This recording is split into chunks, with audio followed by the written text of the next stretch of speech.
I was putting the phone into the holder and it turned the phone off and locked it, and then I got the live back up, but the screen was blank, so we can't be having that. Right, I've made tiny bunting. I'm loving it.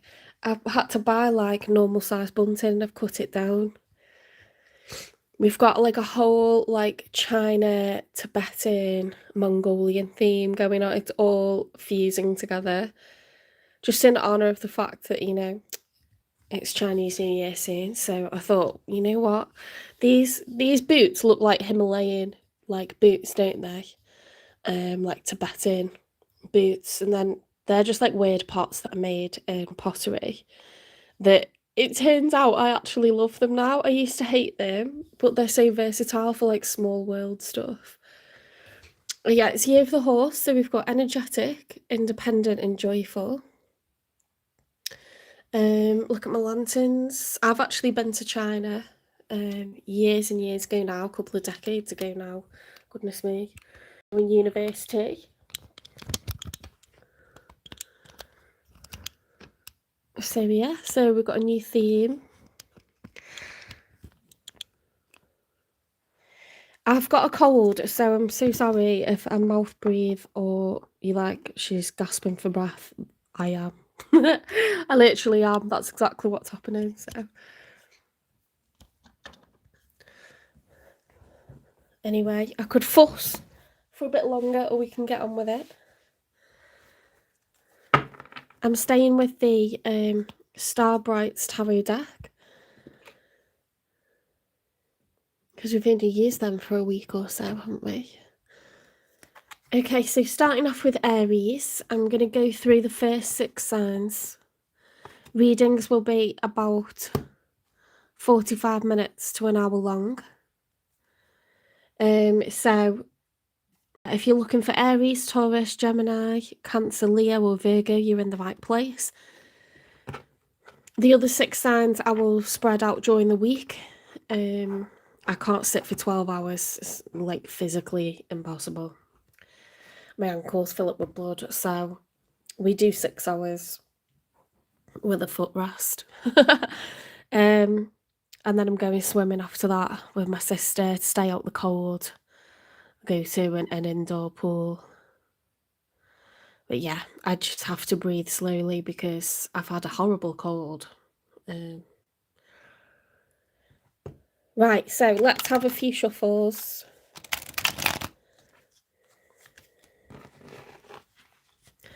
I hope you're having a good weekend. I hope you've had some good rest. Done something fun. If not, that you do something fun today. I'm obsessed with Ghost of Tsushima. I've been on the PlayStation because I'm not being well and it's really distracted me. It's been a good distraction. And I watched some movies as well. Miss Baller, because the guy in it's hot. And I don't actually want to be involved with Colombian drug lords, but, you know, it's a movie. It cheered me up when I was poorly. Thank you for the likes. Welcome in, everyone. So it's this is Jenny at 7 Chakras Tarot. I always forget to say that. These are weekly AllSigns Love Readings, and I'm doing a part 1 today, so it's the first 6 signs of the zodiac in zodiac order. So Aries, Taurus, Gemini, Cancer, Leo and Virgo today. Just because my readings are long, so there's no way I can get all of them done in one go. I do them across the week, the rest of them. Okay. Spirit guides, the universe and angels, please stand beside me and guide me for Aries' highest good. How is Aries feeling in this first week of, well, do you know what? Now I need to say the second week of February. I'm all mixed up with my dates. I basically missed a week of readings because I was poorly. Right, let's go to the second week of February. Second week of February 2026, with regards to the one they're thinking about or dealing with or manifesting in. 3 cards for how Aries is feeling, first of all, please.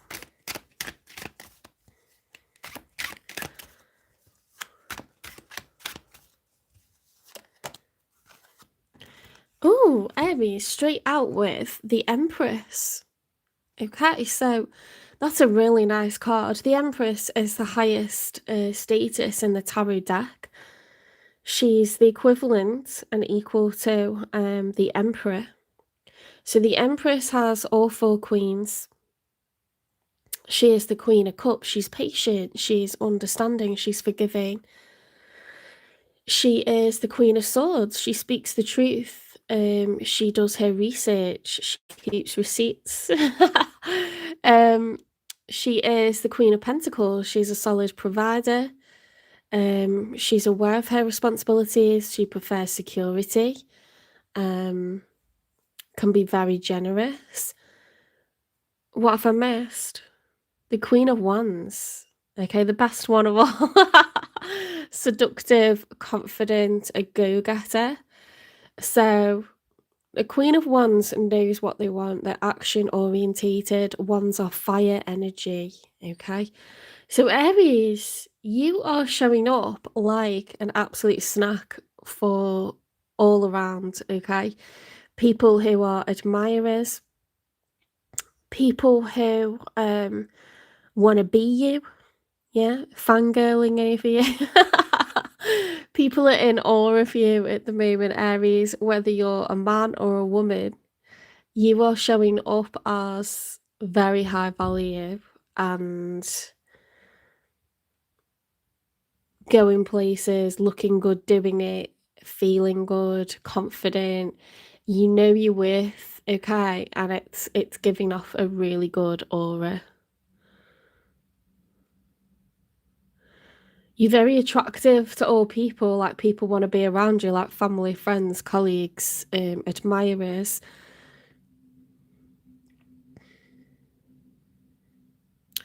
See, the Emperor is someone who's more, it's a masculine energy and it's someone who's concerned with the greater good. And an Emperor jumps into his chariot and he goes for what he wants. The Empress is someone who is just high value and attracts, okay? So the Empress is not going to waste her time chasing people, trying to get a square peg to fit in a circle hole. Not going to do it, you know? So you could be valuing your time and thinking, okay, if someone's worth it to me, like, I'll let them pursue me. But if they're going to waste my time, like, the door's firmly shut, do you know what I mean? Like, not messing around. What a card to come out with, like...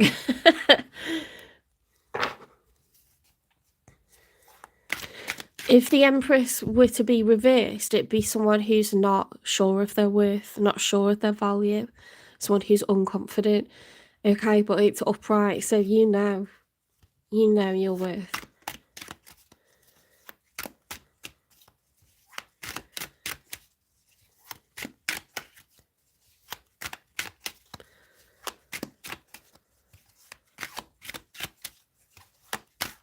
Let's get two more for how you're feeling then, Aries.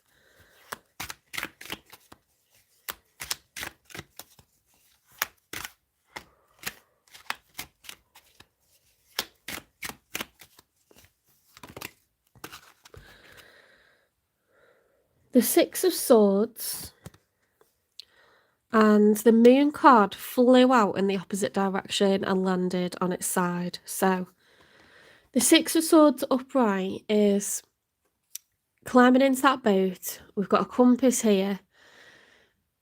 It's following the nose of your boat, using your intuition to just set sail for other seas. Okay, like, I'm out. I'm not.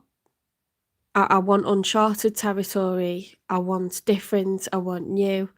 I want to leave the past behind. Okay, so those swords are emotional baggage, you know, so it's like chuck them out the boat and just sail on, you know, like towards the horizon, like new pastures, new chapter. It's a sense of closure, letting go. The Moon card came out sideways. Now this is a major arcana. You see there's two, like, they almost look like what you get at a port, isn't it? Like when you enter a port. When you sail out of those and you see mountains on the horizon, they're obstacles, okay? So the moon is the major arcana for Pisces. It's all about fear and mastering that fear so that you don't stop yourself from the stages of transition, okay? So we want to cross the border, we want to leave the port, we want pastures new, we want new horizons, and sometimes fear holds us back. Okay, so this is the challenge, is like, can I let go of the past and move on? Can I move forward of my own volition? No one's forcing me, just closure and, letting go, embracing like something new, someone new. So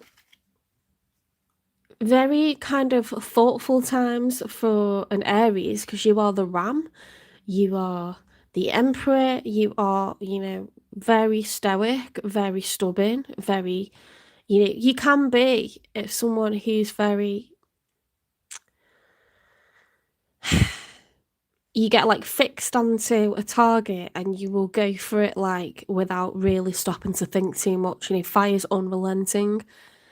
Now, whilst that can be admirable, this is a very different energy. This is like, I'm stopping, I'm thinking, I'm feeling. It's very, very different, okay? So you could be sort of like deep in thought, more subdued vibes than, what you're used to carrying yourself in or as. Much more subdued, but really thinking things over, mulling things over, sitting in your feelings, which you don't allow yourself to do that much.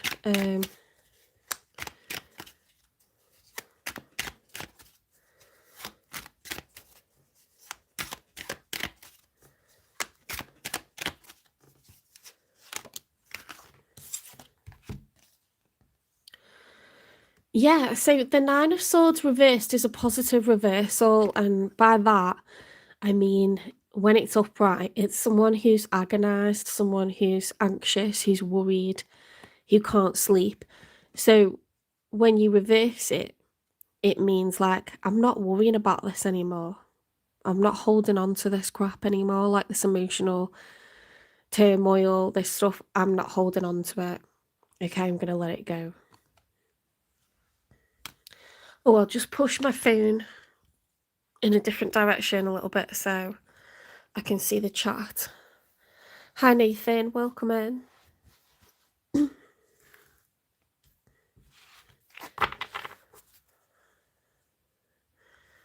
Are you watching from South Africa? That's cool. I've been to South Africa. I've got family in South Africa as well. Which part of South Africa?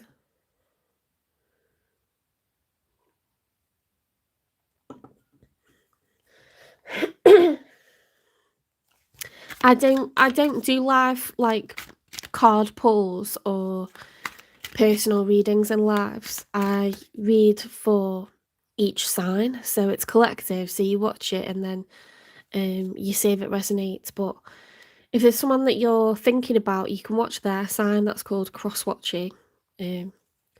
Or you can wait until I do the Libra reading, but you can watch last week's as well if you didn't watch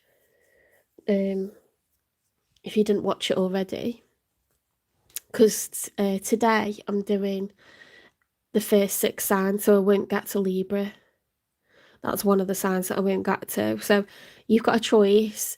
You can stick around and watch the sign of someone that you're interested in, or you can watch the last reading for Libra that I did. If you want to go out into the Love Readings playlist, I finished up posting them yesterday. They're individual, so it's called like Libra.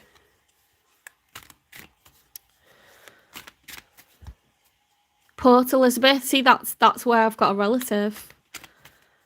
That's where I've got a relative in Port Elizabeth. But I've been to Johannesburg and Durban to visit my boyfriend at the time, and we went out on a pilgrimage to visit his family because he found out he's half South African. So, best times of my life in South Africa, amazing.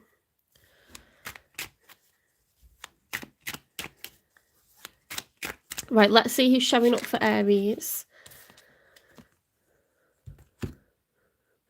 The Ace of Cups, Aries, what is going on? So the Ace of Cups means that someone's in love with you. See how that cup is, it's not just a cup, it's an Ace of Cups, so it's the biggest cup of love. It's got emotion pouring out of it.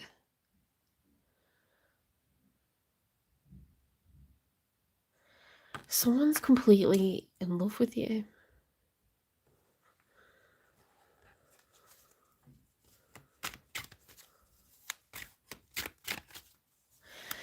And by the way, I do personal readings. They're £25. I've upped the price because they were 18, and then everyone kept overpaying me because they were like, "Don't be ridiculous. It's a really long reading."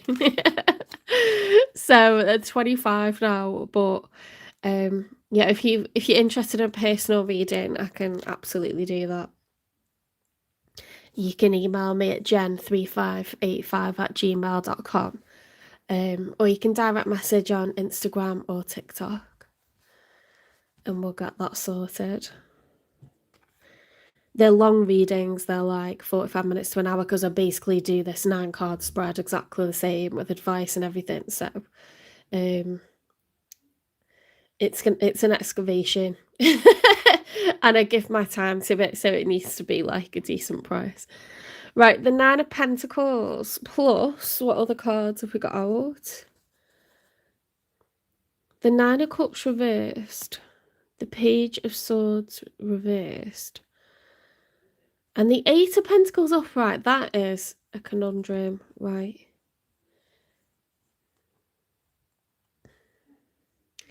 The 9 of Pentacles upright is someone who's like, they've got plenty. This person has enough to cover their own bills and a little bit more besides. They're sitting pretty financially, okay? They don't need anyone. They're not going to be codependent on you. They haven't yet reached the 10 of Pentacles, which means they're not taken, they're not married, which is what you want, preferably. 9 of Cups reversed is there's something that this person is missing from their life. You know, when it's upright, the 9 of Cups is all about self-satisfaction. You know, I feel like I have it made. I feel like I've got life down, like I've got the things that I want. I'm happy. And that's a lovely feeling if you've ever felt like that, and I know I have before. And sometimes you can start like getting worried, and you can, you know, feel really bothered and think, I've got like a life that I really enjoy. What if I lose something from it? And it's such a weird thing to say that, because you spend most of your life craving people or places or things, certain goals, dreams, aspirations. When you feel like you've got it all and you're truly happy, you can worry that you're going to lose it, okay? So, I mean, if you don't feel like that and you're not having weird tears thinking about what if I lose something because I'm so happy right now, it's weird, then you probably aren't 100% satisfied. So most of us might feel a lot of the time like, oh, hi, Jeffrey. Welcome in. You watching from the UK? Whereabouts in the UK are you watching from?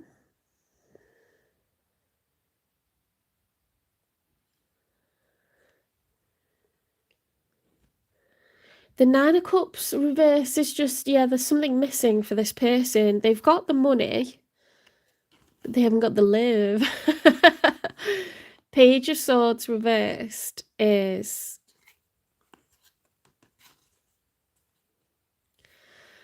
Page of Swords reversed is a weird energy, okay, to get with someone who's...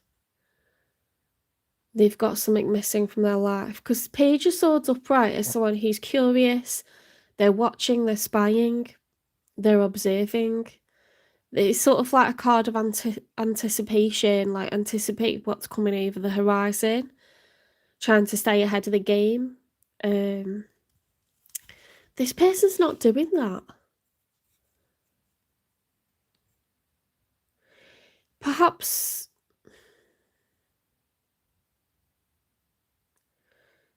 I don't think this person's looking for love. I don't think they're actively looking. I think they know they want it. But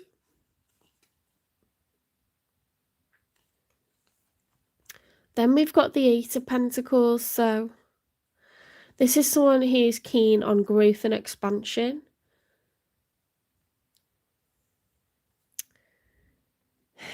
This is about the bigger stuff in life. So like acquiring property, coming together with another person to get to the Ten of Pentacles, because they're already at 9. The next step is the Ten of Pentacles. The mountains represent obstacles, okay, but this person's dreams are bigger than the obstacles. Like, they're gonna get there through hard work, determination. So I think this is a good match for you. It's someone who's got goals, they've got aspirations, they're self-sufficient already, but they want more. They want to go big.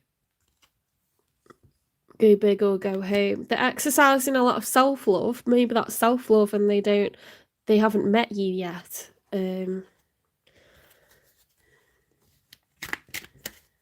Ow, that was weird, that angle that I just put my hand at hurt.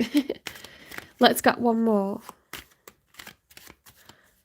I just haven't met you yet. I actually can't stand him. What's his name? I don't think he's a good person, but that song came into my head anyway. What's his name?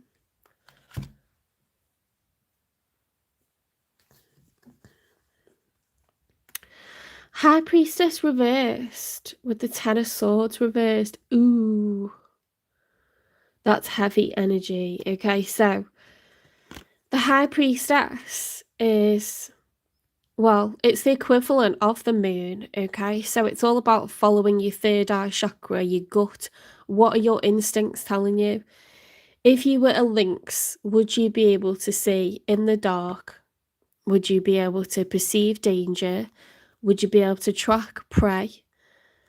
Can you negotiate, poachers? Like, how are you going to carry yourself going forwards? It's about using your intuition to navigate through life's obstacles, through challenges, and to get to where you want to be. Is this the path for you? Is it the right thing?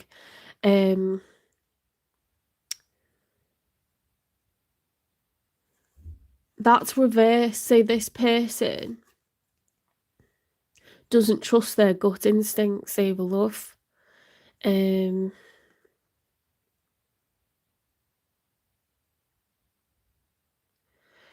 think they've closed off their heart chakra, I think they've like given up on love recently. We will dig, but it's someone that's not looking, that they're like big on goals, dreams, aspirations. I think they've like had their heart hurt and now they're exercising self-love, because I'm looking at the spread and you're kind of poised, ready to kind of put yourself out there. And this person's like just focused on finances, growth and expansion individually, because the Eight of Pentacles is what you do to get to the Nine of Pentacles. So they're kind of like, well, it's just me now. It's just me and my dreams now.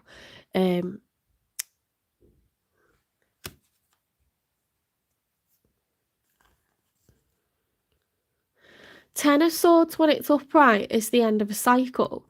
It's completion. Okay, the numbers in tarot run from 0 right the way through to 10. But then they have to reset back to 0. So with the Hydra, that's the ending. That is end game. There's nothing after the Hydra. It's the final boss. But when that's reversed, the difference is, rather than just being stoic and being this warrior that just gets all the way through all the bad guys and defeats the final boss and just keeps like going, plodding on, you know, swords are pain, it's heartache, it's painful, it's sad. It's not the same as 10 of Wands. It's not just challenges. This is like heartbreaking, this is sadness. This is like anxiety, fear. So this person's dropping that. They don't want to live that life anymore. They want to finish that cycle. That's a choice. When it's reversed, that's a choice to kind of drop.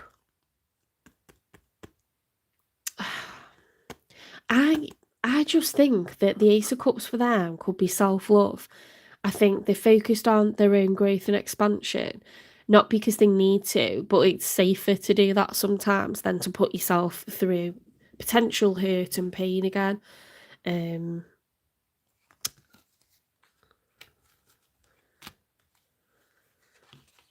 Oh. Let's move this back so you can see everything that's going on.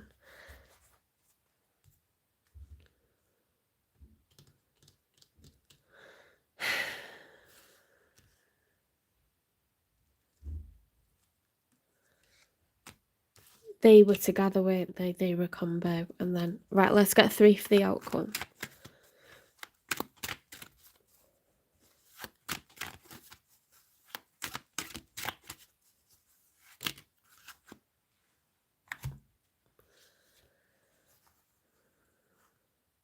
Seven of Swords reversed.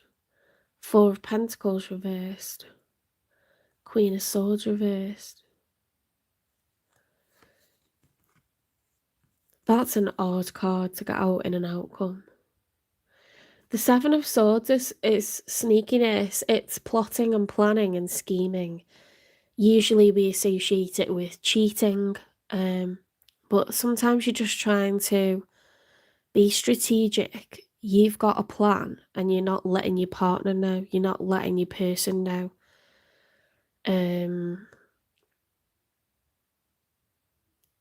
It's trying to have your own agenda and exercise some sort of goal without being caught.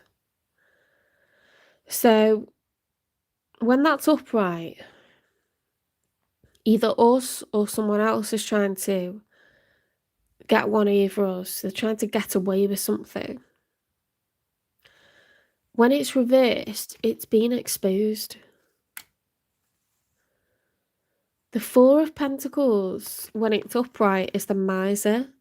You know, it's that like energy of like, not my time, not my money, not my energy, not my fight to fight. Like, I'm keeping to myself. Yeah, I can't afford to worry about other people. I'm keeping much to myself. When it's reversed, we're kind of becoming a little bit more generous with our time, our money, and our energy. The Queen of Swords reversed. Okay, so the Queen of Swords upright is air energy. So it's Gemini, Libra, Aquarian energy. Swords are about the truth. They're about facts, logic, reasoning. We don't let our emotions get involved. Swords cut through the crap. Get straight to the point. Don't lie. They also sever connections. Okay, so someone who's being betrayed, or someone who's angry, because I'm talking about betrayal and anger because of the other cards that we've got out. Okay, because some kind of deception has been exposed. And when you cross someone who's in this air energy, they will tell you what you need to hear, and they won't hold back. They will punish you. They will tell you exactly what you are, exactly what you deserve. You know, how dare you do this to me? Like, who do you think you are?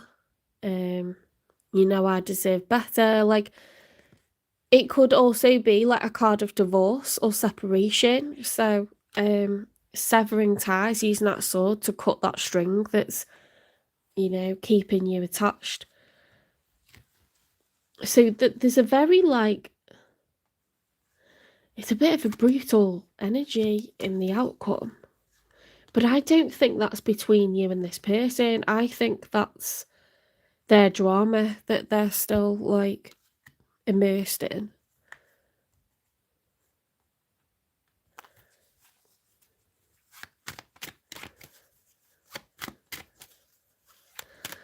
Or, yeah, I don't know. It's some sort of drama that's following someone. I don't get that you two are going through this together. I don't get that. I get that this is two people who are running alongside each other and they're about to cross paths and they got no idea.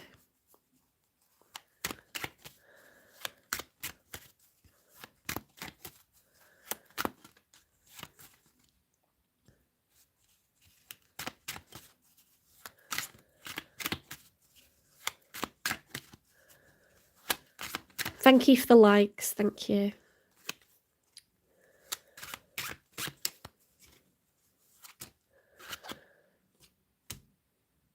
Look at this. Look at this. Okay, so this is a major arcana. It's the Fool. 0 is a reset. Okay, so after we've closed out one chapter, usually you're ready to jump into a new one. This is a really nice bit of Greek mythology behind this. So Jason and the Argonauts were on one of their adventures and they had to get through this obstacle, and it was 2 clashing rocks. So it could have meant certain death and they weren't sure. So what they did was they sent the dove through, because doves are innocent, and the dove flew through and it made it to the other side. So the white rose symbolises, like, innocence, purity. It's about being hopeful, because that way you take a leap of faith, right? Or you fly between the rocks and you might make it. But if you're very negative and you say, oh, that's no way, I'm not doing that, you're not going to get there. So it is a card of, like, doing it anyway, the Fool. You know, being foolish, just do it anyway. You might make it. So yeah, so the dove makes it through and then they follow. But this is reversed, so there's a lack of innocence, there's a lack of purity. Someone's tainted by the past and they don't want to take a leap of faith. And I don't think that that's you, Aries, because your cards suggest closure. Your cards suggest healing. Actually, no, because we have the moon, don't we? So do you see how this is the gates with the obstacles, and this, like, this is the challenge? It's like, can I be brave? Can I be bold? I think it did say that you're choosing to drop the anxiety about that. So I think you're getting towards the point where you do want to fly between the rocks and see what happens. As for your person, they seem to be focused on their own growth and expansion because they've been hurt before. Okay, they flew between the rocks and they got crushed.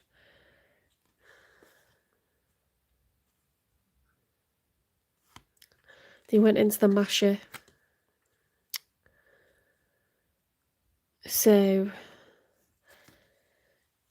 I think that they're not ready.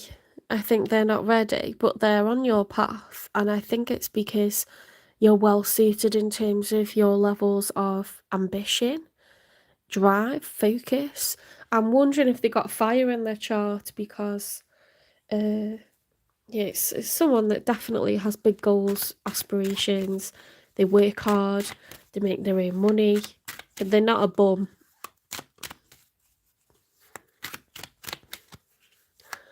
They're not a parasite. They're not anything like that.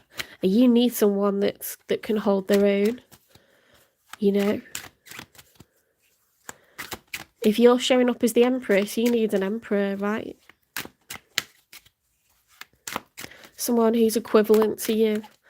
Your stature, your achievements, your personality, type A personality.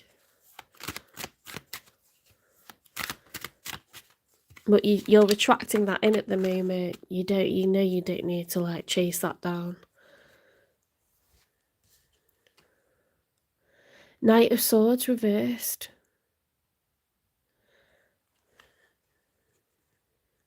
See, knights are in active pursuit, but not when they're reversed. A Knight of Swords has got something they urgently need to say, a message that must be delivered. When it's reversed, we're holding that to ourselves. We're keeping it to ourselves, keeping it back.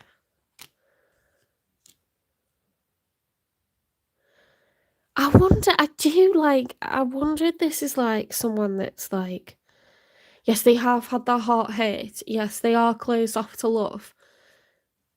But they're harbouring some sort of emotions for you. You know, like a secret admirer, like they're admiring you from afar, but they're not taking any action towards you because they've had their own heart hurt.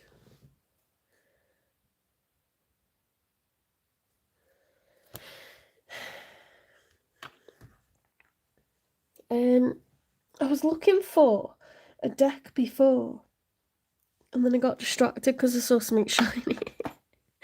But now I want it, and I don't know where it is. And it's serious. Right, there it is.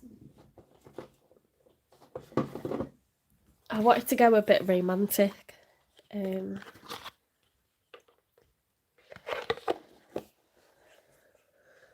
Soulmate love messages, oracle cards. Okay, so let's ask what this person likes or loves about Aries, because they're showing up in your reading, and so far they don't look a bit connected to you, but they have had the heartbreaking.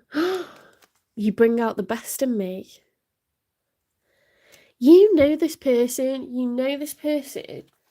They already have strong feelings for you, but they harbour them, okay? They don't express them.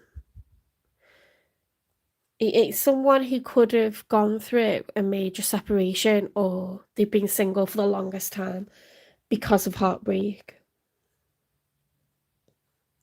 They could be in your workplace or somewhere that you frequent. I get the feeling that they know you fairly well.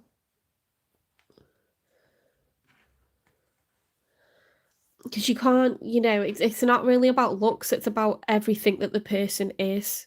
It's everything that the person is. So, like, their character, their strength of character, their fortitude, how they get through things, how they carry themselves when the going gets tough.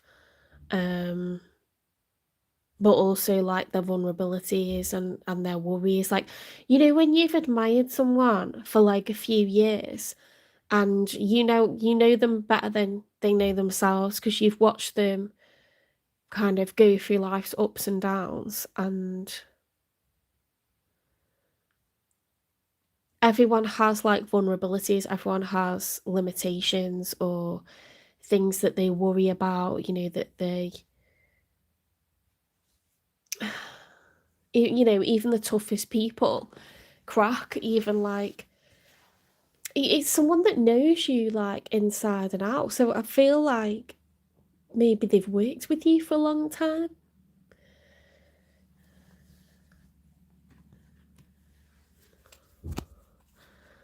Well, they can't bring themselves to, like, put themselves out there because they've been badly hurt, okay? They were that dove that was full of innocence and purity, flew between the rocks and got crushed. Like, it went badly wrong. So, why would they do that to themselves again? Let's get a message from them. Oh my gosh. Ace of Cups. They're in love with you. They're in love with you. Oh my god, this is so romantic.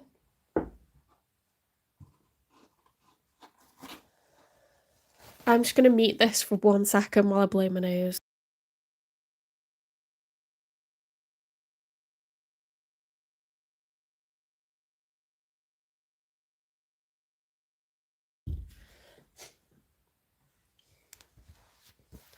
Well, it is year of the horse, you know, energetic, independent.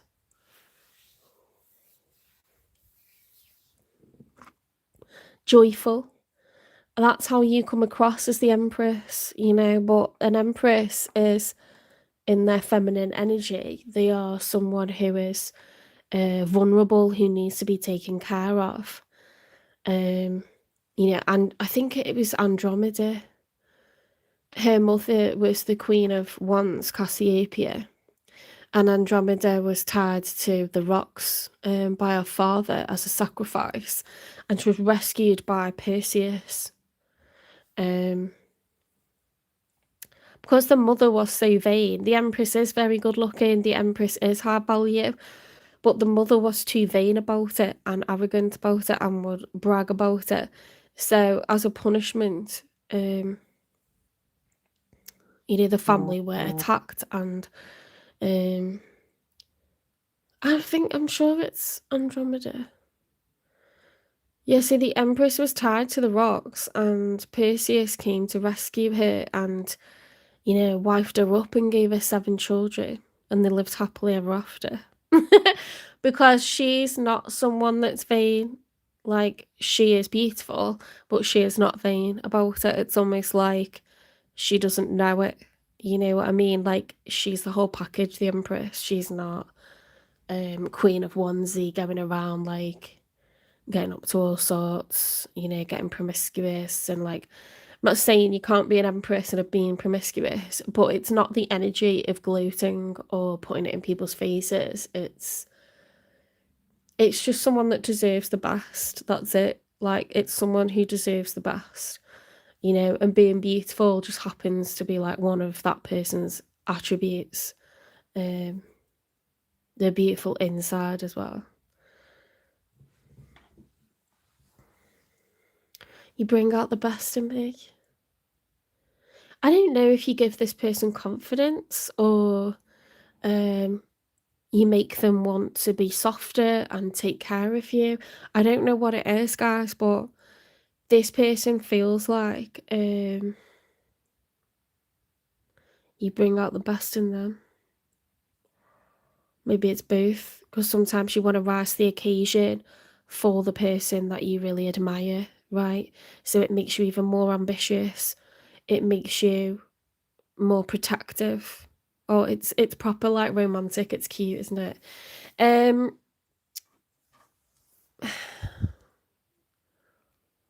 See, I don't think I need to dig because I think this is someone new, but I could dig to see what they've been through previously.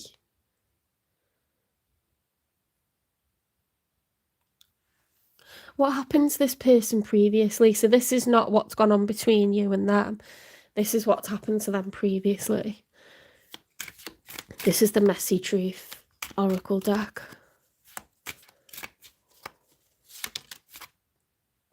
You're my drug. Okay, so previously someone loved the passion that they had with this person, but you know, passion like that comes from one of you or both of you having really strong feelings, but it's kind of forbidden. So this person could have got their heart broken by someone who was actually emotionally unavailable because they were already committed to another.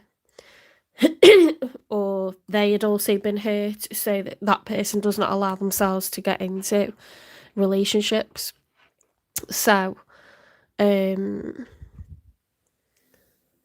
yeah, they got caught into like something a bit toxic in the past, and it's really done a number on them.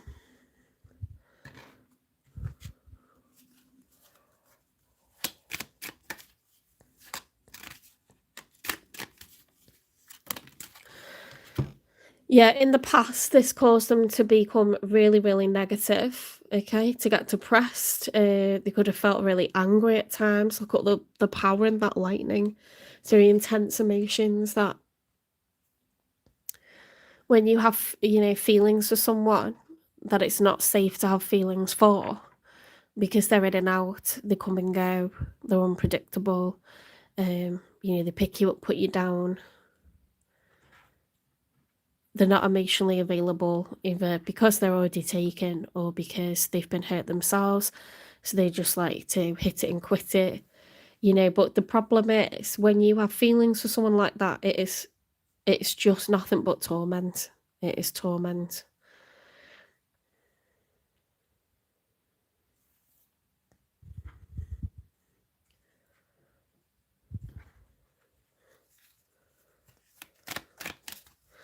No wonder this person's afraid, No wonder they don't want to be that innocent dove. They can't be innocent anymore. They're no longer innocent, so how love can be very painful. Taming anger, don't roar in arguments, respect can heal wounds. So there was a lot of arguments that this person would get into with that person because they weren't emotionally available, because it was hurting them. This could be one time, or it could be multiple times this has happened to this person. So they're just focused on their own growth, like financial growth and like, monetary goals. Hate it. So it's caused like it's caused them to like kind of hate, like whether it's the opposite sex or the same sex, whoever they are attracted to, they kind of hate love. It's a love-hate relationship now, in terms of like they can't just see love as a positive thing.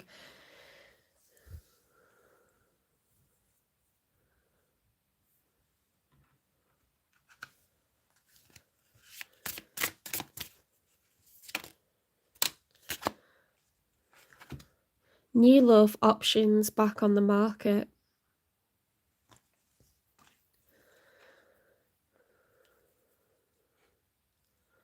That person, they watch them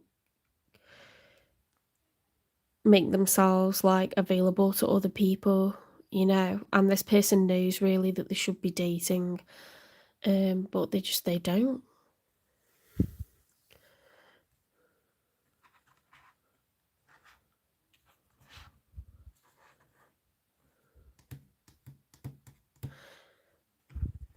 Let's get the unspoken truth. Oh, thanks for the likes and the loves and the bouquets of flowers. There are no real secrets in this world. Shit. Oh god, do you know what they might have done? They might have observed that person meeting up with someone else. Oh, that's just really sad. They might have observed that person meeting up with someone else. That's horrible. It's shitty. It's shitty that this person got a big beating heart, okay? They think that you bring out the best in them. That's a whole world of love. That's a whole world of love. And they're not expressing it because they are terrified.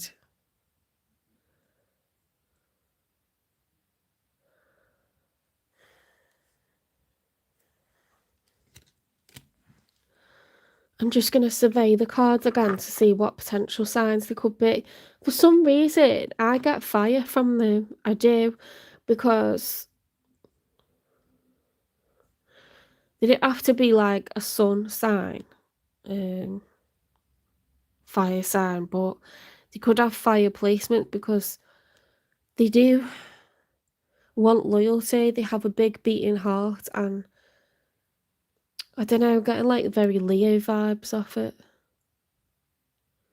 I'm getting Leo vibes off it, but it could be any sign.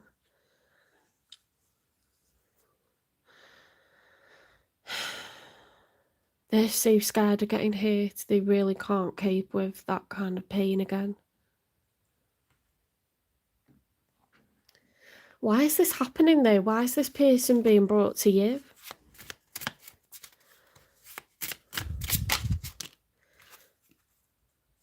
You're being called to evolve. So you could have been in a period of stagnancy in your love life recently. Maybe, you know, it's tumbleweed and not a lot going on. You're being brought. Or this is going to be a breath of fresh air, and it's going to be someone who is loyal, someone who doesn't confuse you, someone who does wear the heart on the sleeve, someone who is not a bum, someone who's not a homosexual, someone who's not a parasite, someone who's not a karmic. This person is looking for an empress, okay? And once they've recovered a little bit more, once they've got their confidence up a little bit more, it might even... Do you know how you can be an empress but still kind of make the first move? You might even want to do that. If you suspect that there's someone in your workplace that has crazy love for you and you've known them for years and they've had their heart broken, you know, like they've got like a real soft spot for you, I would try and engineer like a little bit of something.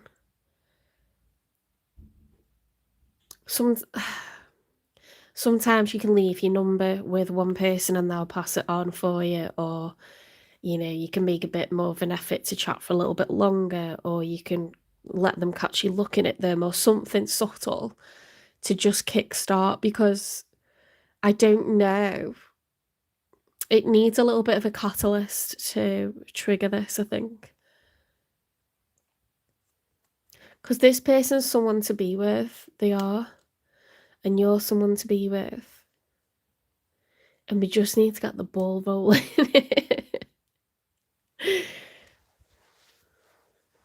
They're very scared. They are very scared and unlikely to do anything right now. But let's get a timing. Oh, hi, Steve.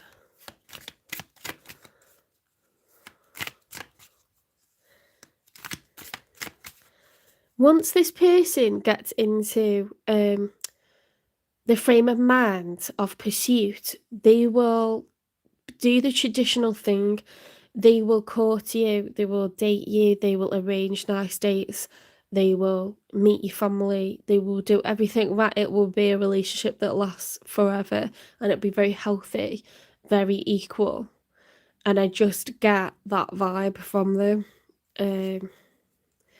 They have a lot of love for you and they feel like you bring out the best in them. So that only happens when someone wants to do right by a person. They want to step up, they want to show up, they want to take all the right steps to like make sure this can't fail, you know. You only feel like you want to impress like the highest value people, and it makes you want to be the best version of yourself and do right by someone and be viewed in the best possible way by friends and family. So that's why it kind of feels like that to me. And it has the Ace of Cups, do you know what I mean? And they've been really hurt and they're just focused on their own financial growth. So you know that this person has a big heart. Around May. So around your birthday or just after, this is gonna like kickstart.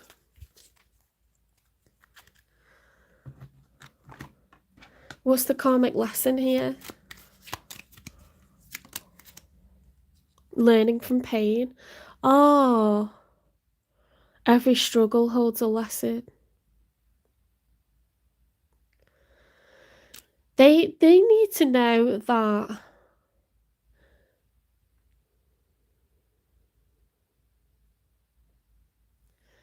it's not their fault that they had feelings. It's not incorrect to have feelings for people. Do you know what I mean? How many times do you feel like you're getting told off for having feelings for people? But that's just a normal, natural thing. You see like nice attributes in someone, you develop feelings for them. It's not happened by itself.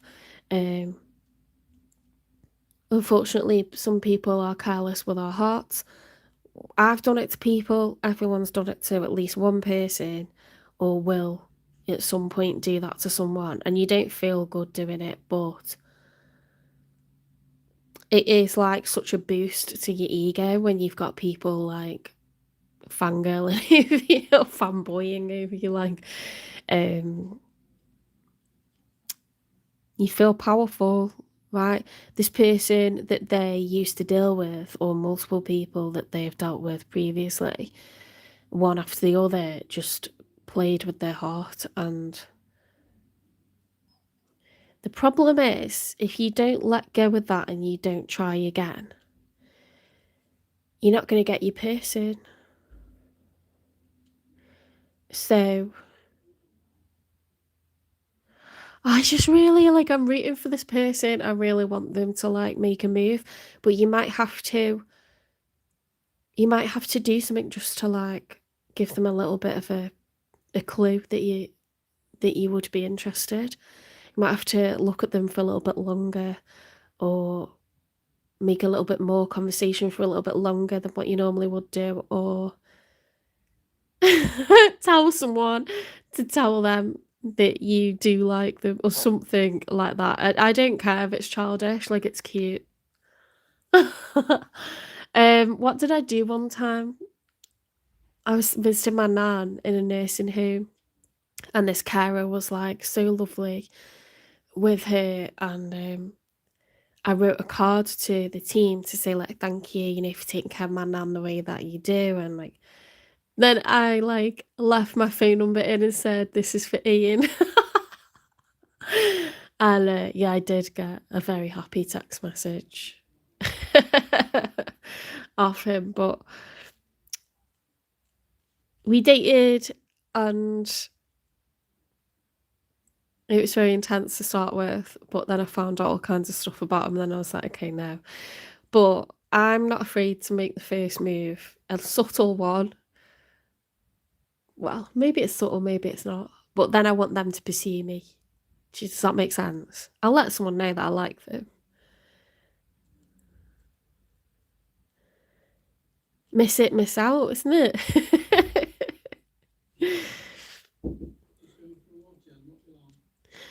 Okay, bye, Dad. Around May.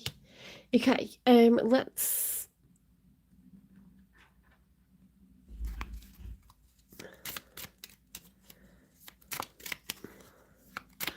get a chakra whispers. I think you've both been hurt. I think you've both been hurt, and you both deserve to like now be in a new phase. You don't have to stay in a mausoleum, do you know what I mean? Of pain. You don't need to do that to yourself. And you do it for a while because that's grieving, but then you let it go, don't you? You heal and you move forward and you enjoy new. I allow pleasure to nourish me. Pleasure's part of life. Without it, if we're just working, we're not living, are we? It might feel comfortable to focus on work, but you know deep down, you want someone to come home to, you want someone to be making the dinner for you, or you want like someone to come home while you're making the dinner. It's the cutest thing ever to go to sleep with your little nest together and feel safe and secure and grounded because you're making a life for someone. Secretly, we would all like that, really. I've had it and I've loved that feeling. It's not good when someone's pissing you off, or you feel like maybe you don't love the person anymore. That's awful. But when you're loved up and you're in your little nest together and it feels just equal and respectful, and you've got your romance as well, my God, it's happiness. It is happiness. That's nirvana, like, and you feel so grounded and so secure instead of all like jittery and worried and nervous all the time. It's just lovely. It's the best kind of lead balloon. um, So learn from the past, okay, and accept healthy love. Oh, thank you. Um, so I can do a reading if you email me. It's in the channel description. It's jen3585@gmail.com. So you can email me or you can direct message on TikTok or Instagram. My Instagram, I rarely update it just because I'm really busy, but I will always notice when I've got direct messages because I get notifications. So yeah, Instagram or TikTok, or you can email me. Um,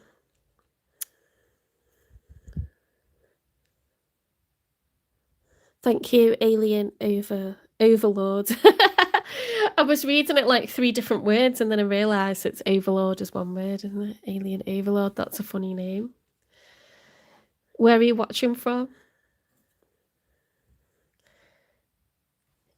All the readings are £25. I was charging 18 and then everyone was overpaying me saying, "You've done like an hour-long reading.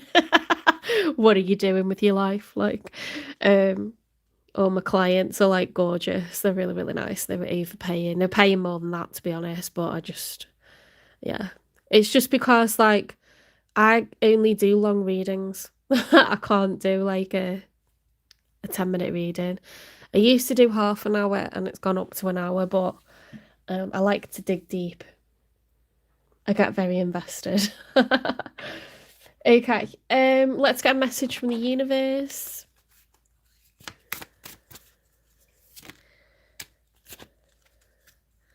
Oh, thank you. That's really nice. Like, um, it's been the best thing I've ever done doing personal readings. Like, I used to be worried that people would say that doesn't resonate at all, and I've had 100% success rate. So, um, it's just been like a really nice level to unlock. You know, where you can trust your spirituality. Don't be afraid to say "I love you" or "thank you" to those who deserve to hear it. This is very sweet. It's a very, like, it's not a very Aries reading, and by that I mean it's very pure and innocent and, like, the love that you should always have had and the love that this person should always have had, like, a love that's not confusing, a love that's traditional, a love that's secure, a love that's equal and fair. Um, the best things in life are free. You know, so if you can find love where someone just cares about you and wants to keep you safe and is proud of you and you bring out the best of them because they want to rise to the occasion for you, they want to, you know, be the best husband or the best wife or the best, you know, mother to your children or father to your children, and you're a team, like the two of you against the world. Healthy love, there's nothing like it. There's nothing like it. I would trade in every penny I've got. Um, don't be scared of embarrassing yourself or appearing soppy.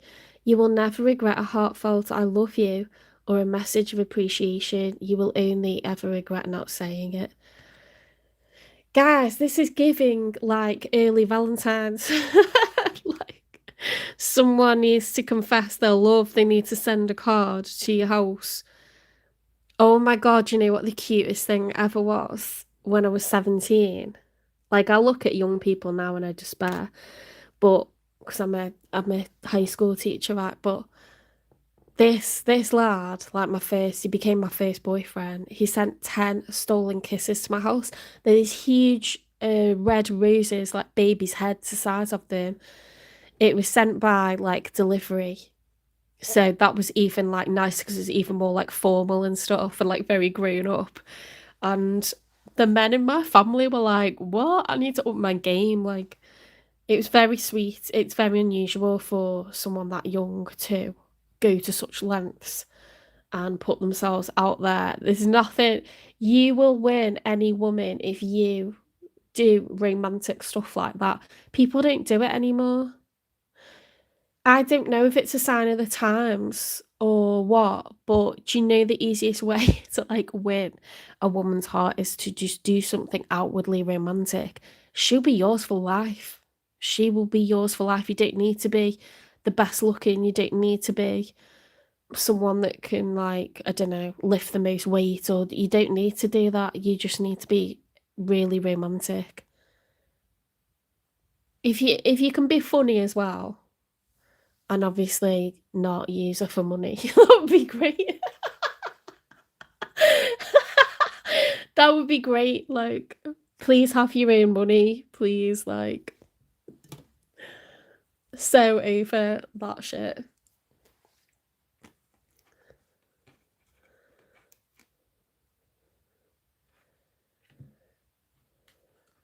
Let's get a few, well-being cards, because we can always benefit from them.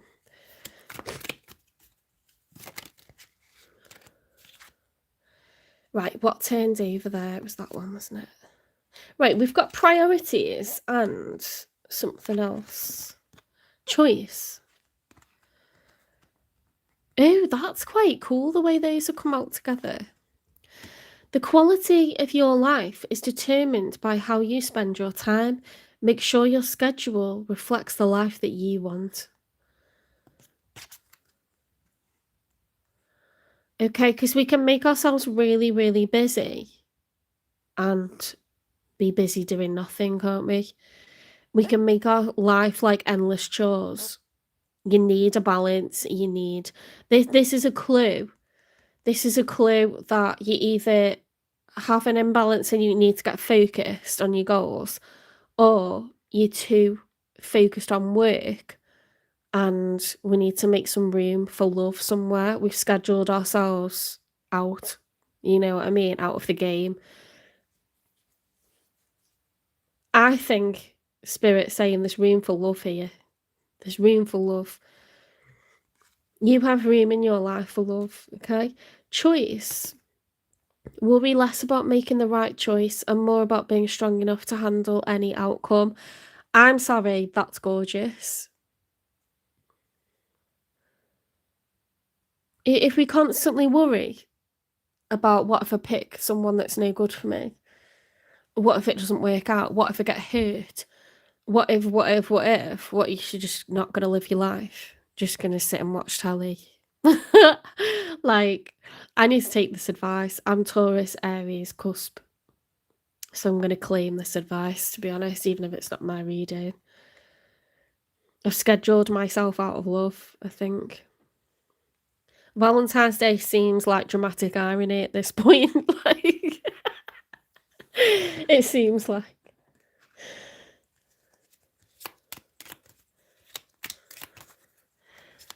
Tripwire's here, yay.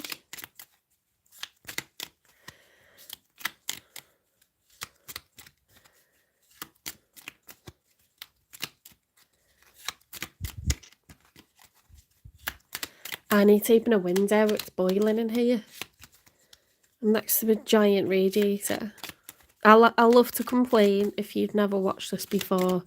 I'll constantly tell you whether I'm too hot or too cold. Because I'm Taurus and that's what I do, okay? Where's that gone?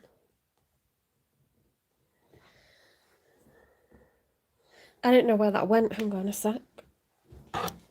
There it is.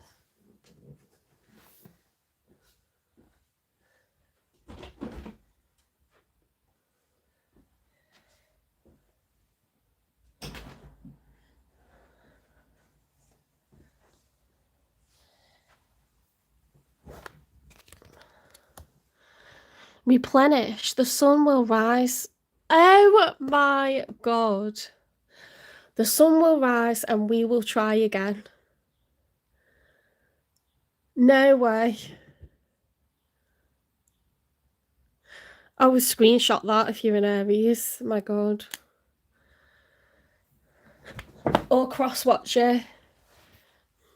Learning from pain. I allow pleasure to nourish me. Replenish. The sun will rise and we will try again around me. Beautiful. Okay, I am not going to do any more advice cards because we've gone over an hour. We've breached 1 hour. Take care. I hope this reading resonates. Please give it a like, share, subscribe, follow, repost, support the channel.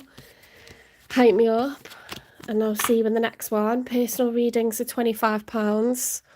You can email at jen3585@gmail.com, or you can direct message on Instagram or TikTok. I do love readings. I do business readings, health readings. Literally, like, one of my friends before I made the channel was like, can you do me a reading? I've got to decide this or that. And it was to do with her business. She said it was really helpful. I was so worried about the sense of responsibility, and she said it was really helpful. So.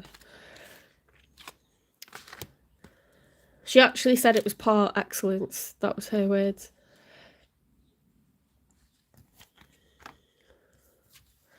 Hopefully I get my tax number back from the US soon, and we can get these memberships on the go. Memberships, you'll get a monthly finance reading, a monthly health reading, with the Native American Indian medicine wheel. It'll be $5.99 each month, and those would be worth £25 each. Both those readings. Love collective readings will remain absolutely free and weekly, as much as I can manage it. Sometimes I get sick or... But hey, that's life. I don't do extended because these are extended. They're free extended readings, aren't they? So goodness knows, like, what my extended would look like. Not possible, I don't think.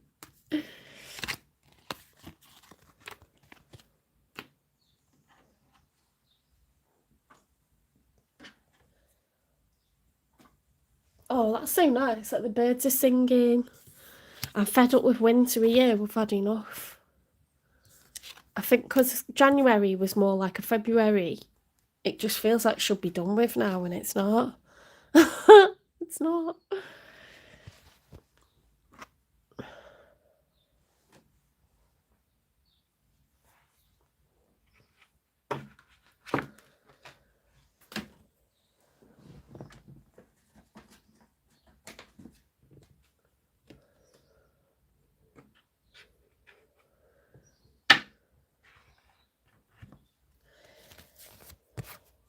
Okay, Taurus. Let's see what comes out for you.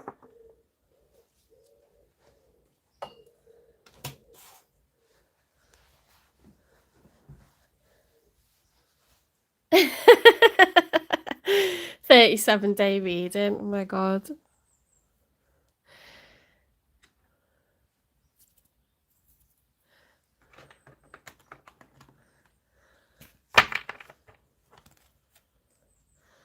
Okay, let's have a few shuffles for Taurus.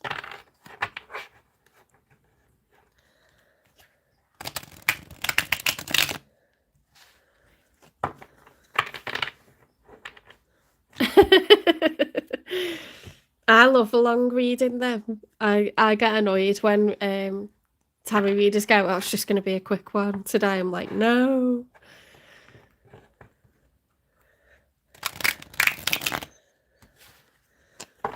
It's got to be like, if it's 35 minutes plus, I'm happy with them. I like Kimmy's tarot because she does like over half an hour. I like the Rainbow Wizard. Oh my god, it creeps me out how like accurate her readings are for my situation.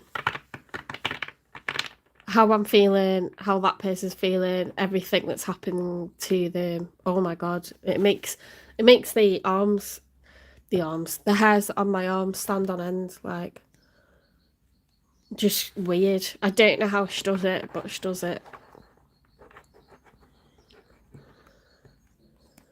Spiritually Goldie, I like.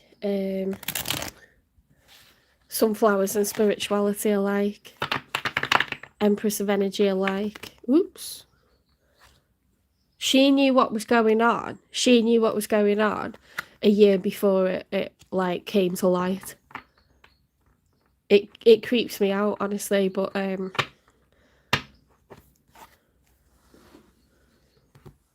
love tarot. I do love tarot. Let's have one more shuffle. Though it wasn't bad energy in that Aries reading. We could do with some of that for Taurus. Yeah, I post these. I like split up the live into. It's not like edited more than I just split it up. Split up the live into individual and then post it throughout the week. That's the reason I don't go live on TikTok, because it doesn't save the live, so I can't. Do you know what I mean? Like, there's not enough hours in the day to like do live there and it not be savable. But I think I could make money from TikTok, so I should really try to do it. But if it gets to the point where I can do it full time, I'll do it. But I can't be a high school teacher full time and, do you know what I mean? And I'm already like a week behind so far. Spirit guides, universe and angels, please stand beside me and guide me for Taurus's highest good. How is Taurus feeling in the second week of February 2026? Concentrate. How is Taurus feeling in the second week of February 2026 with regards to when they're thinking about, dealing with or manifesting in? 3 cards how Taurus is feeling.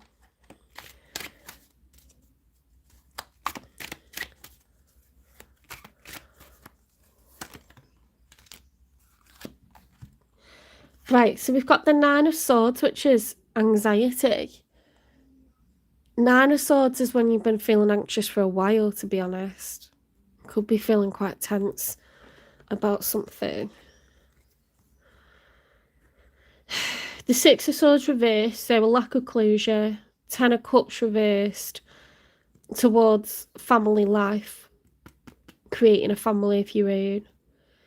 King of Swords reversed, could be an air sign, Gemini, Libra, Aquarius.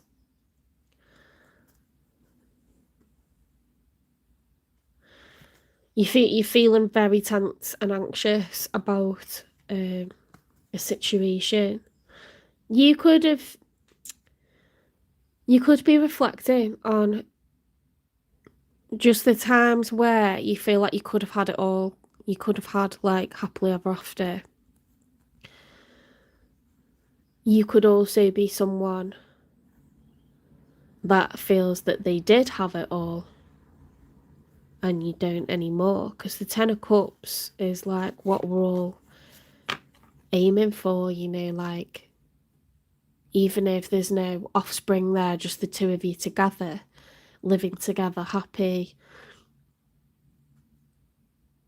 But it's wish fulfillment, you know. Everyone's cup is full in that household.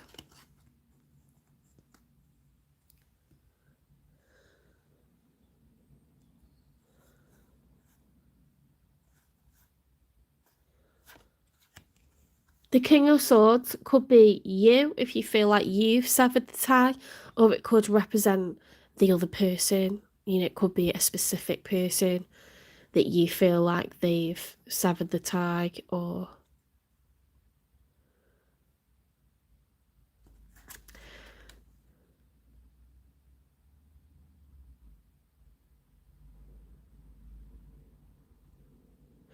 it's like a cruel, unjust use of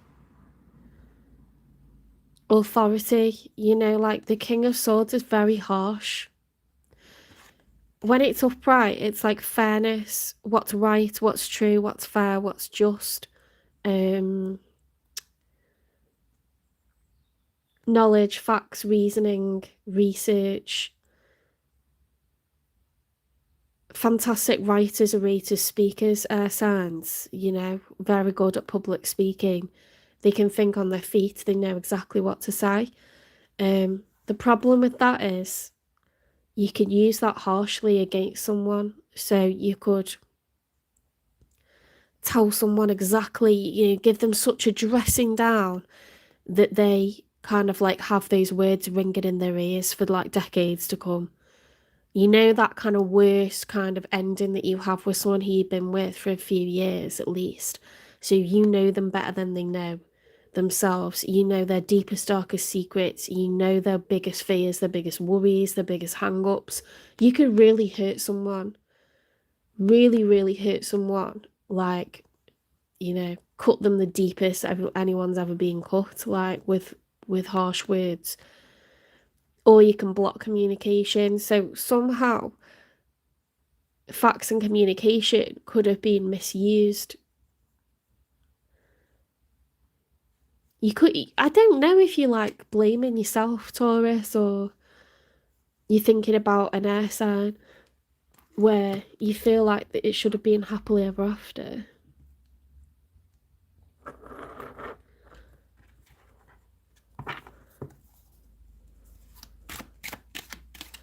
Oh, thank you. That's really nice.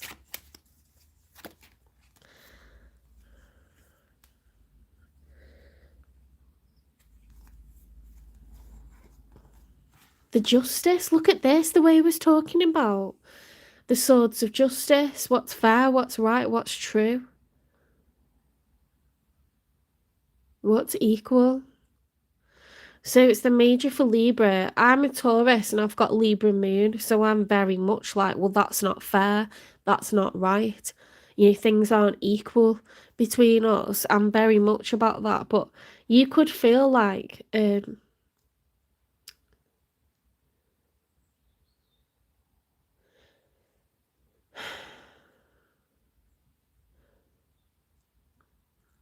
could feel like you've had a number of like almost got to a happy ending, almost got happily ever after, and it's either your fault or the other person's, or maybe it's, you feel like it was both of you. But the scales of justice are upright here.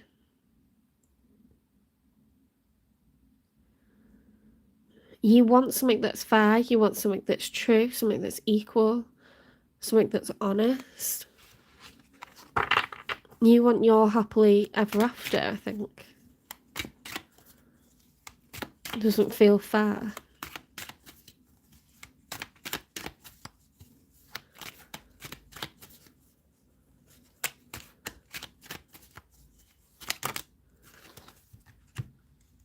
Yeah, look at this. The Five of Cups reversed.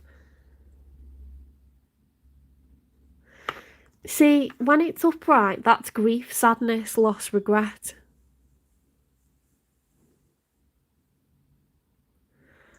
This person's crying because they had love and they lost it. So we're coming out of a cycle of grief, and then yes, Gemini will be next. Oh, thank you, Sonia. Thank you, Cameron. Thank you. Is it Karma or Kamal? K222. We are on Taurus. It'll be Gemini next, but my readings are long, so in like an hour it'll be Gemini. Six of Wands reversed. Seven of Wands reversed. Two of Swords. Oh. So with this grief, look, there's a failure to be seen, a failure to be successful, to be recognised for your achievements. Seven of Wands is like, see, I don't see it as self-defence. I suppose it is. If you got arrows being fired at you, you're determined to win, you're determined to shield yourself from, defeat. Overcast, so...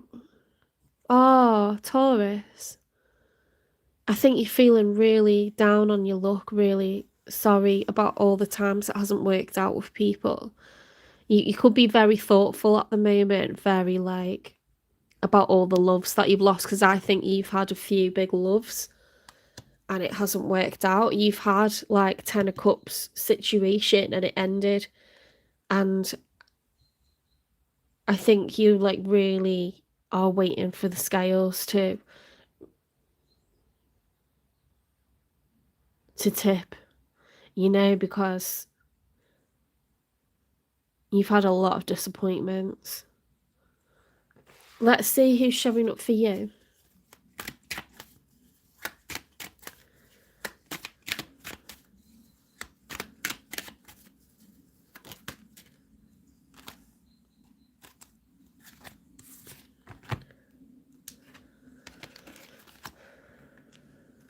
The Five of Pentacles reversed and the Three of Swords reversed.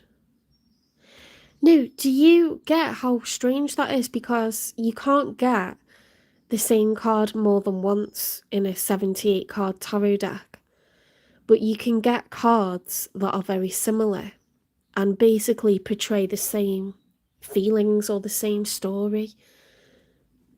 On this side is your story, on this side is their story. They feel like they've been left out in the cold. They feel like heartbroken, destitute. Look at that. That is traumatic. They were on their chariot to success and they've been tipped out of it. And it's just merciless. That is absolutely no mercy. And it is utterly heartbreaking. That's so sad. That's so sad. Someone's utterly destitute in terms of love, in terms of happily ever after. They feel like a pauper. They feel like they're starving in the hedgerows. Oh my goodness, it's so cold. I need to close the window. That's creating like a frost on the carpet. Hang on.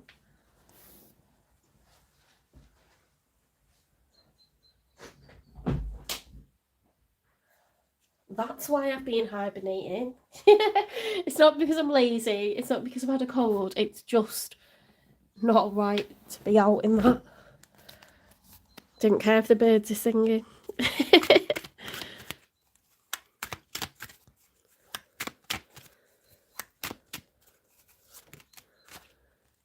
Oh my god, did you see how that, like, it spun around and landed on new moon? New beginnings.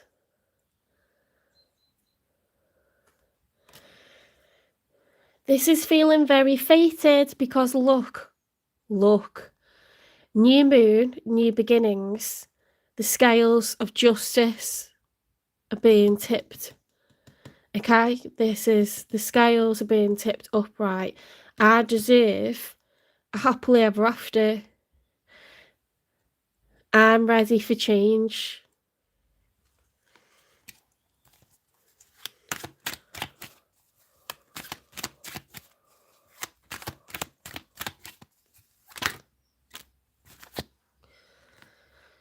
Page of Wands reversed. 10 of Pentacles upright. Hang on, we've got a few here.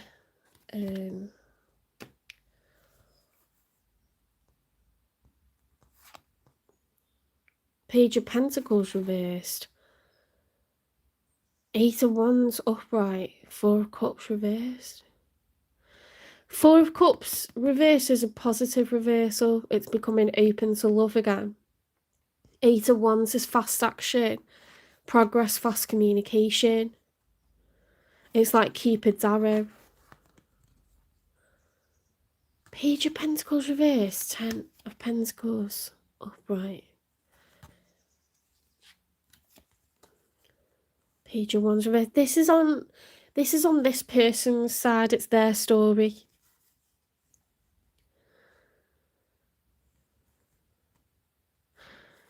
They're not quite enthusiastic about a new adventure with a new person because they had the 10 of Pentacles. They've got assets tied up with someone.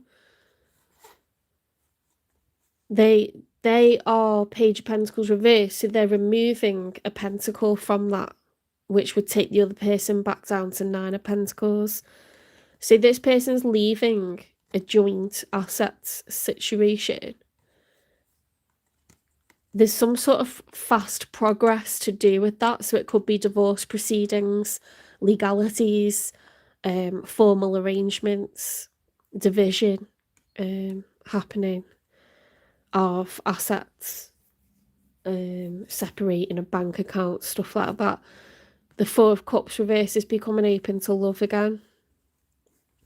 So this person's withdrawing investment from an existing structure, an existing dynamic, where it had got to the Ten of Pentacles. So that was like methodically, you know, and repetitively like building up lasting generational wealth. They already achieved that with someone and they are withdrawing from it.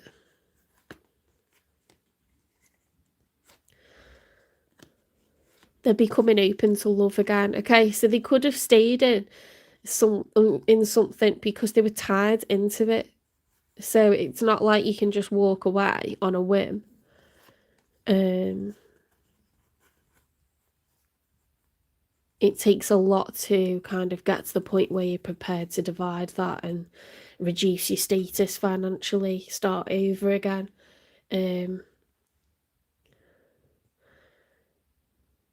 It's really done a number on this person. It's properly done a number on them, but they are going to move ahead with divorce proceedings, you know, division of assets, selling houses, stuff like this.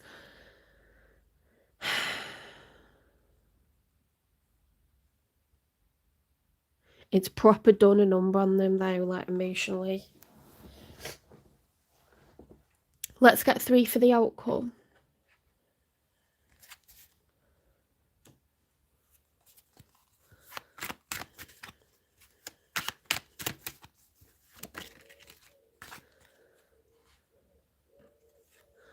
So in the challenge position, we've got the Two of Cups and the Nine of Wands.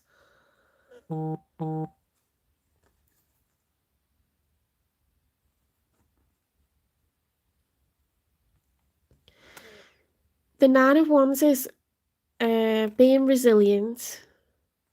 You know, it's the wounded warrior. Like, can I keep going? Yes, I can. Throw one more challenge at me, I can take it. It's like quite positive, the Nine of Wands. It's like, do you know what? It's not been easy, but it'll be worth it. The Two of Cups is new love. It's all about potential. You see how their DNA is mixing. That's the potential of what future they have together. So it's first love, new love when you first dating someone and you fall for them and it's mutual.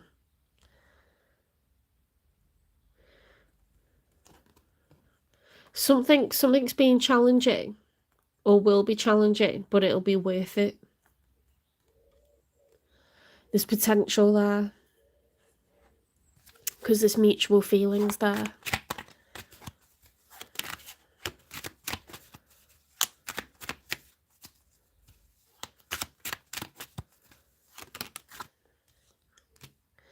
The Ace of Pentacles reversed is a major new beginning. Aces are things that we've wanted, we've wished for, and we've actively worked towards, and then the universe meets our hard work with good luck. But for some reason that's reversed. So let's get one final one. Because they were a combination, we get 3 for the outcome. Ace of Wands. What is going on? What's actually going on?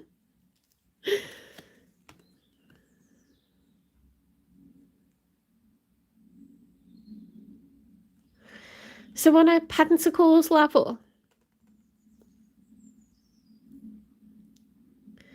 it's reversed. But on a fire, passion, drive, desire level, it's upright. Maybe because there's all that drama going on, like Pentacles wise, divorce, separation, division, trying to, you know, untangle from something. very much tangled. I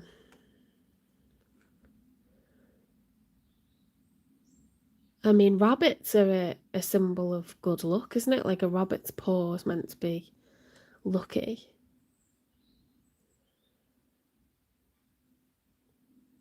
Rabbits breed like there's no tomorrow.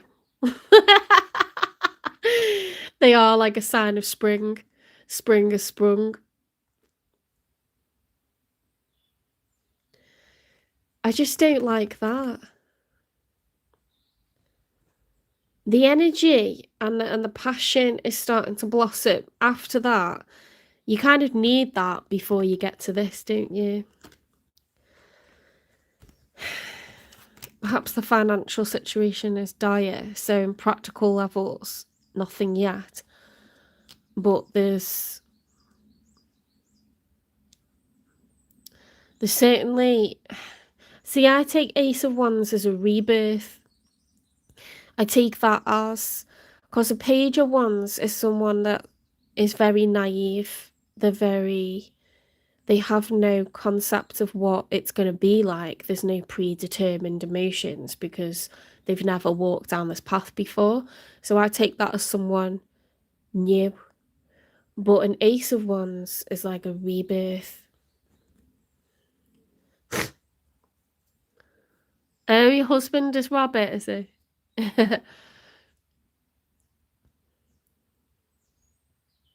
I think this is renewed hope, renewed vitality, renewed enthusiasm. But, you know, in terms of like someone putting their money where their mouth is, I don't think that would happen just yet. Two of Cups is something that's in its infancy. And it's had a lot of problems.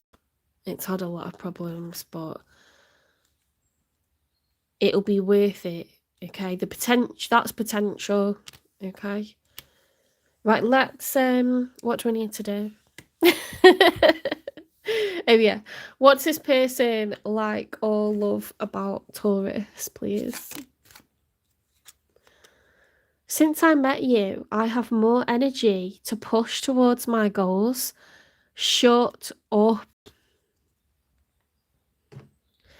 Because that's exactly what that is. That's exactly what that is, okay?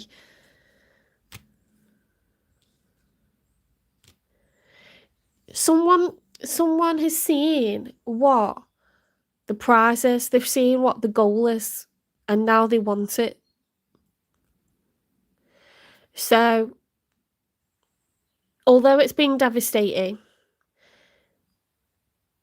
basically there's a new beginning, and this person is like with renewed vigor and renewed enthusiasm pushing to come out of something that they are tied into. Okay, renewed enthusiasm, renewed vigor.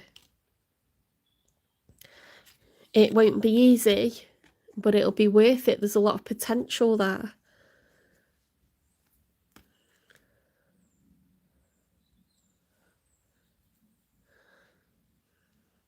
Let's get a message from them.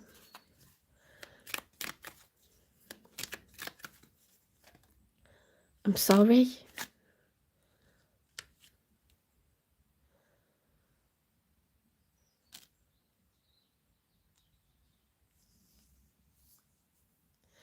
Something's brewing here, isn't it? Something's definitely brewing.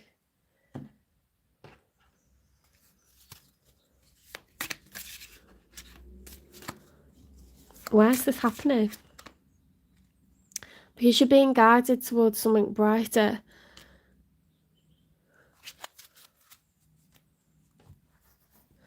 When is this going to happen? I get renewal. I get renewal with someone who it was a bit of a false start with, or it never got to where it should have been because they were taken. Refocus and start waiting for it.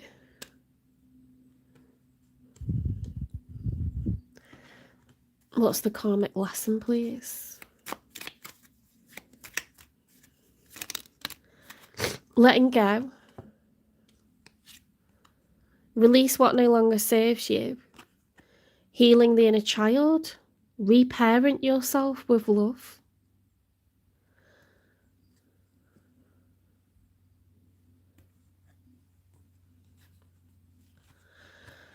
Don't go over all the stuff that hasn't worked out. You don't deserve that. It's like stabbing yourself repeatedly. You know, one stab is enough. We don't need to like feel that pain over and over and over again.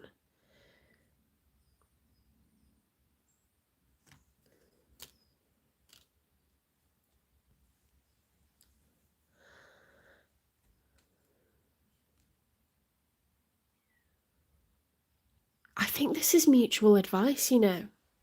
I think this is mutual advice.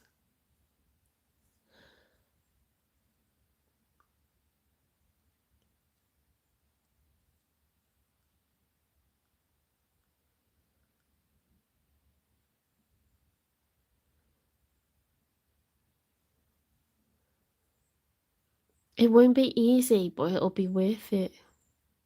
Don't go over the past over and over again and just be wounded by it.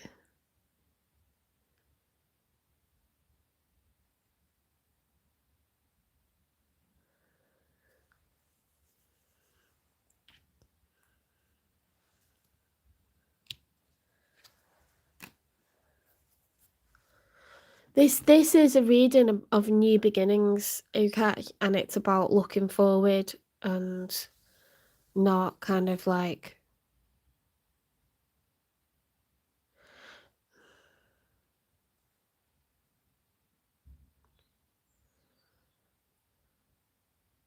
not going over and over like past hurt, past pain.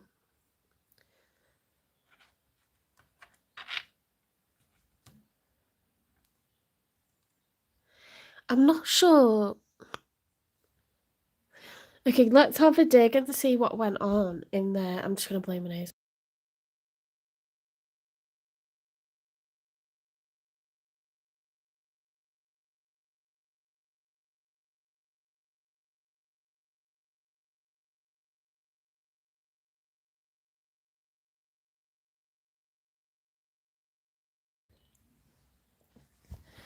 I just muted it because you don't want to hear that.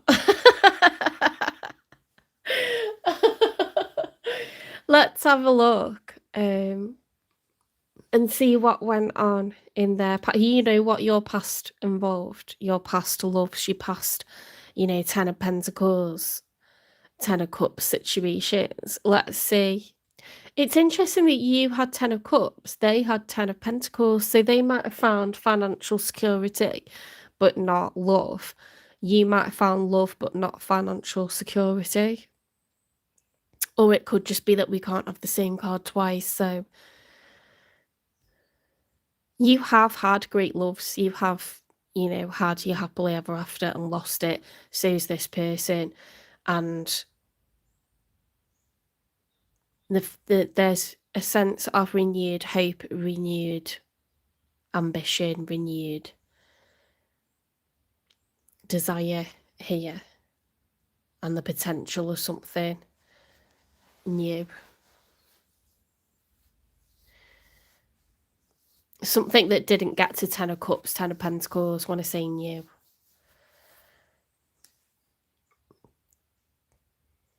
What went on in their past? What's the messy truth? What are they sorry about, actually? Is it worth looking at what they're sorry about? What are they sorry about? Oh my God, I'm freaking myself out here. Rehearsing the past. No, that's freaky.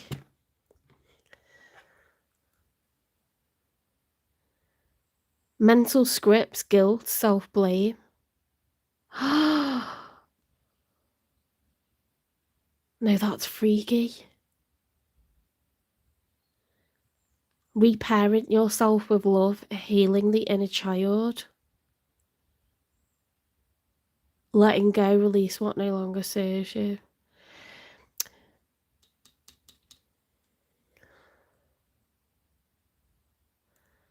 Oh my God.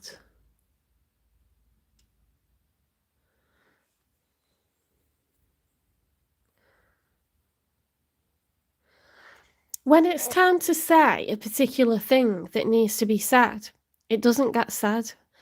Or the wrong thing is said, or things are worded not quite right, and there's miscommunication, or the person runs away and just doesn't say anything, and then they beat themselves up over it until it's resolved. And it could be a long time that they're doing that for, because they get too much up in their head. Way too much up in their head about how to say it, what to say, when to say it, and then they just don't, because that feels safer. But it's not safer, is it? It goes a really long period of time.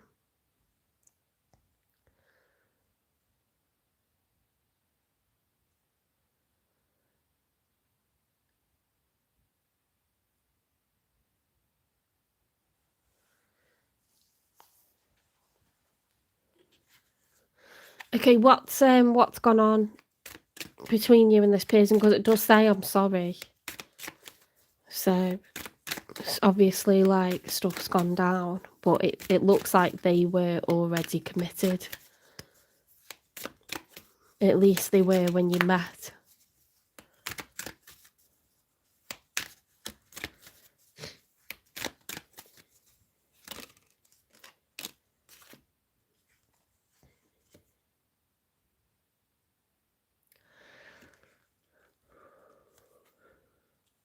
Vicious circle. Cuts both ways. Good and bad aspects, mixed blessing, division. Pattern of relationship issues, bad habits, and no-win situation. There's been very toxic behaviour. Still involved with the past, cheating, secret affections. I'm looking at a third party situation here. I'm looking at frustration. I'm looking at anger. I'm looking at words that haven't been said, that should have been said. And I'm looking at someone who's sorry, who feels guilty. They're going over and over and over, like what they should have said, how they should have said it, when they should have said it, or what they did say and what was wrong about it. And you know what I mean? It's like mental torture, honestly. You know them Chinese like finger torture things where you like a finger trap and you can't get your fingers off it. It's making me think of that. Or like, why did we used to say this like in school? I don't know if this is like racist or anything. We used to say like twist someone's like skin on the wrist and say it's a Chinese burn. Why did we do that? We did that in primary school in like it fully like all the time, like in the 90s or like yeah, it was like the 80s and the 90s. I don't know why. We were giving each other Chinese burns. And I've just like thought, what the hell was that? I hope it wasn't anything racist. I'm gonna have to like look that up and then do like a formal apology of this. But that's what we were running around doing. I don't know. Weird.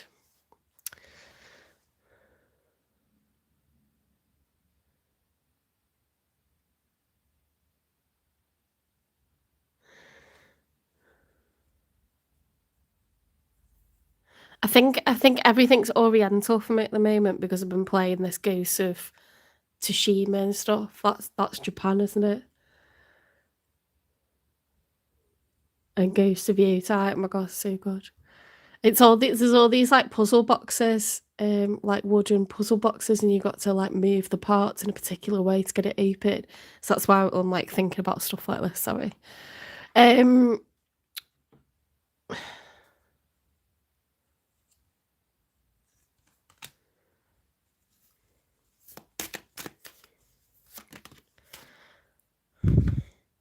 Hated. There's been a lot of like hatred come out of this because you know when you just can't do right by a person even if you try. It's like you haven't got the time, you haven't got the money, you haven't got the resources, you haven't got the energy, you haven't got like it started off like in the shadows and so it's not thrived. But it does look like someone who was sleeping on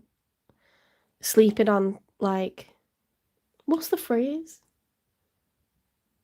When you're sleeping on life, like you're just going through the motions, they've since become like refocused and decided like they know what it is that they want. There is progress here. It's not been an easy path, but it looks like the potential's worth it. It's not showing up as anything practical right now. They can't offer anything like in terms of like security, financial security or commitment, but there's definitely a renewed enthusiasm. It's not giving us a time frame, but I think it's been very messy, and that's what all the struggle's been. That's what all the delays and struggle and like emotional drama's been. And then, you know, how do you word it right to sort of justify a situation? Like sometimes there is no correct way to word stuff. Double life. Liar, deception in another relationship. Yeah, so someone was leading a double life between you and their spouse. Okay, but it's not because they just fancy you. It's not because they just fancy you. When you have a double life, you actually emotionally invest in someone. You're starting to think of a future with someone. A double life is exactly what it says. You know, like you've become like a person who, in one side their head, is painting a future with someone who's newer on the scene, and on the other side of your head, you've already got like a present. You've already got a present, you know, and it becomes like a double life. So this person's starting to dismantle the old life and get focused onto what they do want going forwards. But for a while, they had two lives going on, and you know they were toying with the idea of packing it all in, but didn't actually do it. And then they got caught in the middle, you know, between like the two. Oh, that's wild. That's wild. That. Um.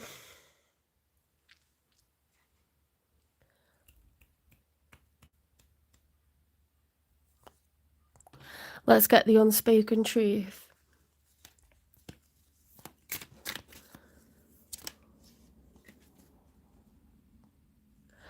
Shut up. Yeah, it was Michael Bublé, yeah. So I heard that he's a bit like of a creep towards his wife, like a bit controlling and stuff. So that's why it put me right off, you know, Michael Bublé. The truth isn't always black and white. This person been having to like play life like it's a game of chess, like consider every move, and it's getting way too complicated. They feel so hemmed in. Oh, there's something behind your eyes. What are you hiding? What you're searching for may not be what you truly want. That's very intense, that.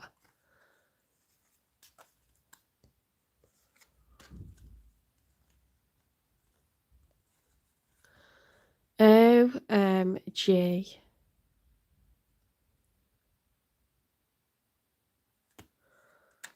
Stop. Oh, I think they stayed in what they were in because they were scared that they didn't know, you know, if they were just dreaming. They didn't know if it could work. They didn't know if they would live to regret their choices. So they stayed in the middle with two lives, where it's like they're continuing to invest into one, as well as the other that they've already got established. And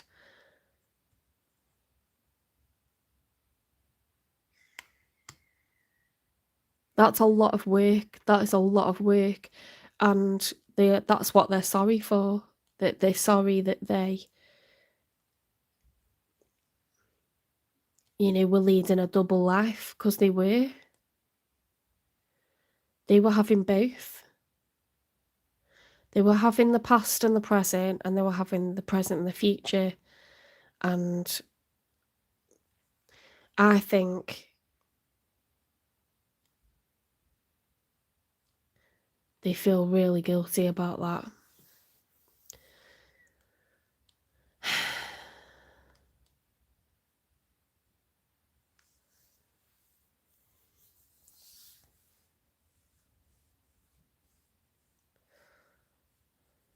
Yeah, it could be that like a substantial amount of time has gone by while this has been going on. And so that compounds everything, doesn't it? But at least that way you know it's not a knee-jerk thing and someone's had a few years to think about like what it is that they're doing.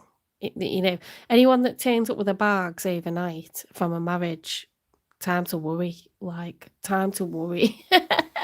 In my opinion, like that person's very reckless. They're not thinking about what they're doing.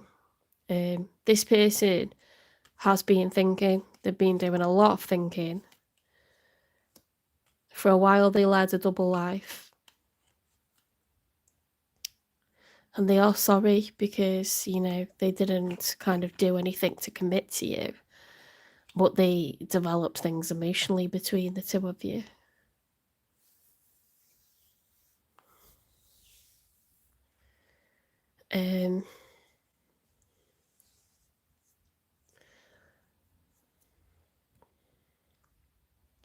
Let's get chakra whispers.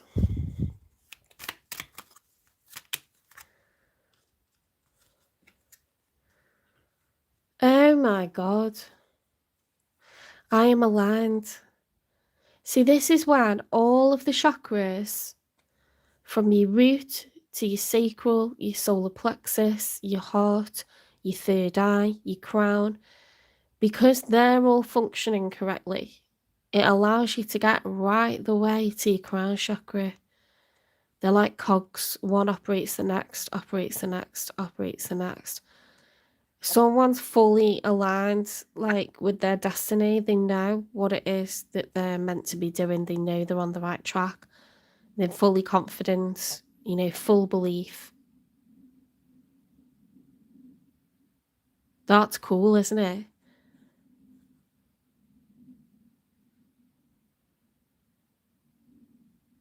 You've always known.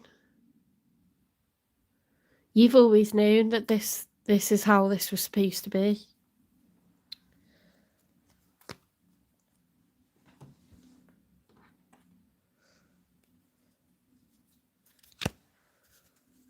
Let's get a message from the universe.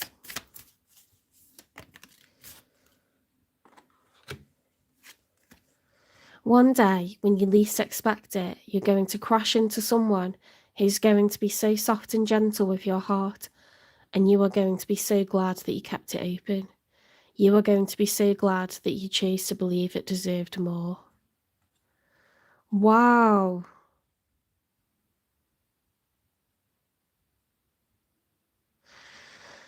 I don't know. Like, it's generally, it's saying to both of you, Taurus and the Crosswatcher, let go of the past. Let go of it.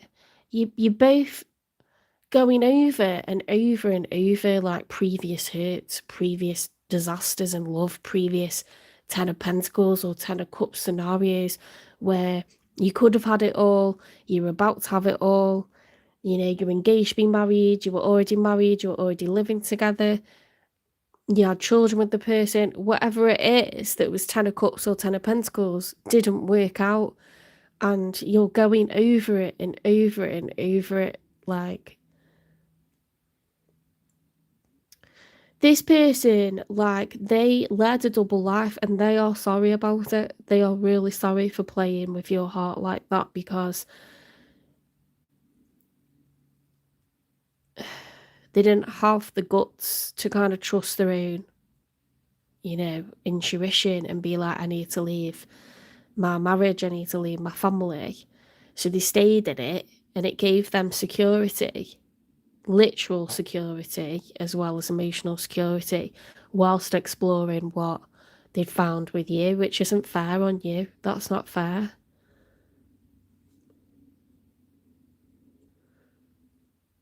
And you both seem to be in a period of beating yourselves up over it. But in the outcome, there is renewed hope and there's a sense of potential here. But that's all it is right now, is potential. You know, I can't promise you it's something that it isn't.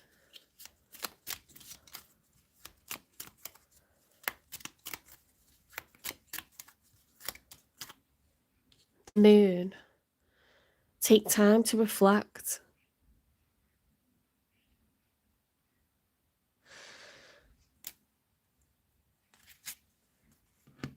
Okay, let's get some advice because I feel like we need it at this point. I feel like we need it.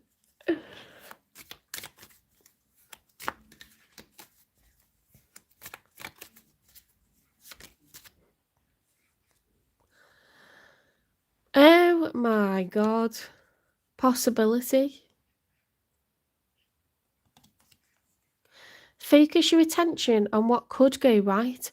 When you learn to imagine the best case scenario, you get to enjoy an experience twice.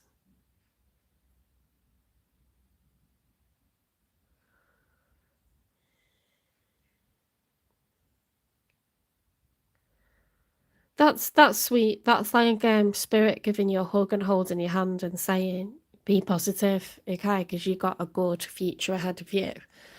You will get love, you will get your 10 of Pentacles, you will get your 10 of Cups, you will get your happily ever after. Okay, there's not evidence of it yet, but you are allowed to look forward to it, you are allowed to picture it, you are allowed to want it.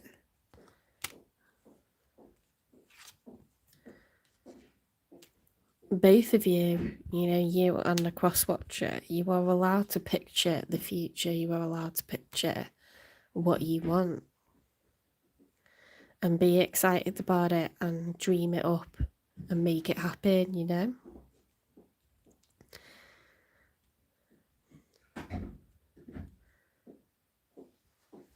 That's interesting, the fact that it says all your chakras are aligned.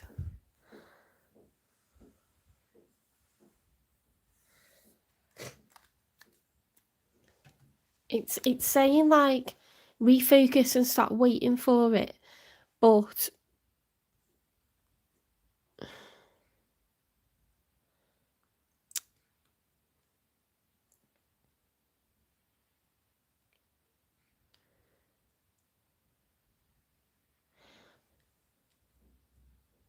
there does seem to be fast action, progress, something that you're going towards. If it is with this person, it has bags of potential and they weren't happy where they were, so you don't need to worry about that. Whatever went on in the past between you and your previous relationships didn't work, and it just didn't, and you know, you're hurting yourself by going over it and over it, you know, what things that were said, things that were done.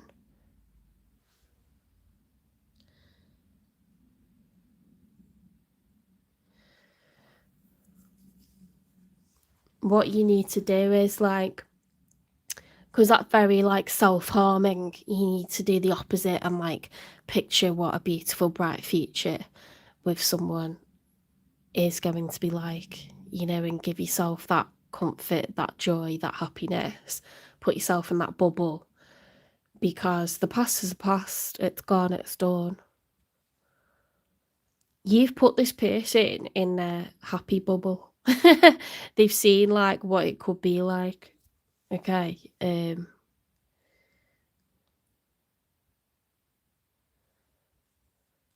You're welcome. I think that's all I can give you for now, Taurus. Take care of yourself. If you liked this reading, if it resonates, please give it a like, share, subscribe, follow, repost, support the channel, hype me up, and I'll see you in the next one. Personal readings are £25. You can arrange one by getting in touch with me directly, in a direct message on TikTok or Instagram, or you can email me at jen3585@gmail.com. People were overpaying me anyway, and my readings were really long, so I've just decided to like be more sensible with the pricing. And you know, I give a lot of time. There's only so many hours in a day, there's so many hours in a week. I can't create time. So I need to make sure I just get a bit more money for my time, because I give a lot of it. You know, your collective readings are totally free. And that will always be the case. I do finance readings and health readings as well, so I'm just charging $25 for all of them, really. But memberships are starting in March, so you'll get a monthly, members will get a monthly health reading, a monthly wealth reading, each of them worth £25 for $5.99, plus a How to Read Tarot series. And yeah, the collective love readings are completely free and will be weekly as long as I can manage it. Just sometimes I get ill, like I was ill this week, and I just couldn't keep up with it all. Would have been sneezing everywhere, splatting everywhere, so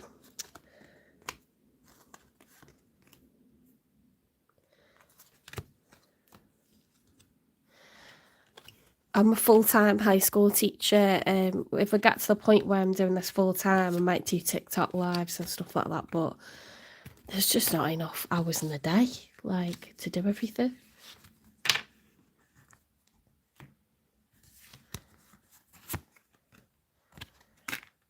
No, I don't do short readings because I don't feel like I tell you much when I do that. So I don't want to do that, do you know what I mean? I want to be authentic. Okay, Gemini, let's go on to you.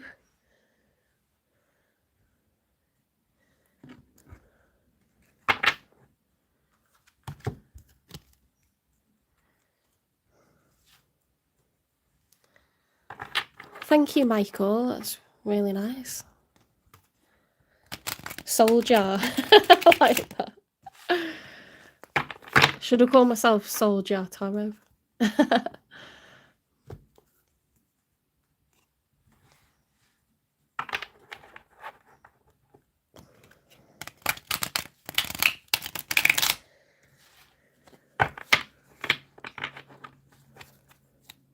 Let's do one more.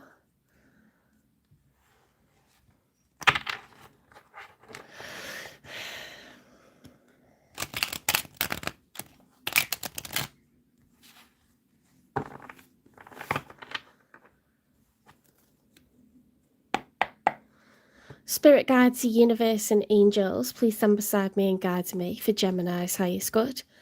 How is Gemini feeling in this second week of February 2026 with regards to what they're thinking about, dealing with, or manifesting in the future? 3 cards for Gemini, please. How's Gemini feeling?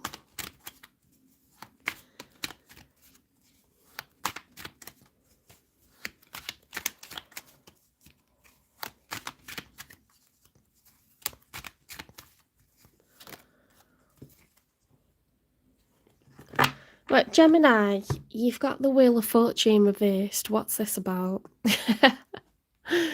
The Wheel of Fortune, when it's upright, is a period of good luck, good fortune. The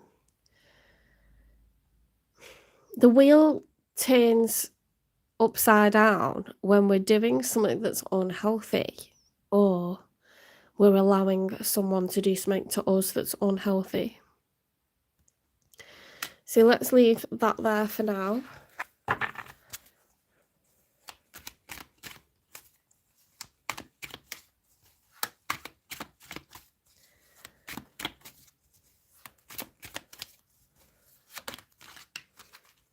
The Temperance. Ooh. Sagittarius. Your major arcana. Enlightened.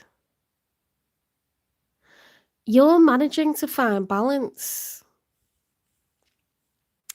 Where something used to get you imbalanced emotionally, you're managing to find balance. You know, the archer has to shoot for the stars, they have to aim, and you have to be poised in order to do that. You have to be confident, you have to be calm, you have to be poised. Otherwise, you're going to miss your target. So you look like you become enlightened over something that was not good for you. Some behaviour that you were doing or something that someone was doing to you. 6 of Wands, victory, success, recognition. Okay, so this is when you feel celebrated, you feel worthy, you feel like people are pointing out how well you're doing or how good you're looking, or you feel like you're getting attention, but you feel successful, feel in control. Lots of fire energy there for a Gemini. Let's get 3 for the one that's showing up for you.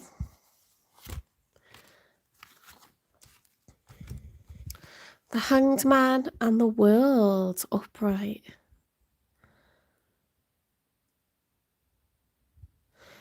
Okay, so we've got a crown here. See, this is, you see, this is what someone wears when they have the 6 of Wands, when they're successful.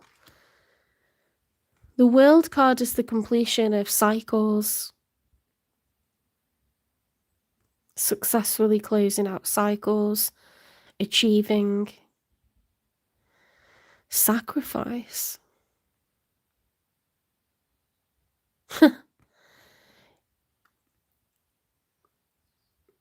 In this energy,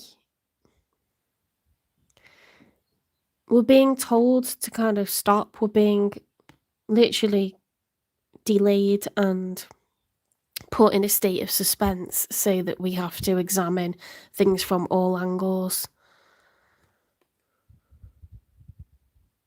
It's fixed energy. Lupus, the wolf, sacrifice.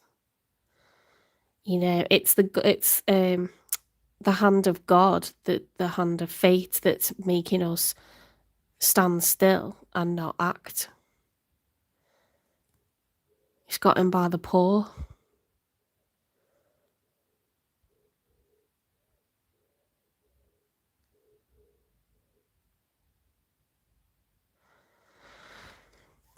You know, for me, like the Hangman is like a period of like open-mindedness. It's trying to see things from multiple perspectives so that we don't make a mistake.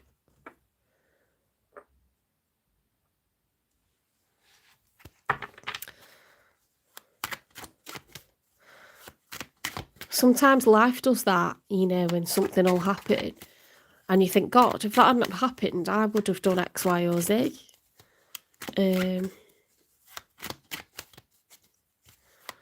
One of my karmics is actually doing jail time at the moment. He's actually in jail. There was a warrant out for his arrest, and I'm so glad, because that's the only reason he's not still tormenting me. But if he hadn't gone into jail, would I be strong enough to completely cut him off, to completely create distance? Sometimes there's divine intervention because it's not the right path.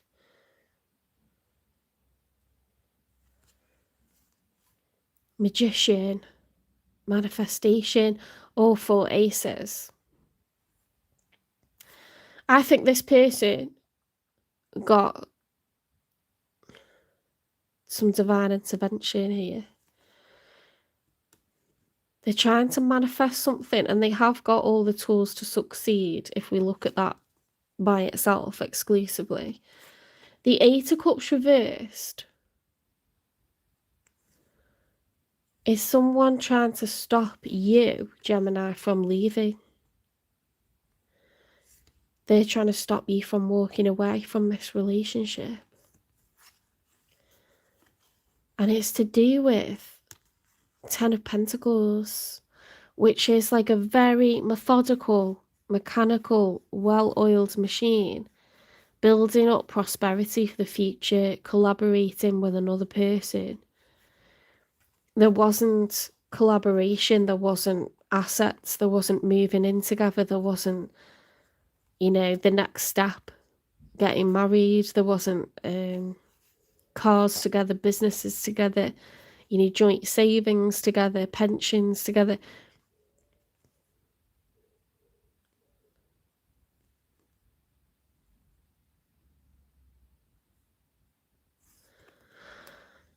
Let me just review the cards.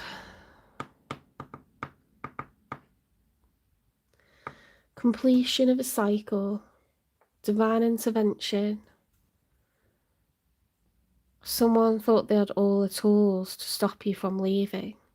They thought they had all the tools to stop you from leaving without giving you commitment, without giving you the promise of marriage, the promise of a house, the promise of joint assets.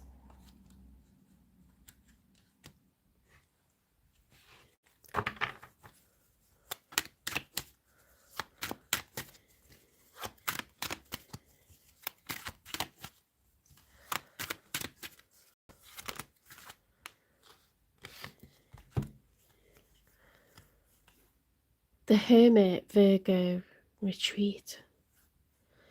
8 of Wands reversed. 4 of Cups. Ooh, they're being punished. They're literally being punished by the gods for like stringing you along, trying to like keep you in a state of like no commitment, non-committal energy. This is shadow work. Hi, La Unique. Hi, Renee. The Hermit is deep isolation. In the story of the Major Arcana, the Fool realises that he must walk this part of the journey alone. The answers lie within him. So this person doing solitary shadow work, this is what's causing big delays. The 4 of Cups is like them rejecting any offers from other people to do the shadow healing, shadow work. 5 of Swords is conflict, so arguments, strife, communication that's very negative and, you know, ouchy, spiky, prickly vibes.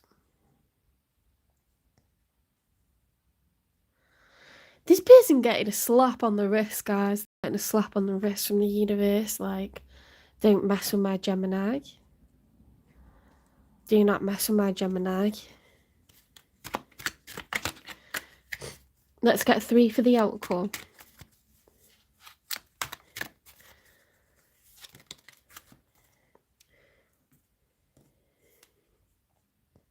Ten of Cups reversed. No one's happy in the home, whether you were living together or whether you're not, but that was, you know, what we were looking for. It wasn't being offered. The Page of Wands. And then let's get one more.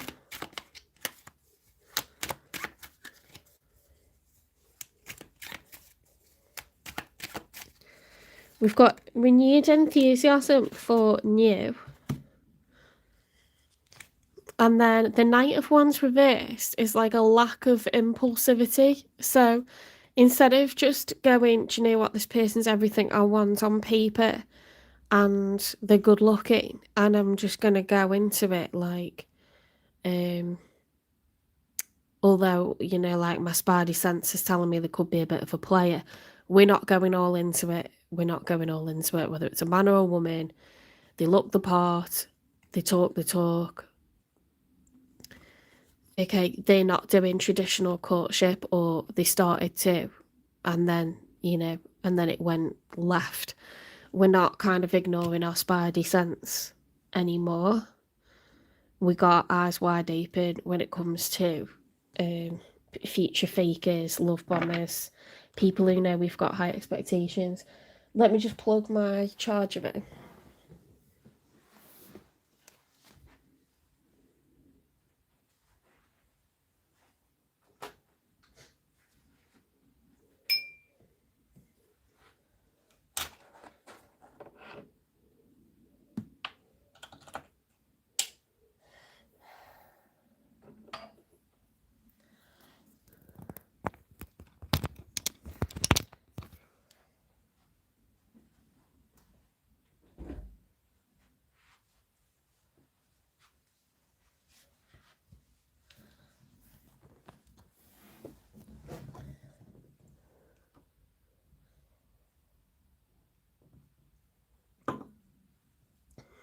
I think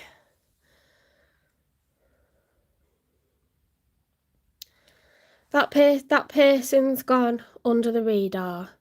They're doing a lot of self-work. They're checking themselves. What you're doing is you're now open to new. You do want a family. You do want your happily ever after. And you're not going to allow yourself to be impulsive or reckless again, because you may have thrown caution to the wind or ignored signs for a little bit and it didn't work for you doing that. You might be a bit angry at yourself for doing that. But you're now enlightened. You now feel in control again.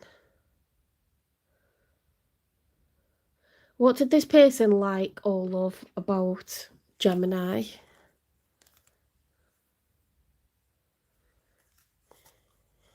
Oh, thank you. Thank you, Michael. I'm so grateful I met you. Are you sure you are real? This person never been treated to someone like high value. So they took it for granted because that's their like MO. It's their modus operandi.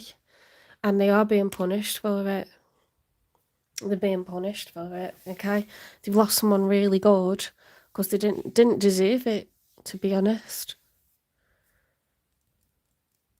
And they didn't even know that.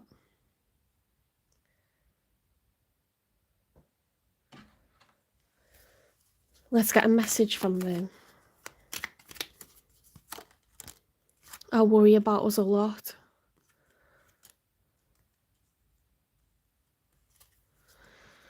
Yeah, they're not over it. You may find that they place a higher value on you after this, but that doesn't mean you have to like give them a time of day.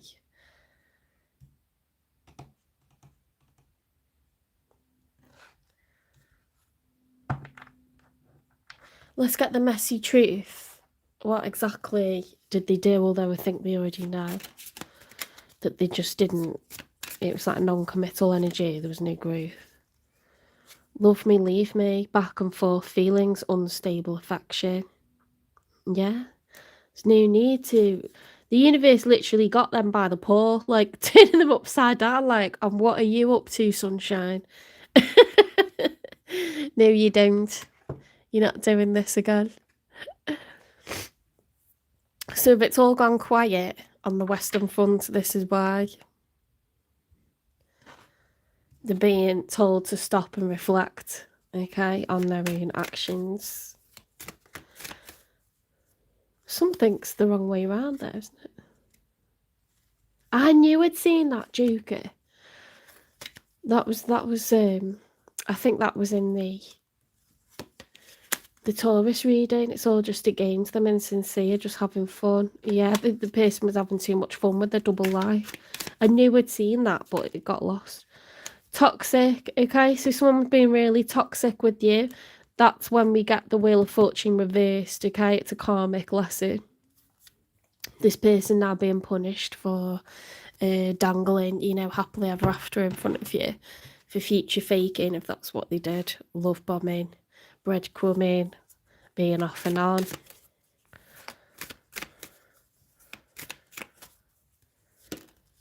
Seven's a number of reflection. Liberated destiny. With release comes freedom. Steering faith towards an unwritten future. That's you. That's you. Being steered towards, you know, an unwritten future, but having faith that's the right thing for you. You're poised. You are ready to aim and fire. You know, and there's only one way that can go, and that's success. You know, if you don't give people like that the time of day, then you can't end up with the disappointment of this not happening. Do you know what I mean? So, new. It's all about new.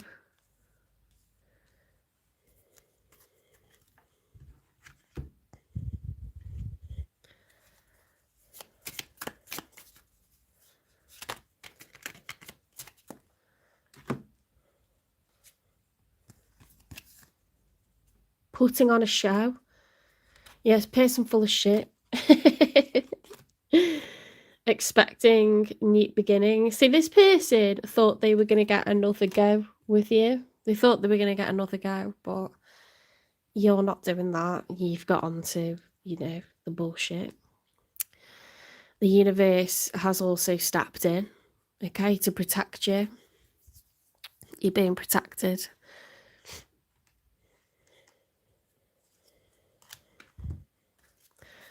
Let's get break and mirror. Double life. OMG, we've had this twice today. You could be a Taurus, Gemini, cusper. You could be a Taurus, Gemini, cusper. If you're early on in Gemini season, you should watch the Taurus reading, okay? Because it's very, very similar. This person was being deceptive. They were being a liar, okay? They knew that's what they were doing. They could even have been seeing other people or in a relationship, a full-blown relationship at the same time.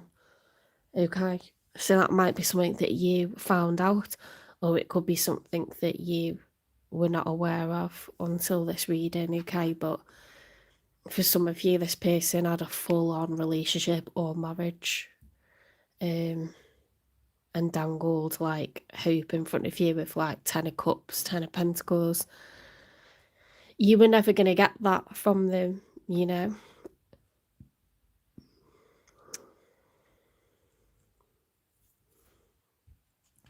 The universe is like caught them in a trap and turned them upside down. Making them to think, you know, and reflect. Intuition, trust your gut, it's rarely wrong. You knew there was something up with this person. What is this person's deal?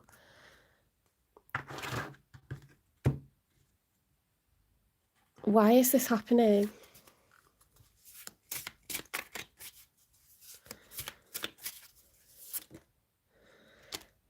Oh, you've had faith twice to remind you to have faith.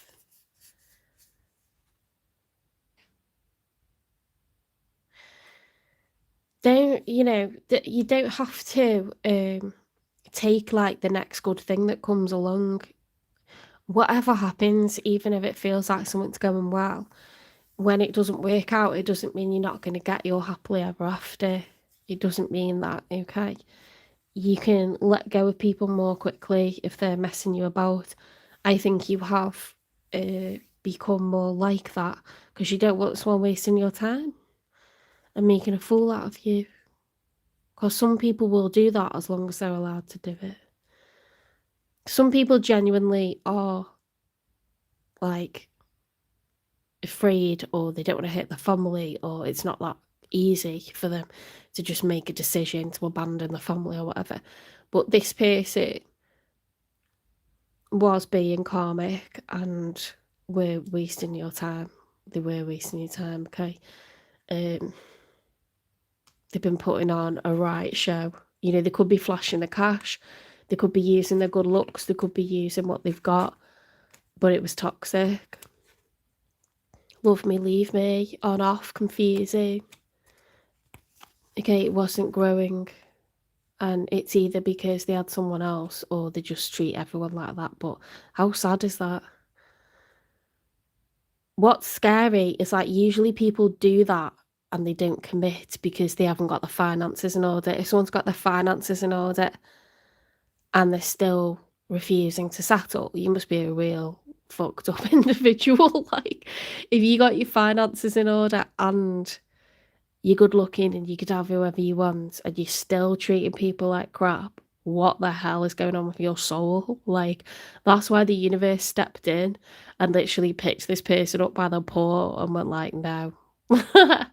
No, you don't. What's the karmic lesson here?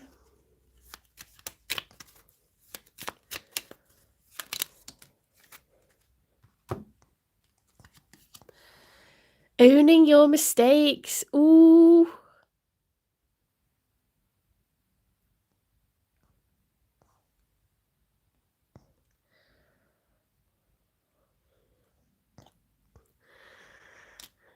Breaking cycles. You are not your past patterns. You could have had players before and you're like, do you know what? No. But this person also needs to learn their lesson. They've done this too many times to too many people. So the universe has picked them up by their ankle and they're like, no, you're going into purgatory now. You're going to pay for what you've done because you're not learning, young man or young woman. You love bombing people, you future faking people, people that are good people that want to settle down. Look, that whenever there's a cloud, that's the universe taking action. It's picked them up by the paw. The big bad wolf.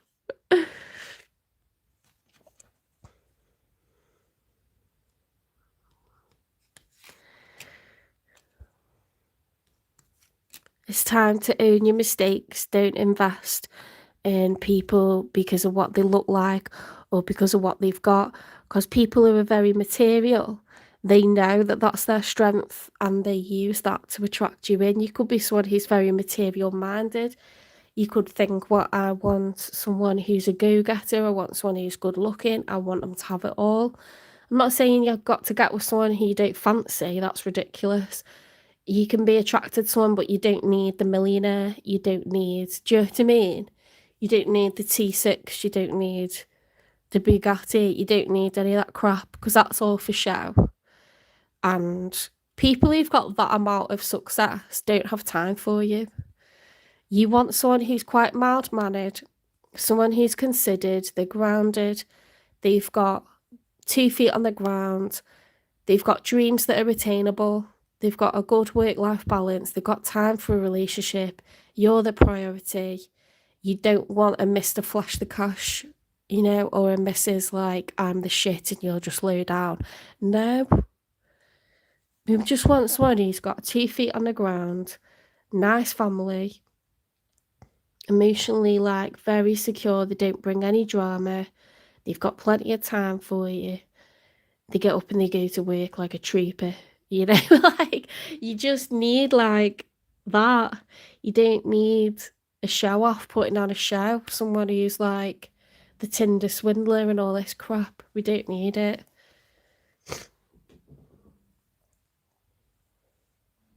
Someone been putting on a show.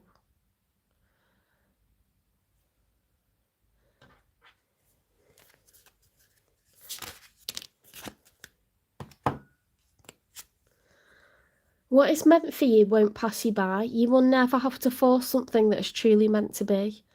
Trust in the perfection of divine timing and allow your life to unfold as it should. Whatever comes, let it come. Whatever goes, let it go. No matter what happens, no matter how far you seem to be away from where you want to be, never stop believing that you will somehow make it. Have an unrelenting belief that things will work out, that the long road has a purpose. Ooh. Okay, you don't have to give up on your like dream. You don't have to do that.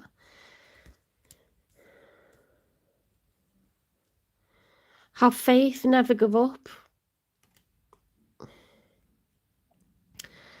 Part of like getting lessons thrown at you is so that you learn them and you become wiser, and life is for learning. It's not, you're not supposed to just have your happily ever after at the beginning, are you? In week 1 of like, you know, something you can't have your happily ever after. You've got to kind of go through these experiences in order to understand, in order to have depth, in order to stop and think. It's all part of the experience, experiential learning. It'd be really, really nice to just have it all neat and tidy, but then it would be boring, wouldn't it? We do the most personal growth through periods of challenge, okay? So we're going to have to embrace that as a part of life's lessons. Take it as a lesson. Move on. Don't sit in that energy for too long. They need to sit in it. They need to sit in it. They need to marinate in it. You don't need to.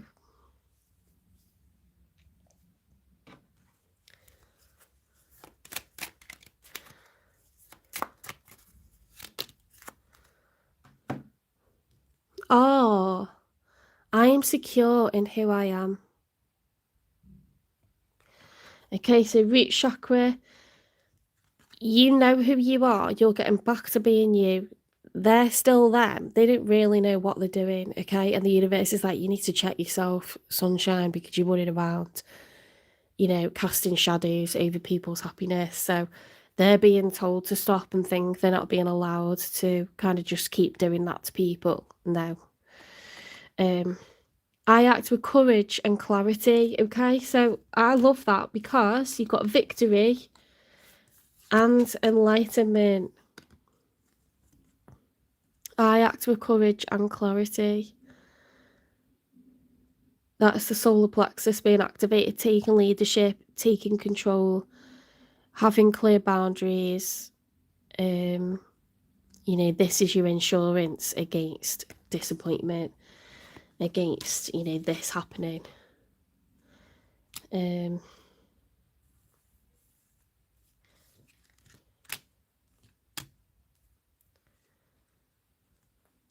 People listen to what you want, what you've been through, what you're looking for, and they tend to offer you things that they think are your fool's gold. So if they think you're interested in someone in a business with a nice car and multiple properties, guess what? They've suddenly got a nice car, multiple properties, like a huge like business portfolio.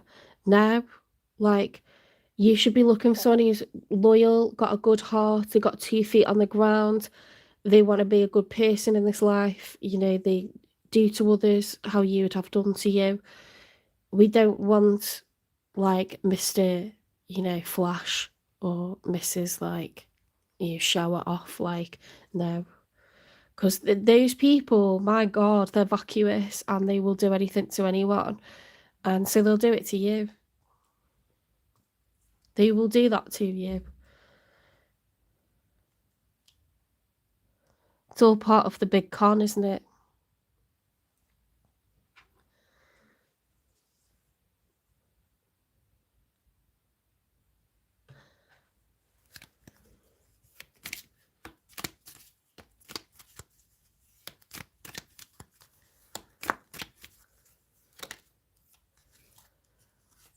A long walk is good for the soul. Get outside and allow Mother Nature to lift your spirits.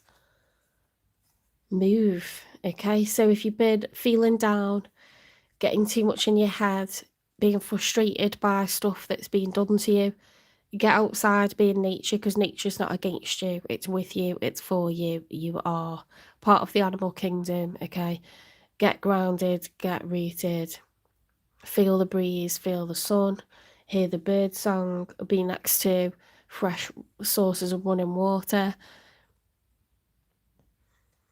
the birds and the bees, the wildlife. Okay, find your peace, find calm.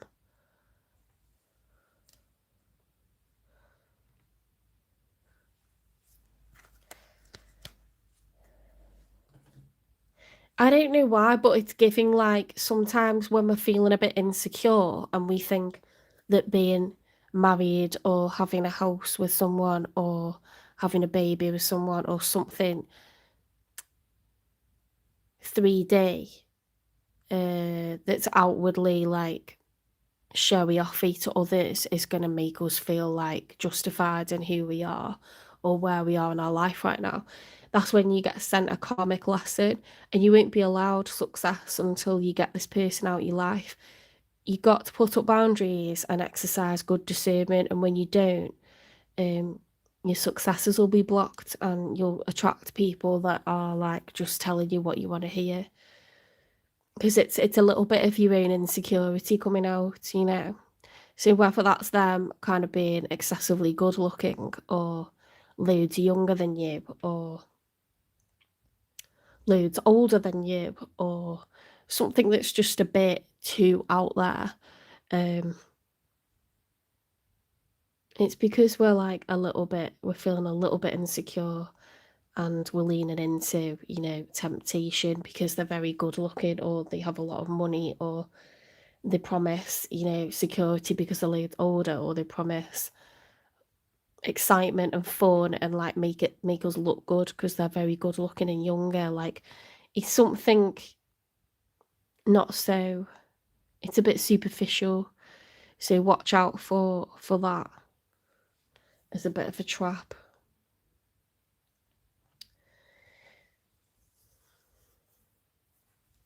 Let's get a divine timing for new love.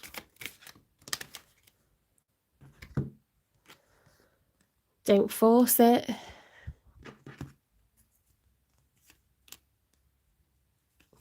So until you exercise faith and you think, "Do you know what, I'm going to have my happily ever after," it's going to like create tension and slow things down. Like, just relax.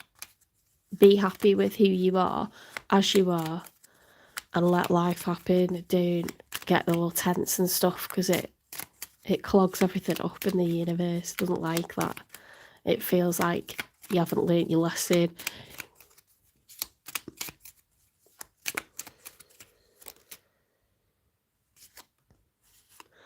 Manifest, dream deep, and ask for what you want. Okay, so be confident in who you are, be secure in what you have and everything that you're worth, but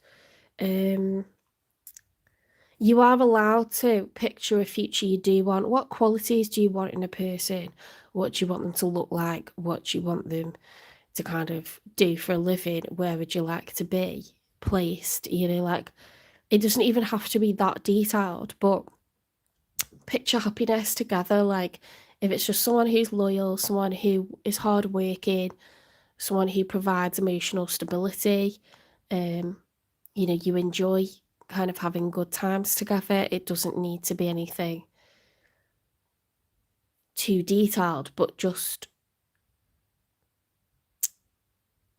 when you're by yourself, you've got a chance to kind of like track out a life, create a route,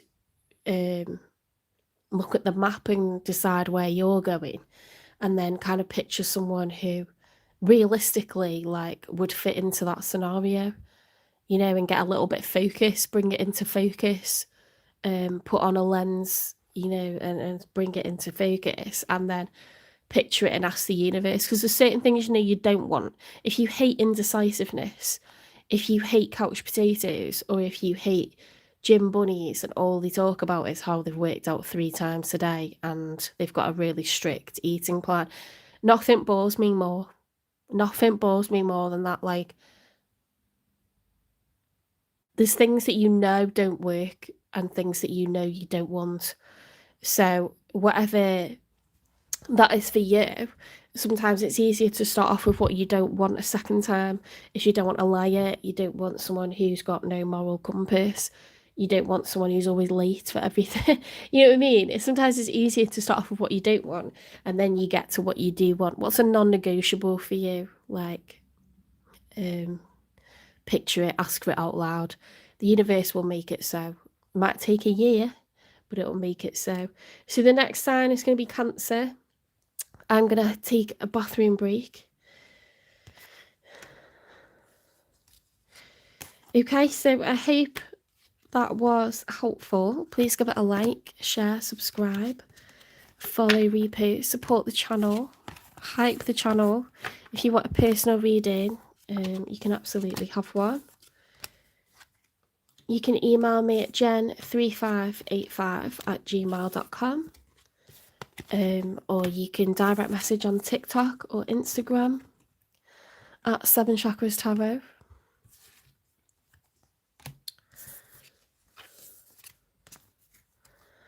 Memberships will be starting hopefully in the next month. I'm still waiting for my tax number to come back.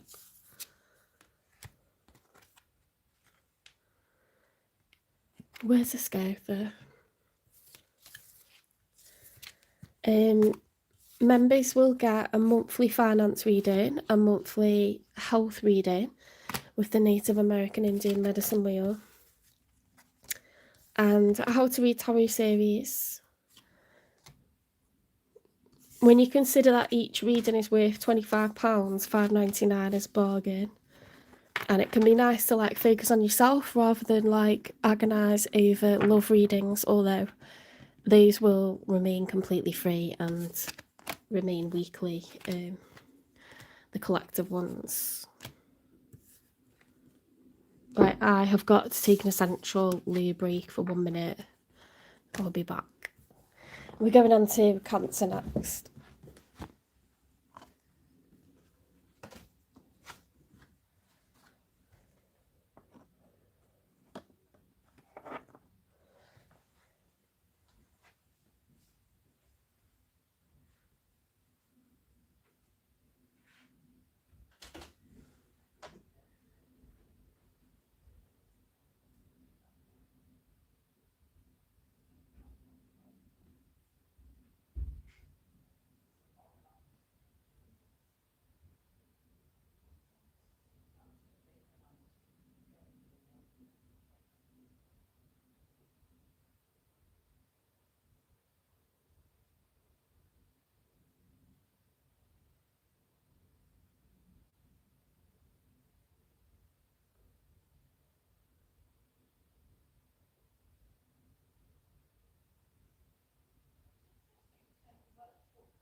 Gosh, I've barely done anything. I feel really tired and drained.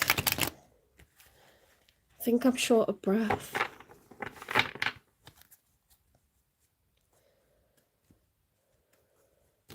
The most I'm doing today is going for a swim. That's it. I might just sit and contemplate my life in the steam room. The hot tubs are always like, people are so selfish with hot tubs. What is it with like people staying there for 25 minutes? You're broiling yourselves because you don't want to share. Be reasonable, guys. Be reasonable. 10 minutes in the hot tub is plenty. You get way too hot.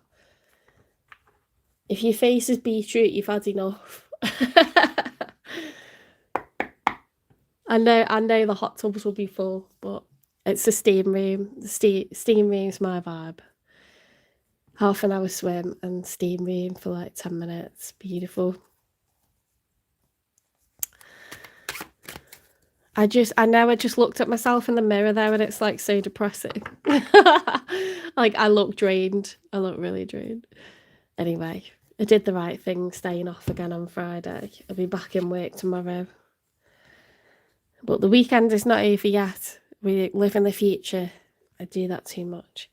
Okay, Cancer, you have got the King of Pentacles upright with the Four of Wands reversed. What is this about? The King of Pentacles is someone who's solid. They're a good provider. They have responsibilities. They know of their responsibilities. So Nine of Pentacles is like when you're single and you have enough for yourself. A king is, when there's a court card, it can suggest that you own a property or that you have children or you just have a high-powered job with a lot of responsibility. This is someone who likes security. It's earth energy, Taurus, Virgo, Capricorn, and it's masculine energy. So it's about what is for the greater good. The Four of Wands upright is stability, security. 4 is the most stable number in the tarot deck. It's usually about two people getting married, having a very exclusive relationship, public relationship. Everyone knows, in the local village or town or city that these two people are together. It's very stable. It's very, like the four legs to a chair, the four walls to a house, secure. It tends to suggest marriage, commitment, property, living in a house together, rock solid commitment. It is. It's the 1111 card. That's reversed though, so I don't get that. They're very opposite, like that would make sense if they were both upright. But with that one reversed, it's like you're a King of Pentacles looking for Four of Wands, but you haven't got it.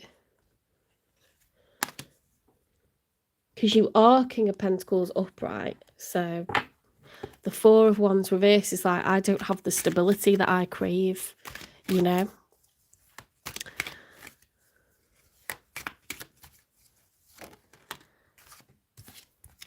Knight of Pentacles reversed. Okay, so you're not going to invest in anyone. Your Knights are in active pursuit. Pentacles are like commitment. Okay, so dating with a view to having a relationship. You're not doing that. You're dating, but you're just going to treat people like, like they're a good time, not a long time, because maybe you just feel like, I've got the money, I've got the resources, I'm worth it, but these people that are coming up present themselves to me, they're not worth it. And I want to keep my, keep my pentacles, like I want to keep my hard-earned cash. I don't want to malinvest. That's what it is. It's like, I don't want to malinvest. I'm not going to invest.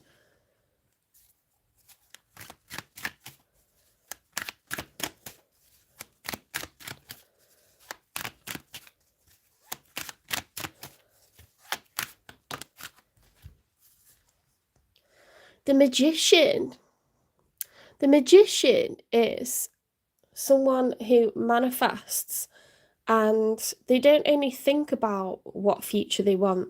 They believe they have all the tools to create it and make their dreams a reality. Okay? So that's really weird after getting the Knight of Pentacles reversed. We're moving into an energy of, I know what I want and I've got all the tools to get it. I've got the money, the finances, I've got the patience, I'm doing the research, I've got the facts. I make sure I get the truth from people. I'm very determined. Okay, so you can see it's got the Ace of Wands, the Ace of Pentacles, the Ace of Cups, the Ace of Swords.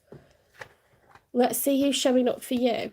Let me just take a paracetamol because I've got a tummy ache. Probably because of being on the coffee.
Straight out.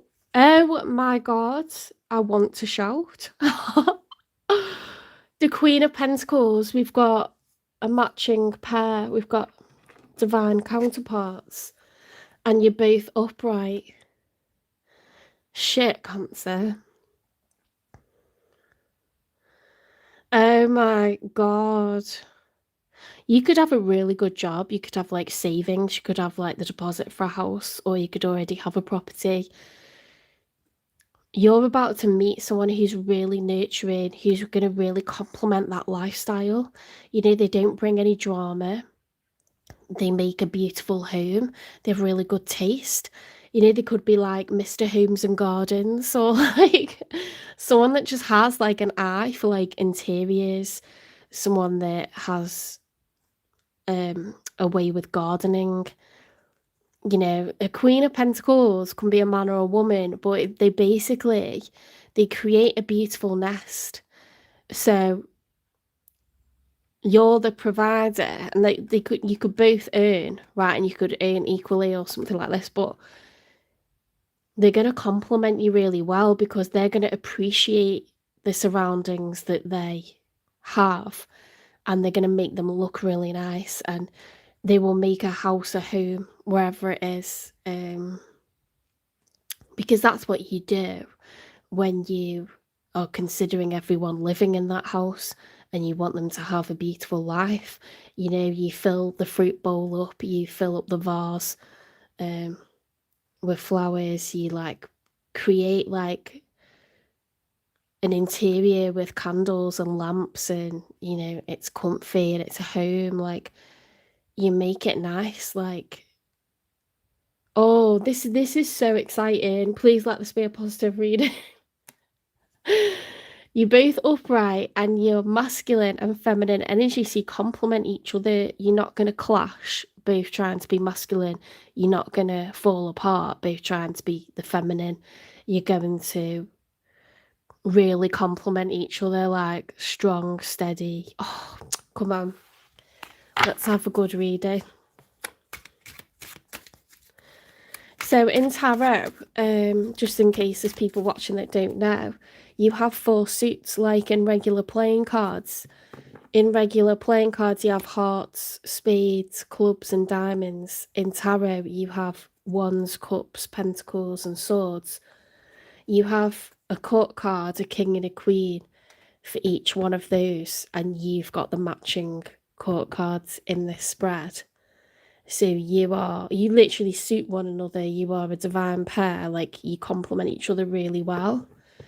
But it's not only that, you're both in your like, one's in masculine energy, one's in feminine energy, so it complements really nicely. And masculine and feminine energy shifts and changes. So I could go more into a masculine energy if I have a partner who's sick, and or they like become unemployed, or they retire and I become the main wage earner. I could be in a more masculine energy if my partner passes away and I have to suddenly run a household solo with children and responsibilities, and I can't just be myself anymore. I've got to step up and like think about the greater good. I've got to take, ownership of everything. I've got to stand on my own 2 feet and do everything, where I could sometimes be in a feminine energy and nurture and beautify the place, and I could still be earning good money, but I'm in more of a like, how is each individual person doing? I've got to suddenly step up and take the leadership role. I know a lot of my friends are in their masculine energy all the time, and the husband or boyfriend or fiance is in their feminine energy, and they're taking care of the kids, because I don't know why, but my friends are very good at leadership. They have to take the reins because the other person is not. And the other person is quite good at nurturing, so they could be more in the feminine energy, and it works. I don't know. That's just, everyone has both. If it happens the other way and it happens to a male and, you know, their partner passes away, suddenly they've got to find a way to be more nurturing and do the lunch boxes and do, like, what's considered to be a more feminine role. You know, help to buy clothes for, like, girls, and they're like, "How the heck do I do that?" And they got to try to, like, be, like, that feminine role that kinda lends itself more naturally to a woman. Of course, I'm talking about heterosexual relationships here, but everyone has masculine and feminine energy. Okay, sometimes we lean into one more than the other. So when you complement each other like this, it's nice.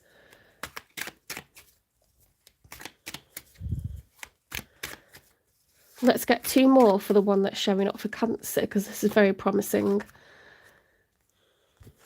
Right, these came out exactly like this, so in the challenge position. We've got victory one way. 5 of Wands is avoiding arguments. 6 of Wands is success. 6 of Wands reverse is failure. 5 of Wands upright is competition. So you don't want to fall out with each other, you need to work together. There's some sort of, like, message like that.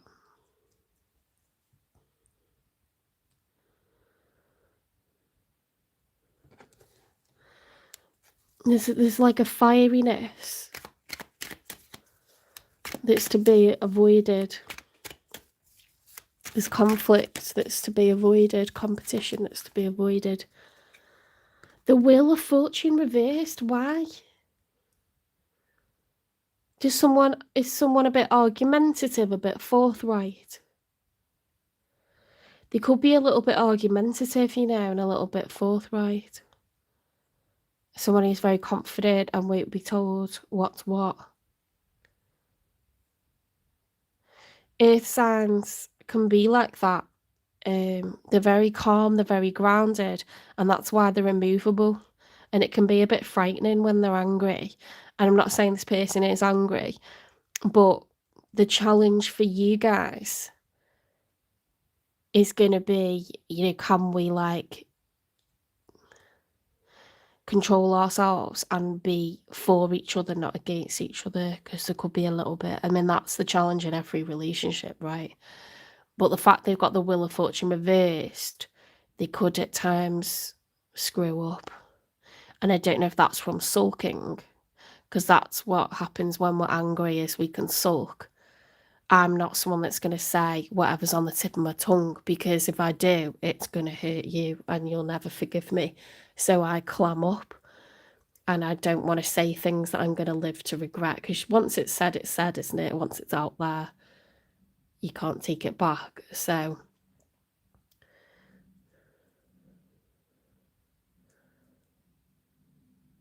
but I don't like someone making out like I'm just along for the ride. So I do stand up for myself, and I do say, hang on a minute, why are you talking like, you know, this is what's happening and you've not consulted me first or whatever. We will dig. Let's get a 3 for the outcome.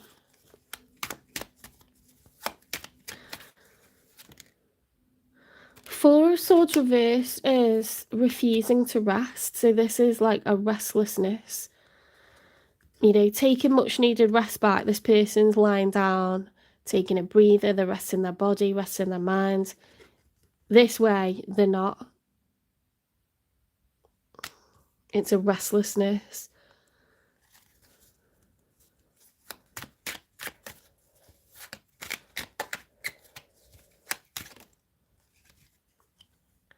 Queen of Cups reversed. Kind-hearted. So, I mean, mean-hearted, mean-spirited is the opposite of that. And it's reversed. Someone has to have the last word.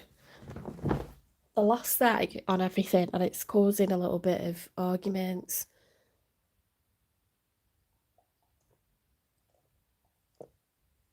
Oh, thanks, Andrea. That's good to know. I'm glad it resonates.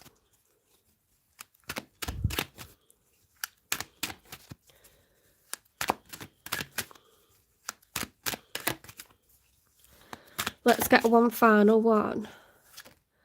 How scouse was that? One final one.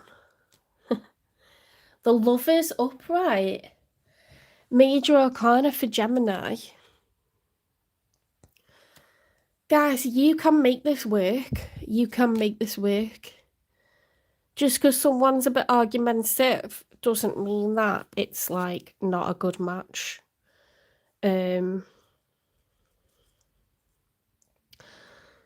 I know this because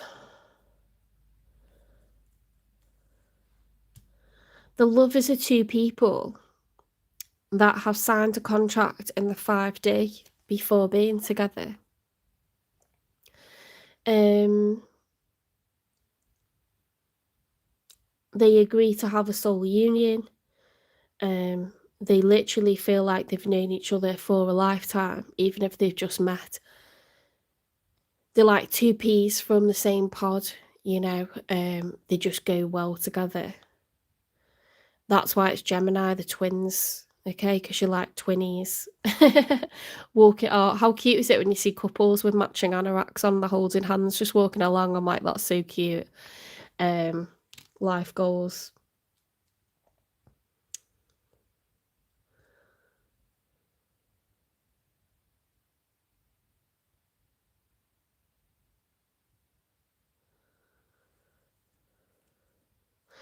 The Lovers is upright in the outcome.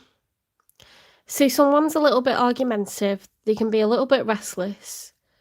You might have to work through some stuff. You might have to compromise. But isn't that just what has to happen when you're two individuals trying to, you know, be half of something? What is it that this person likes or loves? I would say loves about Cancer.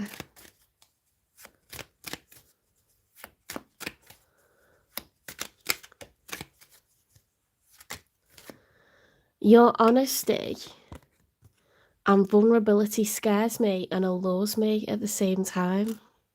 So they know that you're real. They know that you're a real person. Like, you keep it real. When you speak the truth. I just seen the other one. I'm in love with you. Guys.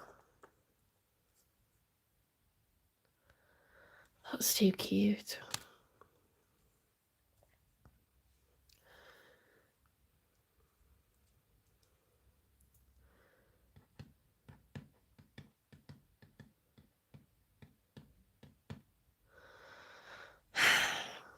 The only thing I didn't get is, if they got like a bit of a toxic pattern of trying to overbear, because I don't get why they've got that Wheel of Fortune reversed.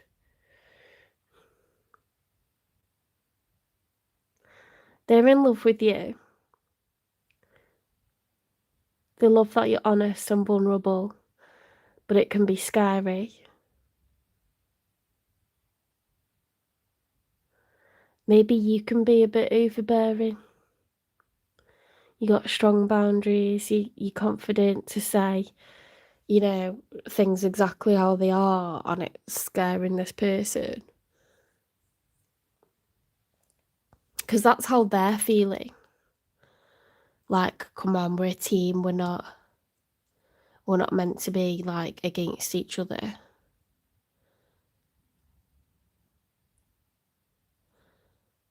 And you're in your masculine energy.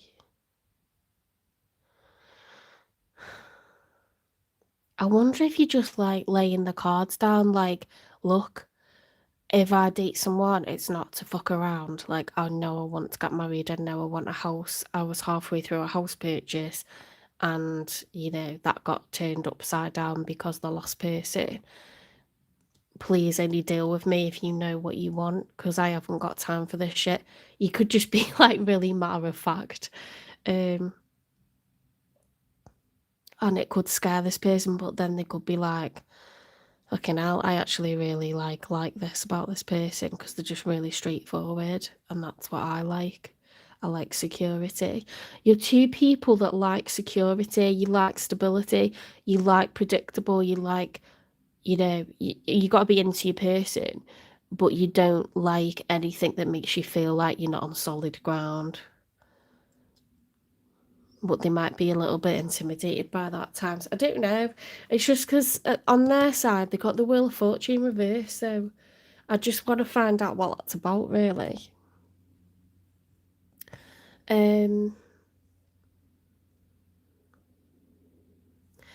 The other thing I want to understand is if you're already married, or you're two people that are just crossing paths now, and this is like what's coming in the future, because my gut feeling was that this is what's coming in. But it could be that you're already together, and then you're kind of saying, look, if there isn't marriage, like,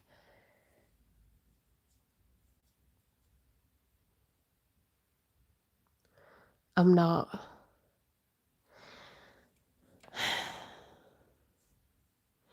You might already be together because we've not got pages or knights. It's straight in with King and Queen of Pentacles. But you're not, like, you're either not married or you're not living together yet. Or you're married and living together, but you argue a lot.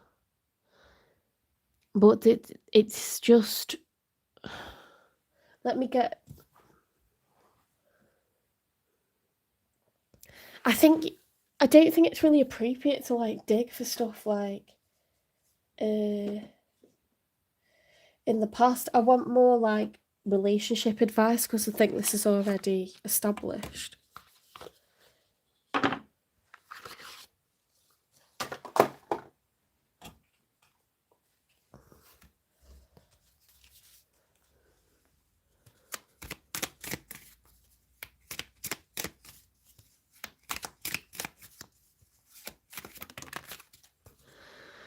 Resolution. Face conflicts with courage. Find the key to unlock understanding.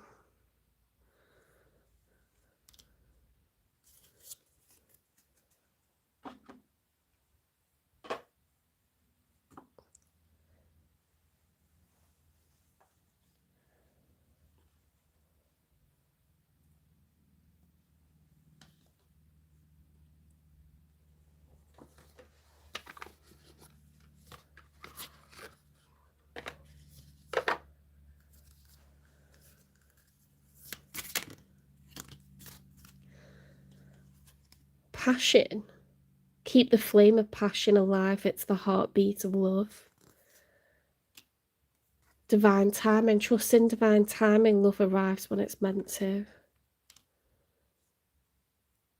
Ooh, that's quite nice, that, isn't it? It's quite positive.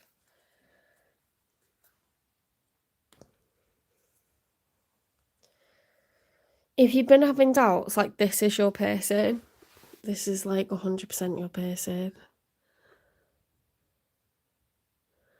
Sometimes you just got to put up with a bit of sass. Depends what their other placements are and how people have been brought up, how they've been treated previously. Do you want me to look at their previous to understand where they're coming from?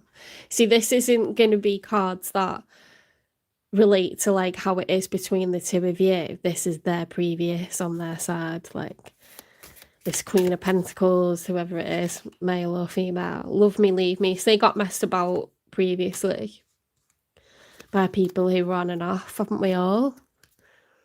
Haven't we all?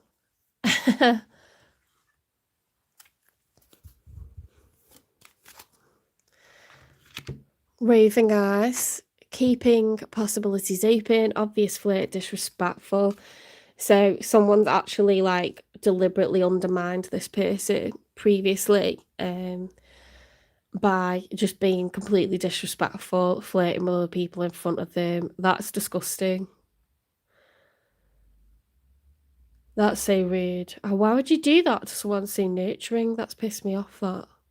Queen of Pentacles is such a lovely, like, vibe. That's like Taurus, Virgo, Capricorn, really down to earth, really committed, very respectful at all times, like very calming. You know, people who make a beautiful home, they're fantastic mothers and fathers. This is not someone to treat like this. That was a very bad thing that happened to them.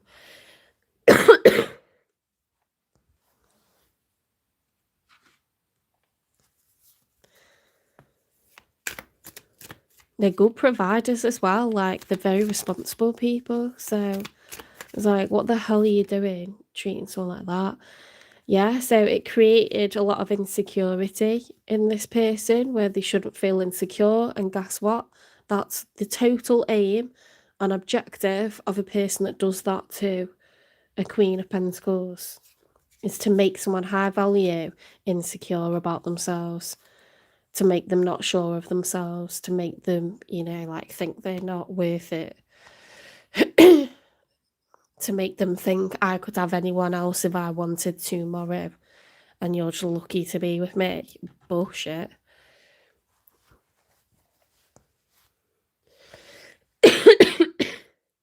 Sorry.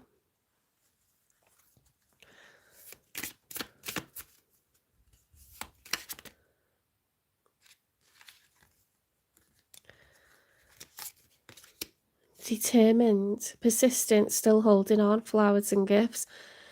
They had someone that was, you know, like cat and mouse with them. Guilt, apology, remorseful, ashamed. Pictures, regrets, reminiscing, missing you. Ew, they've got someone that's like a pure creeper, like in their background. That reminds them, you know, like it's like ghost of boyfriends past. Or ghost of girlfriends past that treat them really bad and it like haunts them. See, that's why they might get a bit sassy sometimes or argumentative, or they might not like it when you guys argue, and it makes them feel like unsure because that's what they got treated like in the past, was like they're just an option. And deliberately, it's not them having natural insecurities, they were made to feel that way. Like their ex like openly flirting with other people in front of them, which is just fucking disgraceful, to be honest. Who does that? Like, you do that when you don't like someone. You piss them off by trying, you know, if you're pissed off with your boyfriend or your girlfriend, you try to flirt with someone else, you're trying to hurt them. I don't like that. They got treated really badly. They don't like to argue, they don't like to fall out. They're almost too loyal to a fault, this person. So face conflicts with courage, find the key to unlock understanding, keep the flame of passion alive. It's the heartbeat of love.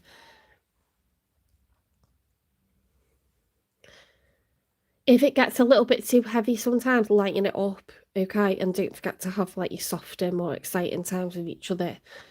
Because you are both in a very practical frame of mind. You do suit each other. But insecurity can create emotional and physical distance, can't it? So make sure you do resolve things. Don't go to sleep on arguments. If the other person is sulking, you know, like be the bigger person and go and sort it out. Like, don't go to sleep on an argument. It never makes it better. Don't ever leave me to calm down. Like, come and sort it out, because I will get more insane the longer you leave it. Like, I can't stand that when people say I was leaving you to like let you calm down. Like, no, we're not doing that. We are not doing that. Why is this happening?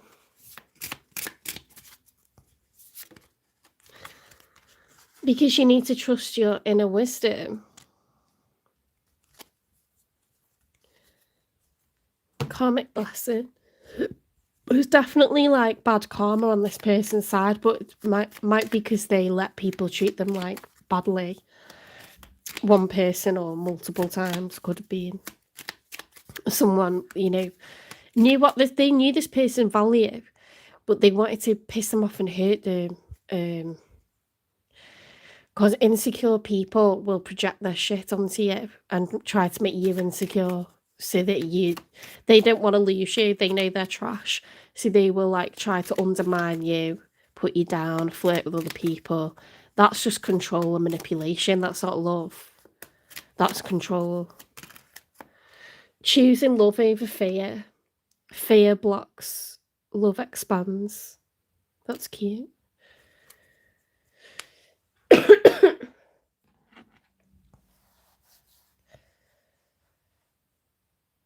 Let's get a message from the universe. Oh, something else came out, I think. Lessons in love, relationships reflect what we need to heal.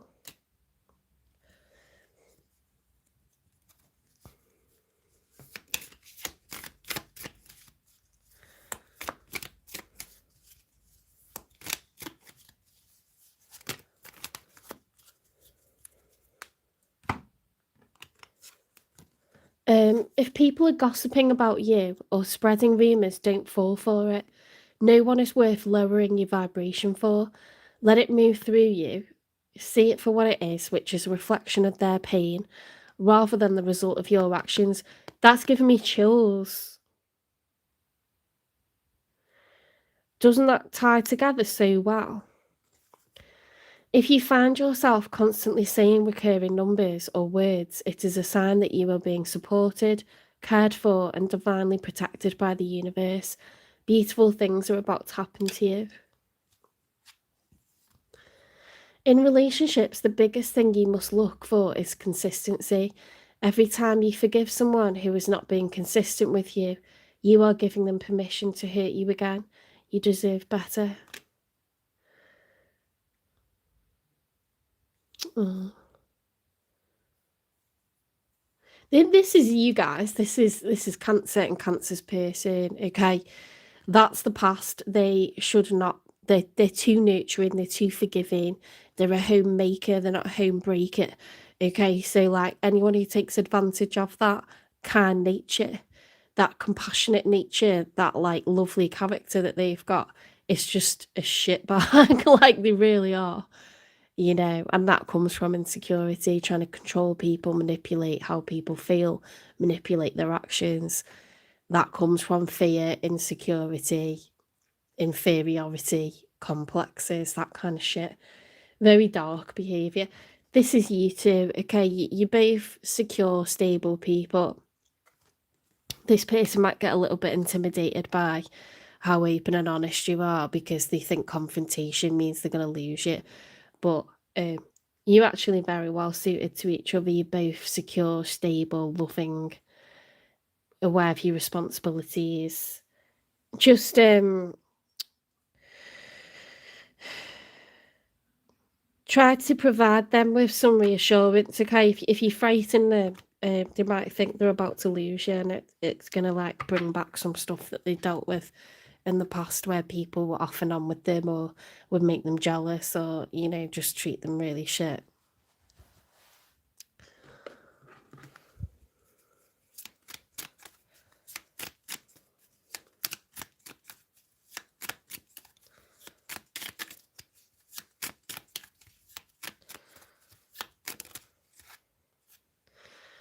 Oh my god, this is creepy. Is it creepy in a good way? Boundaries. Put a ring around yourself and your energies.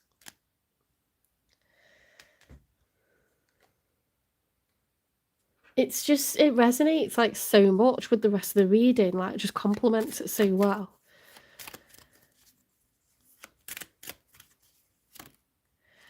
Crown chakra, I am divine. Being at one with the universe, trusting that this is part of the divine plan, trusting that you've met your soulmate, that it's going to work out, that it's fruitful. That's a hill, it's not a mountain, it's not a challenge. It's there's going to be problems coming up, but where there's compromise, you do suit each other. You are meant to be together. You are blessed. Don't let like creeps from the past to hinder what you've got together now. this isn't that. This isn't someone being insecure and like trying to make you jealous because really they know that you're better than them, and you're gonna realise what a shitty person they are at some point. Like,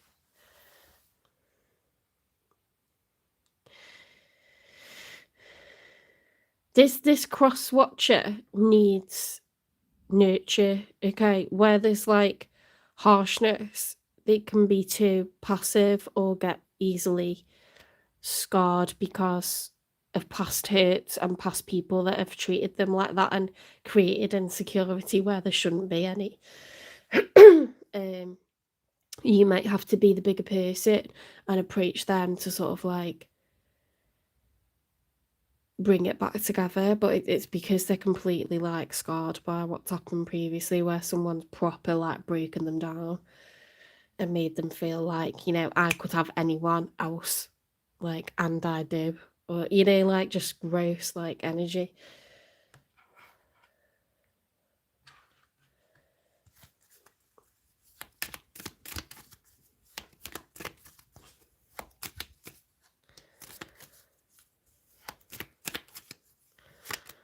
Right, advice for Cancer.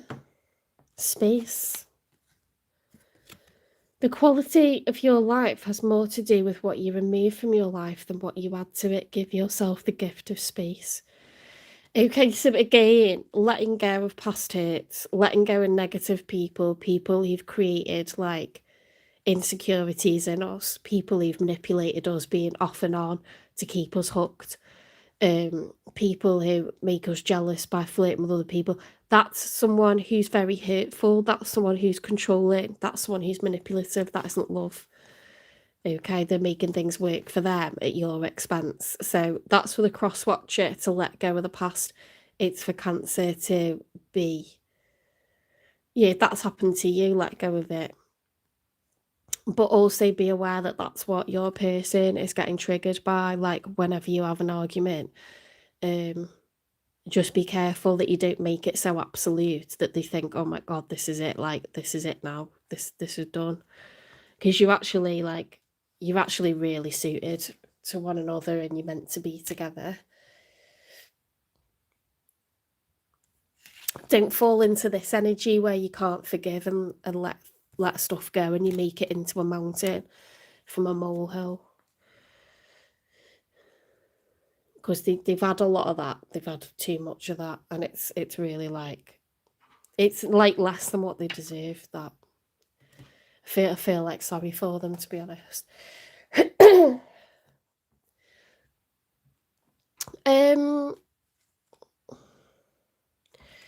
hope you liked this reading. Please give it a like, share, subscribe, follow, repost, support the channel, hype the channel, and we're going to go on to Virgo. What time is it? Oh, I'm doing well for time. Have I missed out a sign? It's Leo next, isn't it? It's Leo, and then it's Virgo. For some reason, I forgot about my lovely Leos. It's Leo next.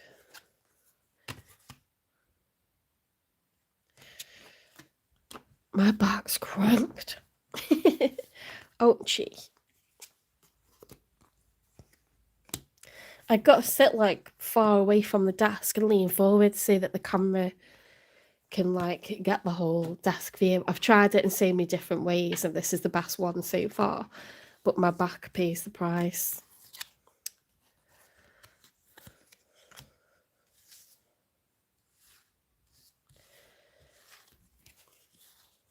The swimming will sort me out.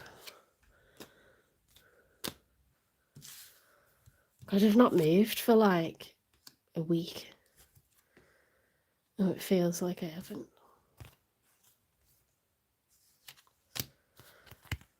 Stiff as a board.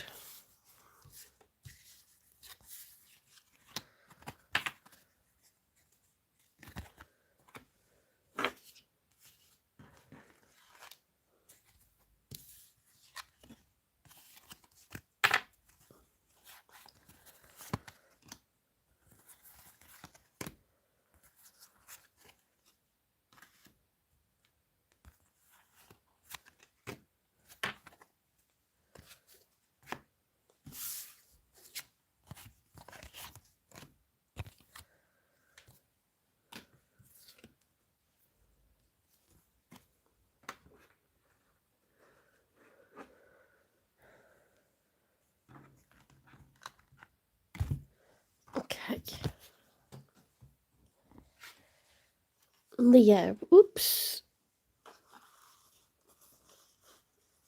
Year of the Horse, energetic, independent, and joyful. No disrespect, but I've got to like cover you with this now.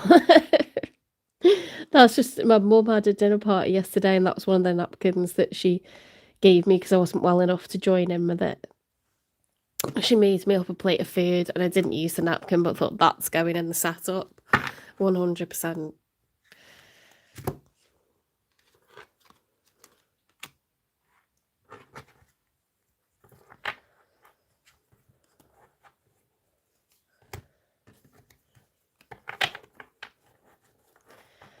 These cards are too big for my hands. If you're like, why is she scrabbling at the desk? That's why. They're just a little, like, a few millimeters too big, these cards, but...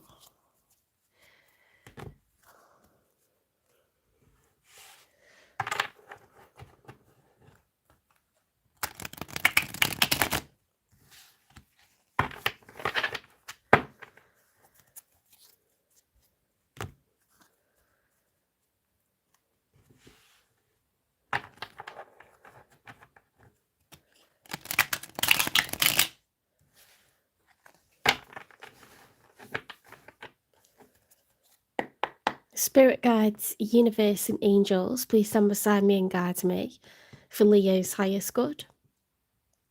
How is Leo feeling in the second week of February 2026 with regards to when they're thinking about, dealing with, or manifesting in? 3 cards for how Leo's feeling, first of all, please.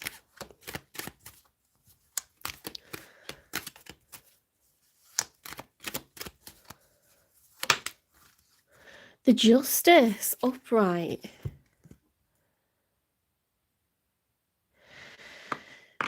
Okay, so major arcana for Libra, the scales of fairness, what's right, what's true, what's fair, what's just, they're being reset. Okay, something's being rebalanced that wasn't fair.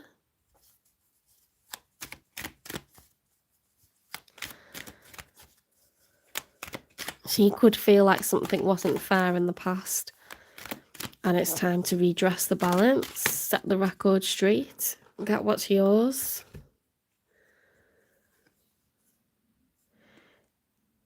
Wow, okay, so we've got the past and we've got the future. You could have a little bit of fear, a little bit of insecurity around moving on. Some baggage, some emotional baggage is still lingering, you know, in the air. You want to set sail for a new course, a new direction, okay, but there's a little bit of a hesitation or a little bit of a pause while you think, where am I going? Like, where am I actually going? The moon is the major arcana for Pisces. You know, we can worry so much that we think there's stuff there lurking in the dark that there isn't. This energy of, like, you know, perceiving obstacles, that the mountains represent obstacles, our fears. They're not irrational fears, they're rational ones, but sometimes that gets in our head, doesn't it? And then we think, God, I don't know, I'm a bit scared, but you do it anyway. In the story of the major arcana, the fool realizes that he must walk forwards anyway. Even if it's dark, even if, you know, there could be, like, things lurking in the dark, obstacles ahead, you'll deal with it, you'll be able to manage it. But something in the past has kind of made you feel a little bit like, in your head, you know, like you've hesitated a little bit maybe, or you're worried that the same thing's going to happen again.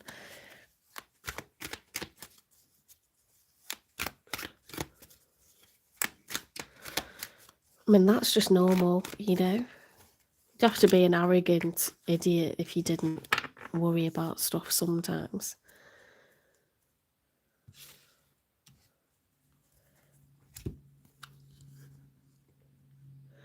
Ace of Pentacles reversed and the Ace of Wands reversed.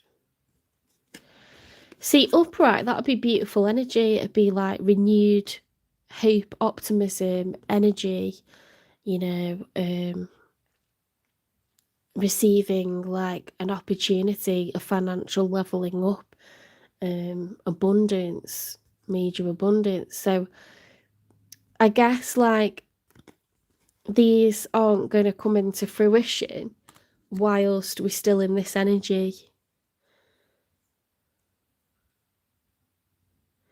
Because aces are things that we want, things that we're dreaming of, manifesting, wishing for, but also actively working on. So it's hard to actively work on stuff when you're afraid and when you're not sure what direction you're going because you're a little bit stuck and haunted by the past.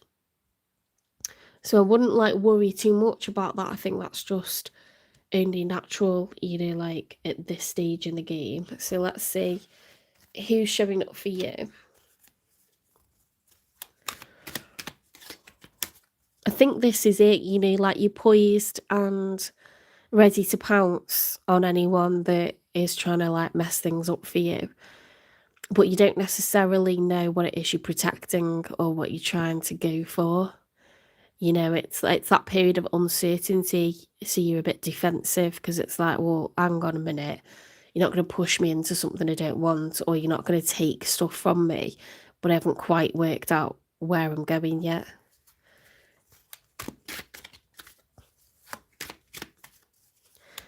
But you just know that you don't want to be crossed, you know. Let's see who's showing up for Leo.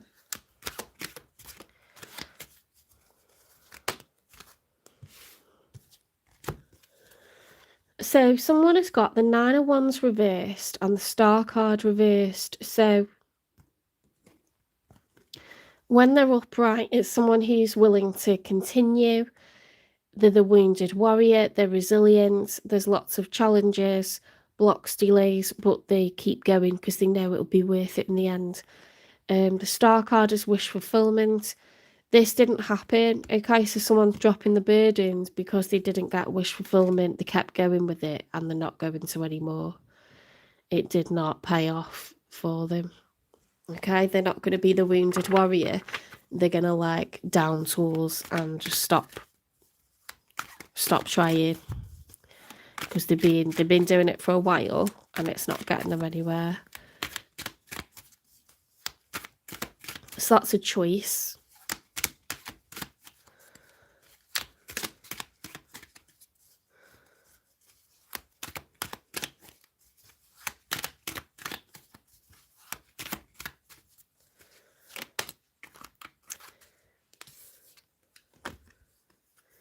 The Seven of Cups upright, inspiration. They're going back to the drawing board. They were trying at something that wasn't working out, so they've gone back to the drawing board. And they are currently weighing up their options, thinking, what do I want? What country do I want to live in? What job do I want to do? What type of person do I want to be with?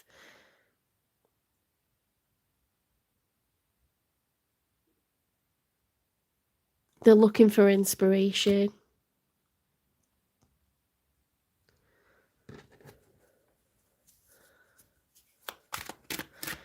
I hate that when you it never works when you sit down to do a painting and you haven't set your mind on what it is that's going to be the subject.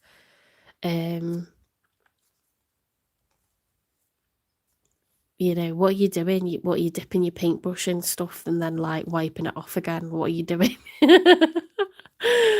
Like, it's just the worst idea ever. There's nothing to make you feel more disconcerted or disturbed or ineffective. Just a waste of materials and resources, isn't it?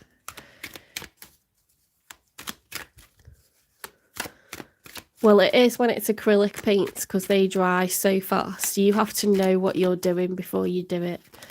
You can't wing it. You can't wing it. You have to like decide what you're going to paint and then you go about it. with a bit of a plan, you know? Bit of a plan at least. The Lovers and the Hermit. Oh my god, I'm creeping myself out. So the Lovers is a divine pair. These people signed a contract in the 5D before getting into the 3D. They said, we will have a relationship together. We will be contracted into a commitment together. It's divine, you know, it's divinely guided. And the Hermit is the major arcana. So that's the major for Gemini. This is the major for Virgo. This is about doing shadow work, going into a period of isolation and trying to think, what was my part, what was their part, like, what do I want next? What are my non-negotiables? I'm going to redraft, you know, this charter. I'm going to, like, make this agreement. You know, what are the guidelines going to be for my life? What are my ground rules? What am I prepared to do and not do, or have done to me and not be done to me? Like,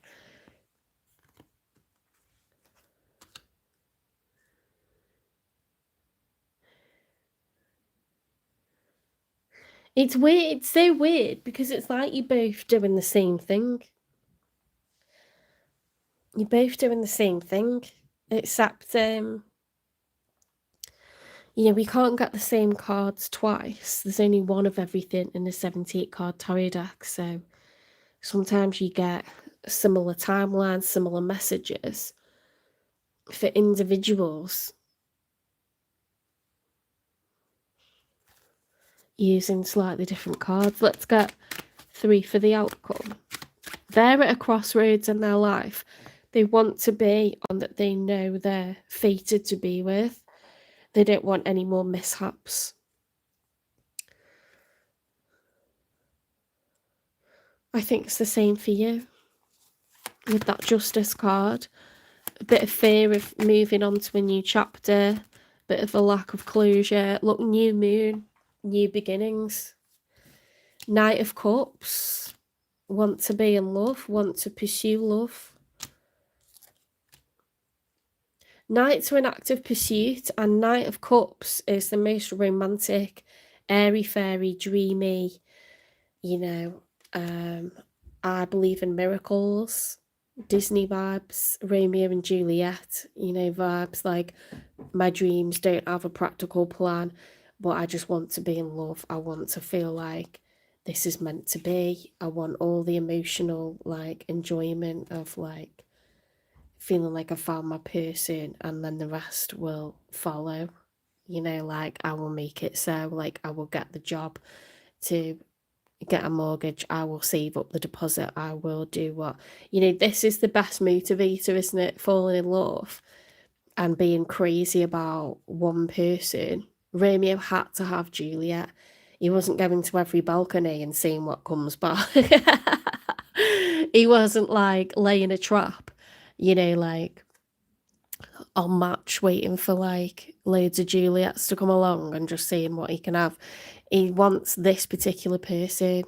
See, this is when you're, like, crazy about one particular person and your heart belongs to them and you spend all night thinking about them. It's a nice energy. It's your motivator. See how that's not a mountain? It's like little stages and there's a pathway and it's quite sort of bountiful. There's trees and there's lots that can thrive. You know, some of it's plain sailing and some of it there's little bits of, like, obstacles, but it's not like treacherous or brutal. This is like, I can deal with things that come at me, you know, like when I've got this person, it makes everything feel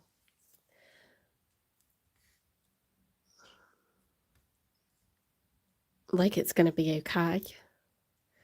It's the same with Juliet, you know, Juliet's prepared to do whatever it takes to be with Romeo. She's not, like, looking at all the Romeos and going, Joe, what, I'll have this one today and that one tomorrow. She wants him, doesn't she? She's prepared to go against her family and what everyone's telling her to be like the right thing to do. The nurse, people who are advisors to her, people who care about what happens to her. She has to have Romeo. So it's very loyal. It's not like, oh, we just want, you know, to get with anyone. It's like a particular person.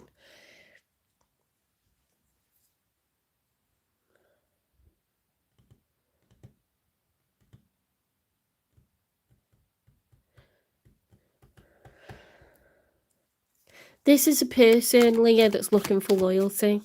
They're looking for mutual loyalty, and you are a very loyal sign. Once you've got your sights set on a person, you know you want them, you will be loyal to them. Like, you expect that loyalty back as well. The Two of Wands reversed. So the Two of Wands upright is planning. See how it looks like Pythagoras, like Pythagoras' theorem, like shapes, geometric shapes, compasses, perfect angles, equations. It's like a planning phase. It's doing the maths. It's working everything out. Getting all the measurements, you know, for the furniture and the space that you've got before just making a reckless purchase. This is planning. This is organised. This is focused. This is research. When it's reversed,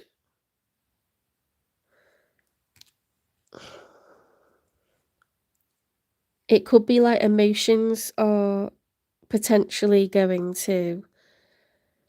we're going to get ahead of ourselves, and we are going to be prepared to do whatever it takes, but we could get carried away.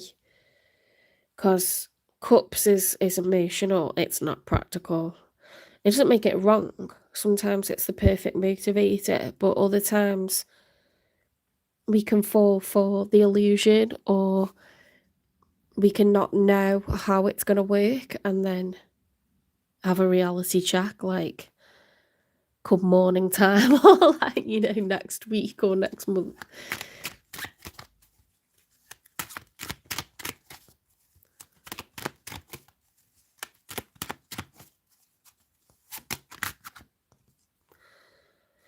Ooh, okay. Eight of Pentacles is a really nice one. See, that is investment. This is someone who is, do you know what? If I've got a house, I want to build an extension. If I'm renting somewhere, I want to buy somewhere now. If I'm dating someone, I want a relationship. If I'm having a relationship with someone, I would like to marry them and have children with them and have a home with them. It's investing time, money, and energy into growth and expansion. But the Eight of Pentacles, it's a willingness to grow a relationship when it comes up in a love reading. But it could also show that someone's still trying to get to the Nine of Pentacles, where they've got enough money to pay for themselves, to be financially independent, to not need resources from anyone else. But it's a very positive card to get upright. It's investment of time, money, and energy. Serious investment.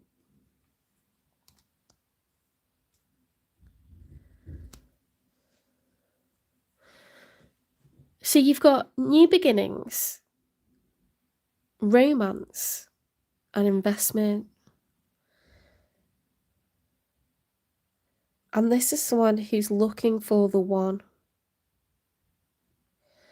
You've got a person who's looking for the one. They flogged a dead horse in the past, and now they're looking for their person, the one that they're meant to be with. And they're willing to go all in. They'll do whatever it takes.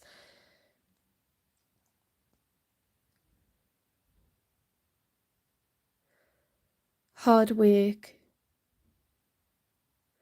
determination, motivated by, you know, like, just loyalty, just absolute loyalty.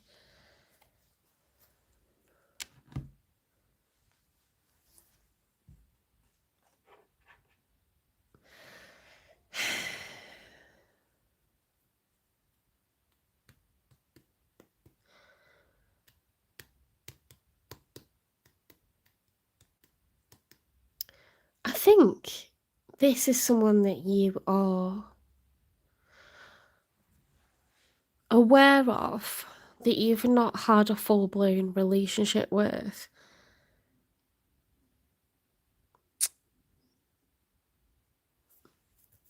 You're not showing up as court cards, and you're not showing up as Emperor or Empress. I'm not seeing 10 of Pentacles or 10 of Cups. I don't see 6 of Cups. I don't see 2 of Cups. What I see is a Knight of Cups.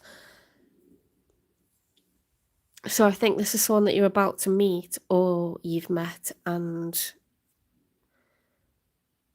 you just like each other. It's just like, well, I like them. But Knight of Cups is like, I think I could fall for you. It's like, they're either, you or them is either in love, or you think you could fall in love. Like, you know, feelings are starting to develop. It's very early stages. What is this person like or love, or what will they like or love about Leo?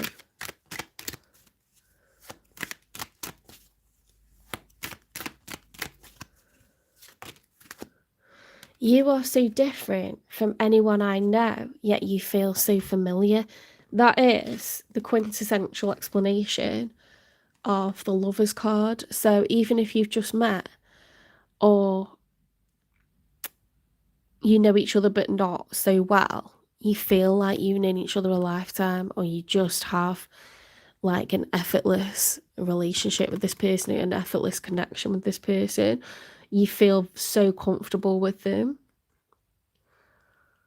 Like, you feel very comfortable in one another's company. It's because you have known each other in another life.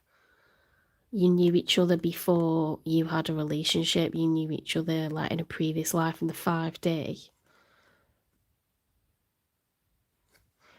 This person that's coming into your life, or that has recently come into your life, feels like you're the one, and they're ready for a new beginning. And they will put in all the work needed. They've had a period of isolation. You know, in the story of the Major Arcana, the Fool realises that he must walk this part of the journey alone, because the answers lie within him. This person's had their time planning. They've had their time thinking, what do I want? They're looking for their next great love, you know, the one that they're supposed to be with, the one they're divinely guided to be with. They're looking for a love that lasts a lifetime, and they're willing to put the work in. So yes, these scales are about to be rebalanced.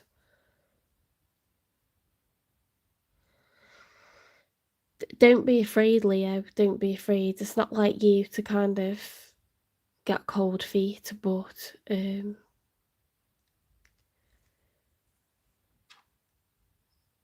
this person looking for serious investment. They're looking for the one. They might not have the finances down, or you might not have them down yet, but it doesn't mean that this isn't going to be the best motivator. It's a very hard-working person. Be more selfish. Ooh. I don't like that. It looks quite angry, doesn't it? Be more selfish. You might feel a little bit rejected because they're like all gung-ho and ready to like be all romantic. They might think, hang on a minute. Where's your energy? Where's your enthusiasm?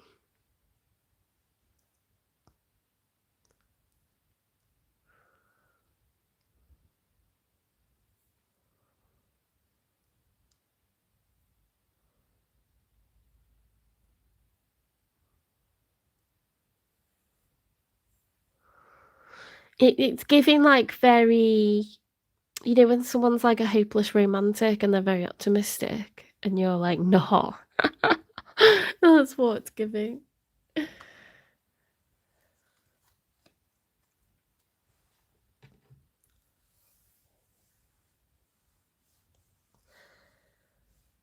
I kind of want to like pull cards for your side, and I don't normally do that, but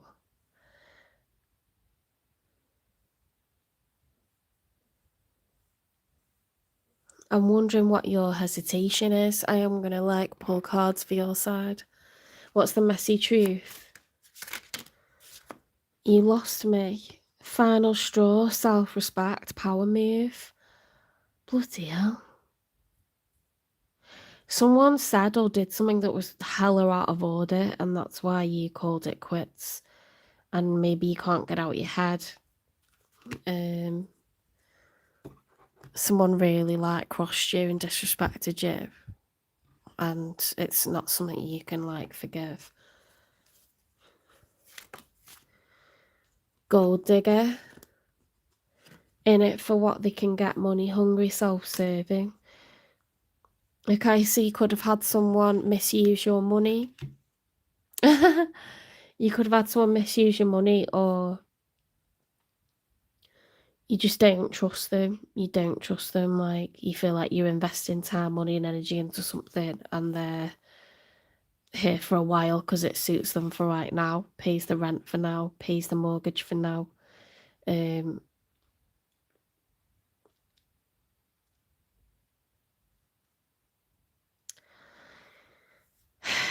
Do you know what freaks me out is, like, we've actually got in our school, we've got teenage lads, they're not even 16, they think they're having an online relationship with someone, and that someone is older, they have a child, and these lads are like, yeah, but we're in love, and I'm going to move to the county where this person is, and I'm going to pay, we're going to bring up the child together. And I'm like, you haven't got a clue what you're doing to yourself. It's so scary, honestly. Like, it's terrifying. There's a lot of people that, they use romance scams, romance fraud. It serves its purpose for now, and then, then they'll just discard you. And I've seen it happen to young lads. I've seen it happen to people of all ages, like people who are retired, people who are middle aged, people who are working population. Everyone has got to have their eyes wide open. I'm not so sad, but some people are extra vulnerable to this. And it scares me that, like, young people, like, they're basically children still, aren't they? Or tempted to move to a whole other county where they have not even got qualifications. They don't have any, like, family down there. They don't have any resources down there. And they think somehow they're going to pay to bring up a child that isn't theirs. And it's going to be happily ever after. I'm like, this is just horrifying. Horrifying. And of course we report that, and we, like, have to do what we can to, like, explain to that child that that is not, like, what's right for you. But it's like, this person can't even get themselves into school on time. They can't, they're trying to focus on their GCSEs, and someone, like, is giving them all this drama and, like, calling them all the time and controlling them. It's really scary what's out there. Lay to rest, let go of lingering disputes, and make peace together.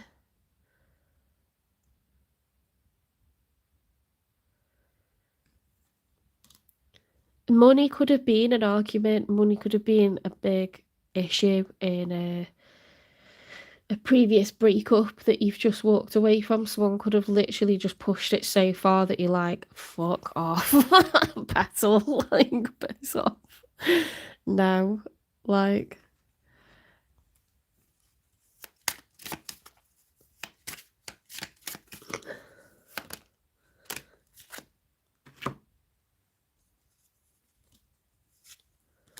Betrayal, deceit, backstabbing, traitors, unworthy of trust. Burning evidence, what the hell? Someone could have more money than what they said. They could have less money than what they said. They could have been putting money to the side. They could have been spending from your account, or thinking that it's like our money, and it's not, it's your money. Money is a factor. in your past relationship, Leo.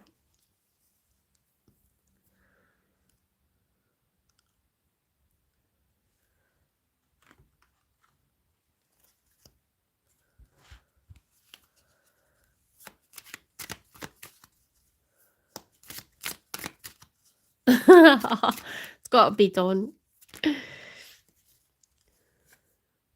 I erased every trace of you except in my mind. Our connection is intense and it scares me.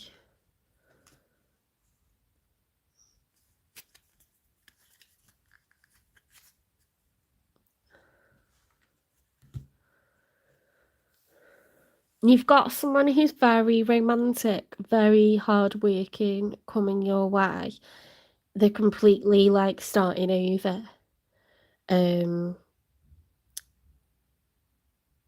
So you kind of need to read this person for what they are and not what you've just experienced, which is like a world apart. Like a world apart.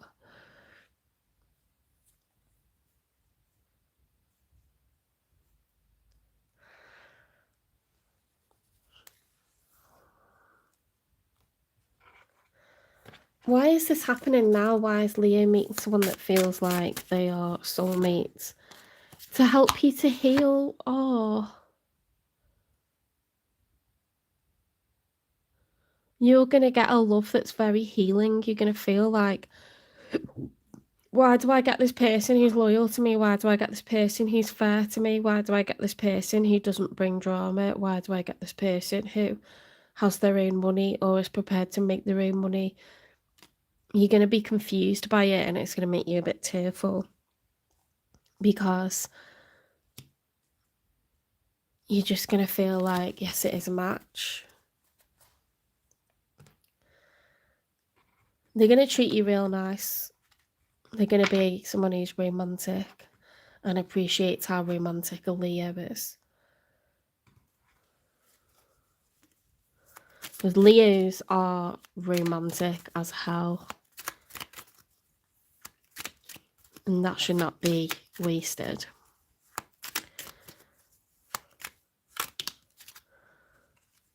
Compassion over judgment. Everyone is fighting for their own battle. Sorry, everyone is fighting their own battle. Compassion over judgment.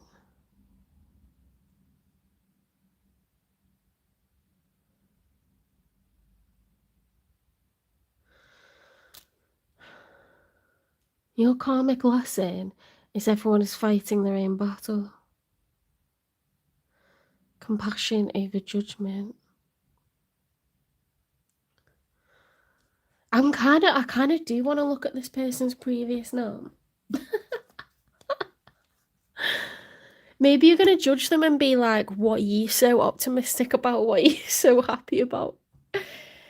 Why are you so ready to be so loyal? Like, you know, because you've been treated like that.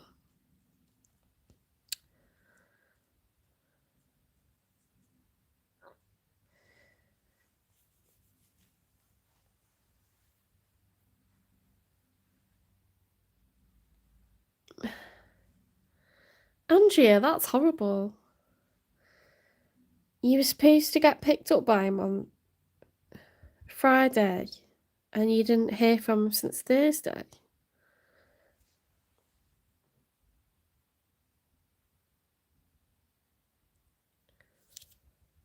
People are shocking, absolutely shocking, aren't they? It's scary what's out there, honestly.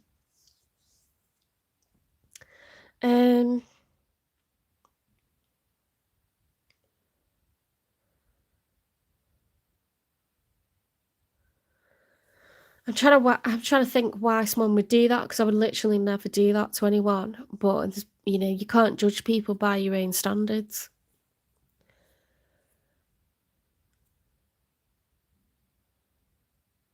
You know, unless they're dead in a ditch somewhere, there is no excuse for that. That is like very manipulative behaviour, that to promise stuff and then not come through with it on purpose. You know, like how if you don't turn in for work, they just worry, like they tend to worry now and ring you up and say, "We're just doing a welfare check because you were due in." And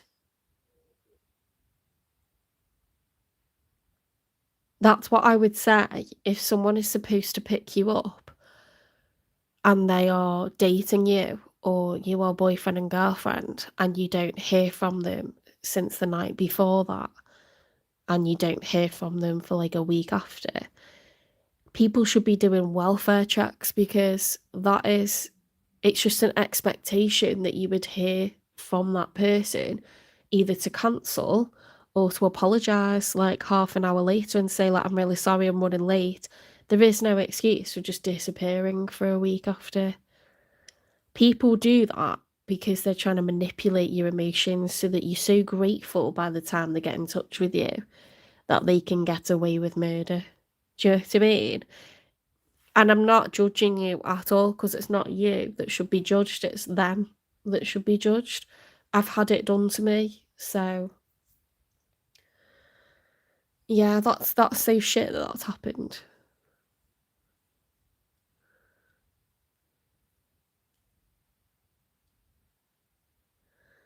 At least on tarot, you can say what's going on with you and share it and get it off your chest, even though it's with strangers, because it's not the kind of thing you want to tell people because sometimes you're embarrassed. Sometimes you don't want to post anything that's just not positive because then you're a negative person or yeah, it's just embarrassing. It's like humiliating, isn't it? So why would you want to like share that with people? Um, there's no excuse for that. Just think what on earth is going on with that person's soul that they're like giving the runaround to someone who's kind and compassionate, someone who's high value. What is going on with that person's soul that they're giving the runaround to someone who's kind and compassionate and understanding? You know, fucking weirdo, like fucking weird, like some kind of dark soul there. Um, I don't get it. Right, let's get back to Leo. That just like stopped me in my tracks. Sorry.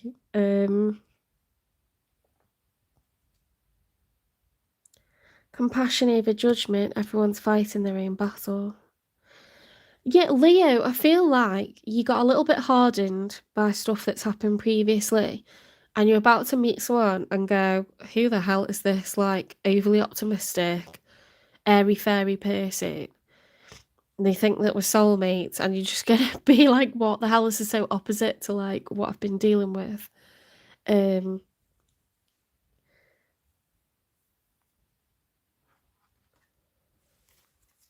yeah, let's get a message from the universe because I'm like a bit perplexed by this.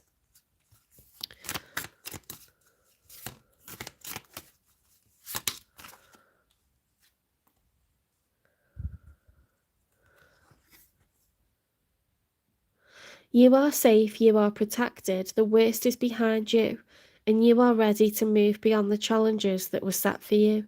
Lessons have been learned. It is safe for you to trust your path.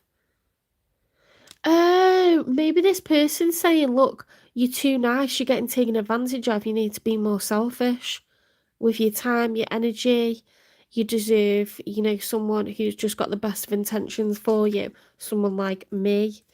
Um, maybe you'll tell them what this person did. I don't always recommend that, but I think once you've been together a while, just people show themselves at the beginning. If they're there on time, they're respectful, they got you a little gift, or, they've had a too hot bath because they're nervous and, they're just hanging off your every word. They're so polite. They are just made up to take you out and have an opportunity to have a couple of hours with you. You're trusting them. Yeah, especially as a female, we're trusting you not to take advantage of us. We're trusting you. We're putting ourselves in a position where you've got one shot and all you have to do is treat us nice. And if the conversation flows, second date. If the conversation flows and you're keeping us safe and you're being respectful, third date, it's not that hard, is it? It's not that hard. Why have you got to conduct yourself in a way that you're not going to put yourself out there and she needs to make an effort or she needs to offer to pay? What chip have you got on your shoulder where that's your attitude? I don't understand. You're not confident in yourself. You don't intend to bring any joy to my life. You don't intend to keep me safe. You don't think that's your responsibility. You don't think that it's a big deal for me to give you my time. I'm a very busy person. Very busy person. If I give you a couple of hours, I'm taking that away from time with my family and my friends who only treat me right because I don't have friends that treat me wrong. I don't have family that treat me wrong. So if I deduct time away from them to spend time with you, yes, you have a duty of care. If I'm female and you're male, yes, I am making myself vulnerable to spend time with you.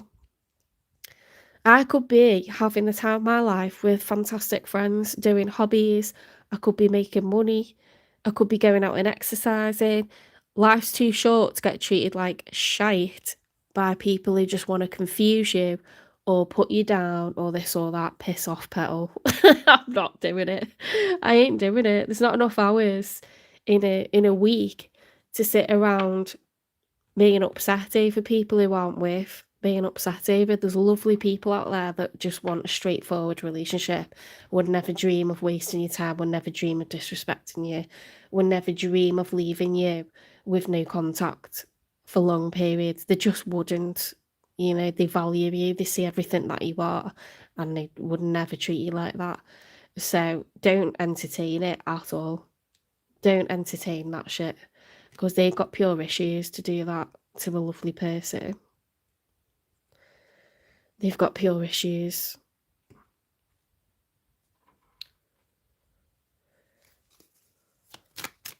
Trust your path and have the confidence to close the door and slam it. You know what I mean?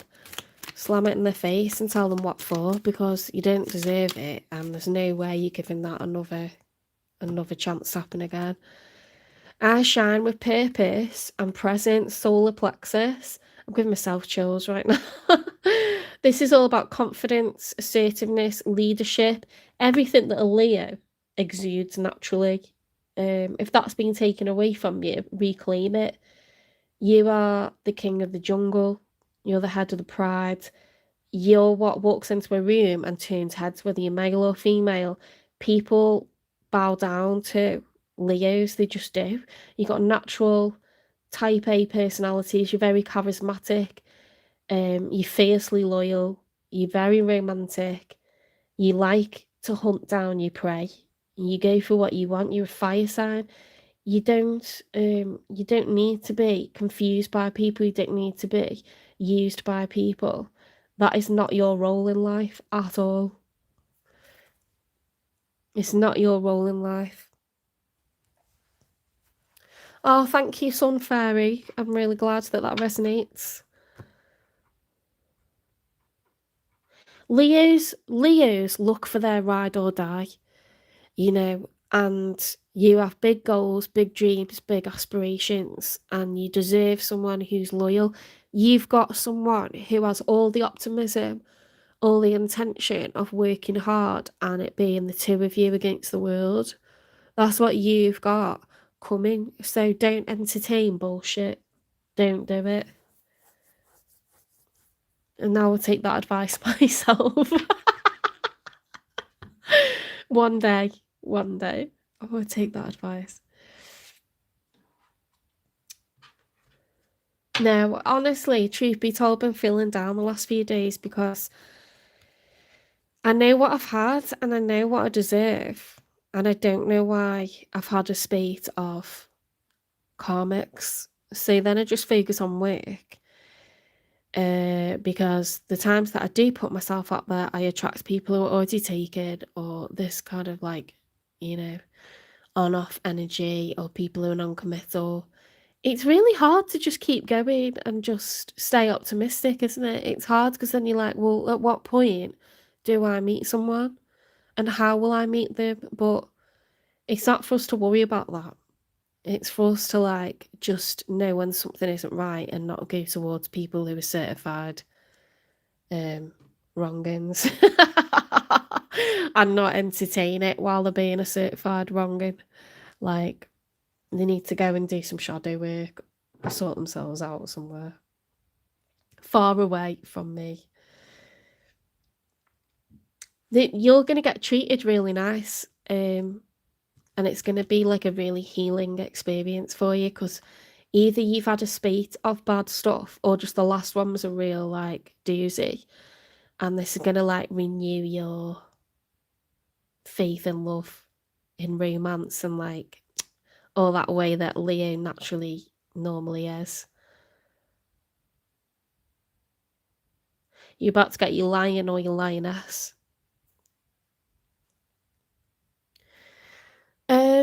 Where am I up to? Me chatting my head off.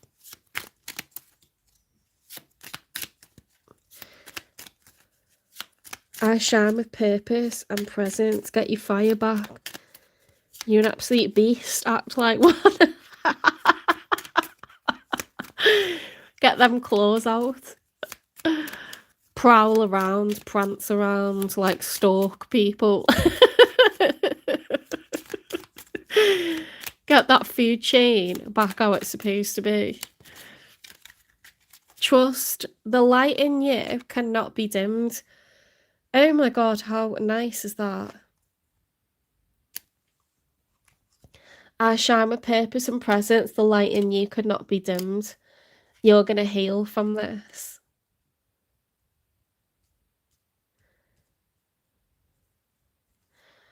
It's the wrong uns that should be embarrassed about how they treat people. It's not like, if someone's running away from a kind and compassionate person, someone who's stable, someone who's loyal, someone who's a solid provider, what does that say about them? Okay, so identify it and move yourself away from it. What else do I need to do? Let's get a timing for this new person coming in.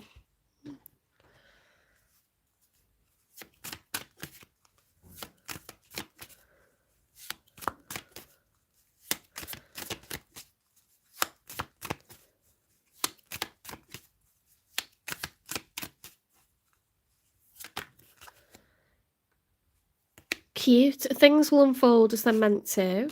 Around March. Ooh.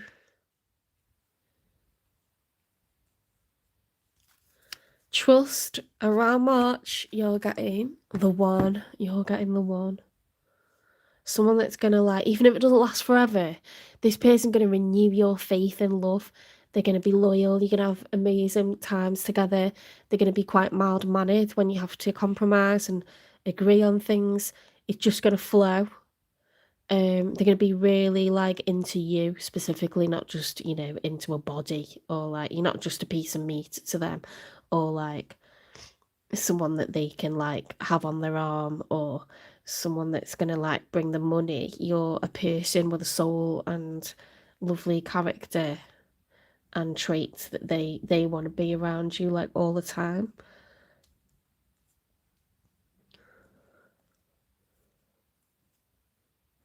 Around March. Okay. Right, so we are going to be going on to Virgo. I hope you liked this reading. Please give it a like, share, subscribe, follow, repost, support the channel. If you want a personal reading, they're £25. I do finance, health, and love readings.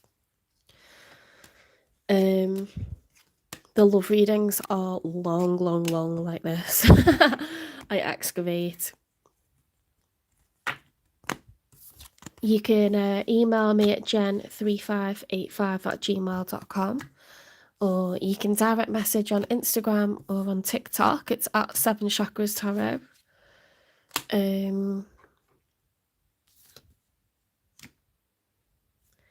I'm a full-time high school teacher, so I have to do the tarot around that. One day, hopefully, I'll be doing the tarot full-time. Memberships are starting as soon as I get my tax number from the US back.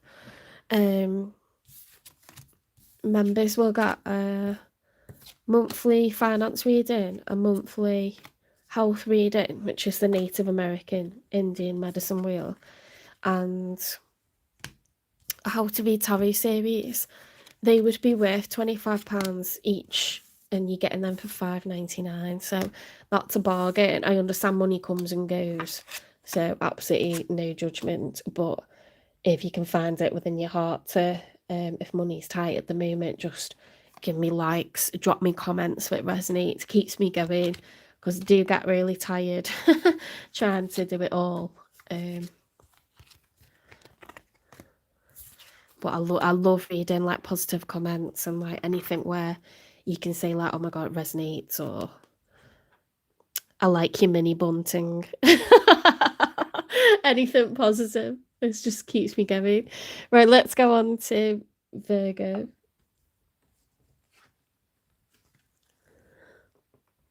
I've had a lot of love today. I'm very appreciative. Thank you, everyone. I'm glad it resonates.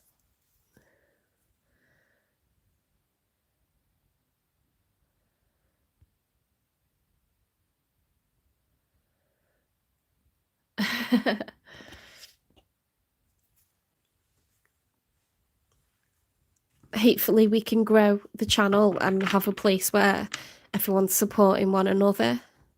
That's the best thing about positive energy. When you support each other, it's exponential what you attract back to yourself. 100%. If you're helping other people for a living, if you help other people just by, you know, even if it's nothing to do with your work, but you're just a good person and you give people advice, you take time for people, you always know like the right thing to say, or you just do little things that make people happy, like you will be divinely protected in life. You will. You might get sent lessons, but it's all stuff that you can come back from like easily.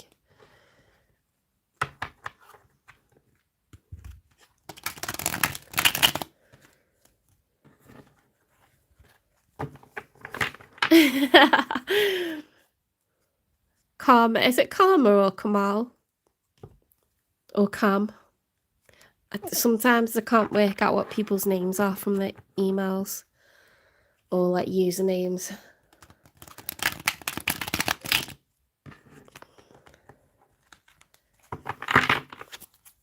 If you don't mind, I might make a couple of you moderators. You don't have to stay today, but just if ever you're on, you'll have the power to like kick people who are being horrible.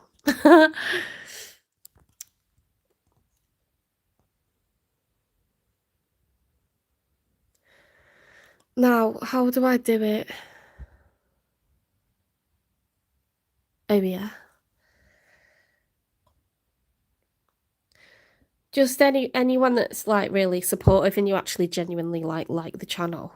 Just when you're on, you'll have the power to like hide people who are just putting stupid stuff.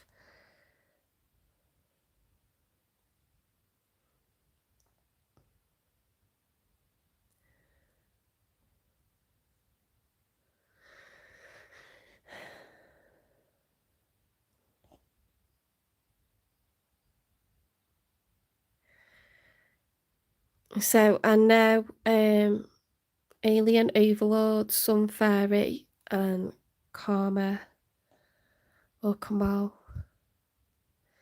I know you like genuinely support the channel and stuff.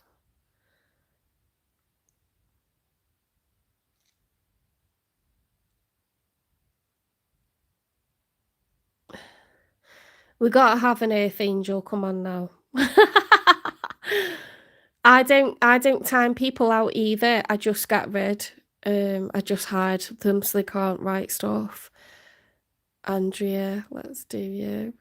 If I do like a few, then I haven't got to you know, it puts too much pressure, doesn't it, on people when they feel like it's only them and they've got to be the official moderator or something. Oh, that's amazing. Okay. The second way. Kamal. Is it Kamal? Oh, thank you. Ingby. What's that mean, Ingby?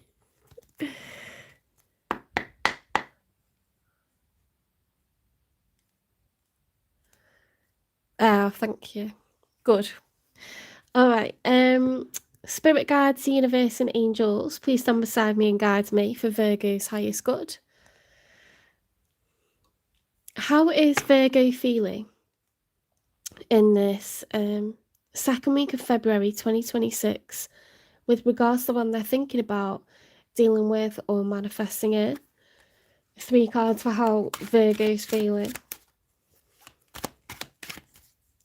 You know why I thought it was later than what it is? Because I don't normally start my live so early. So that's like helped me, because I know my sister wants to go swimming at like 4:30. I only need to like throw my clothes on. I'm not doing my tan and I'm not doing my hair because it'll all get broiled off in the hot tub and the swimming pool will bleach it off. So there's no prep needed. I will have a full-on grooming session this evening. So I'll look like human tomorrow. Self-esteem is at an all-time low after being poorly. 7 of Cups reversed. Okay, the 7 of Cups when it's upright is when we're at a crossroads in our lives, and sometimes we find ourselves feeling like this when we're within a relationship, and sometimes we feel like that when we're not in a relationship and we're just kind of single and we're like, where am I at? Where am I going? What the helly? These are all the options, okay? So we've got a blank canvas and no kind of specific direction. We're still contemplating our options. When it's reversed, that daydreaming and imagining has crossed over into delusion and fantasy land, because we're more comfortable in thinking about what could be and the future than our present. Okay, so it's gone into fantasy and delusion. You could be spending that much time thinking about how you want life to be, because it's actually like not fun at the moment.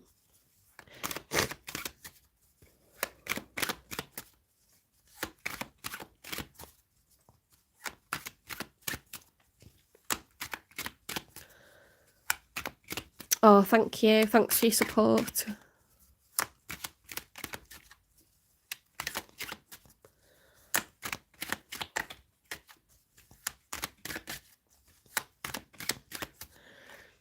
Let me just read the chart. That's all right, Sun Fairy. If you have to go, you have to go. That's fine.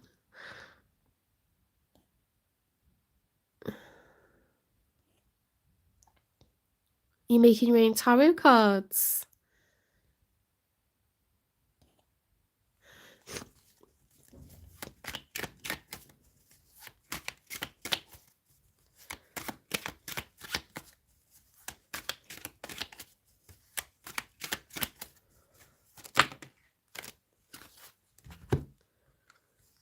Right, we've got a few cards that have come out, so let's have a look, see what we've got. The Emperor reversed. Okay, so the Emperor is someone who's like in control of their own destiny. Okay, they take leadership, they don't leave things up to chance. They have firm boundaries, they're constantly making goals, big goals, and going for them. It's the Major for Aries. Reversed, you could feel like you've been dethroned.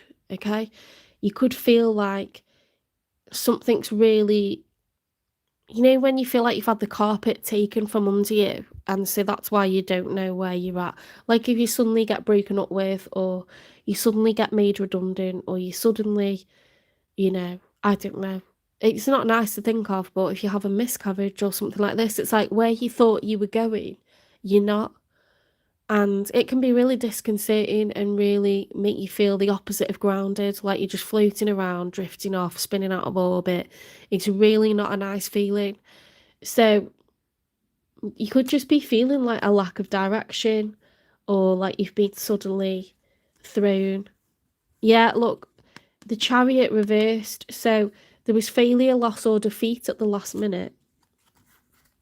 It's the Emperor that jumps into the Chariot, right? And this is what you do when you have a major goal or vision or dream that you know, a major ambition.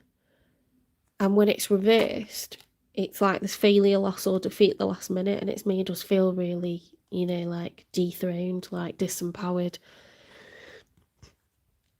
Death card reverse, Nine of Pentacles reverse. You could have been recently broken up with, or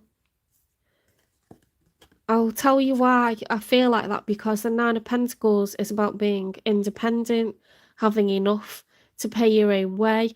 You get the bills paid. You've got a bit of money, you know, to like spend on whatever you like. You don't need anyone. You're not codependent on anyone. You're independent of others. It's a single energy, that one. The Death card is all about closure. It's the Major for Scorpio. It's about accepting, you know, the period of transition and leaving the past in the past and moving forwards. It's closure, you know, ending of cycles. There's a lack of closure, and it's to do with the fact that you don't want to be single. Something didn't work out, something that was flopped at the last minute, and it could have been a bit abrupt, you know, something you were quite determined to have for yourself. In a love reading, it could be an exclusive relationship, putting a label on it. It could be something more like buying a house together. It could be something more like having a baby together. It could be something more like moving to another country together, or to be with that person. It does seem like something quite big fell through.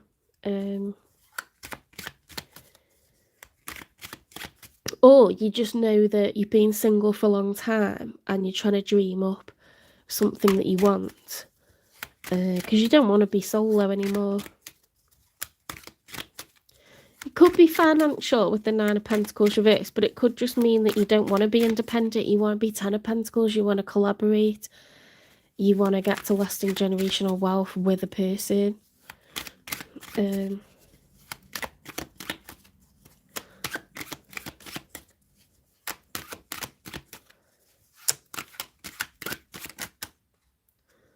What's that? The Ten of Swords. Yeah, so that's the Hydra. So this is like the big boss that you got to defeat at the end. The Hydra. 10 is the end of a cycle, so the numbers run from 0 all the way up through to 10. When we get to 10, it has to reset back to 0, because this is the end. We can't feel any more pain than this. Okay, so that's your last card. Let's see who's showing up for you.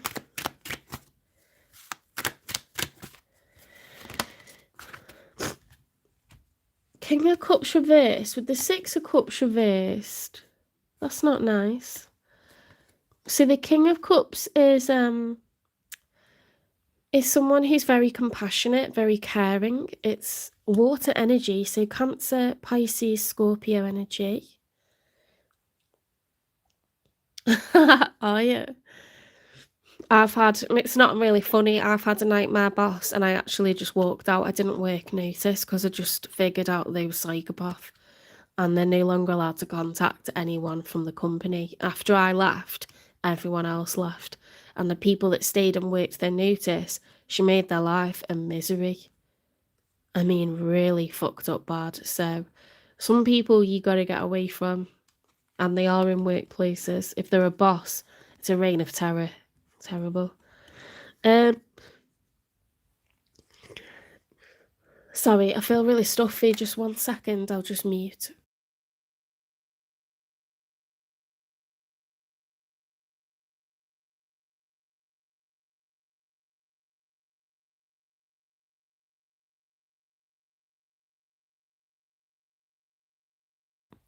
That's better. I couldn't breathe. Six of Cups is sorry, I was talking about this one, wasn't I? King of Cups, Cancer, Pisces, Scorpio energy. it doesn't matter whether they're male or female, but a king is someone who's more about the greater good. A female concentrates on each individual person and how they're being affected individually.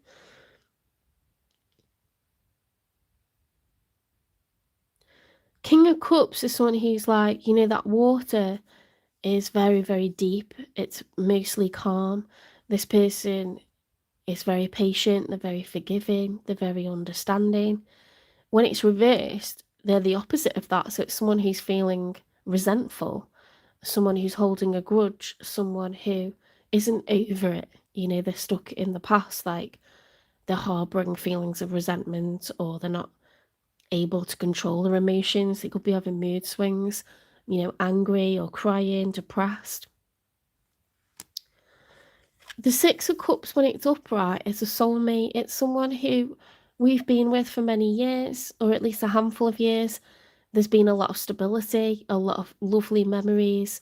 It's a card of nostalgia, so it often shows like family, like a brother and a sister, or, you know, a parent and a child, because you hold this person in such high regard. You have all these years of nostalgia together. They're very special to you. It's soulmate energy. When it's reversed, this person, because it's their feelings and their cards, they could feel like they've lost a soulmate, or they thought they met a soulmate and the person they feel is now not a soulmate. They got it wrong, or it's like either I've lost someone I know was my soulmate, or I thought they were my soulmate and they're not. Okay, it's quite negative when it's reversed, all of that. A lot of emotion. We're like awash with emotions here. The cups hold water, and water is emotion in tarot. They're not okay with it at all.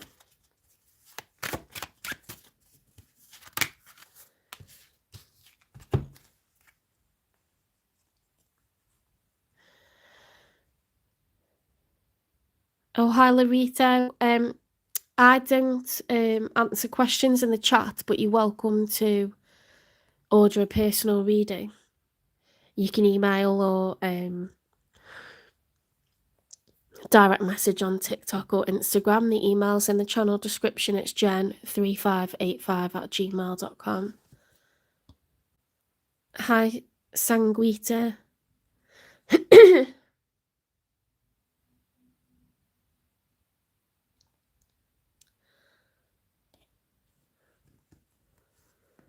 Five of Cups upright, grief, sadness, loss, regret.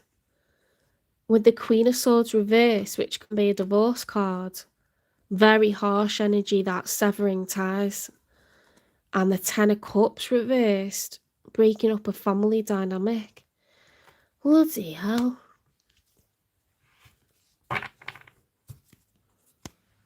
Ten of Cups is like no one in the family environment is happy.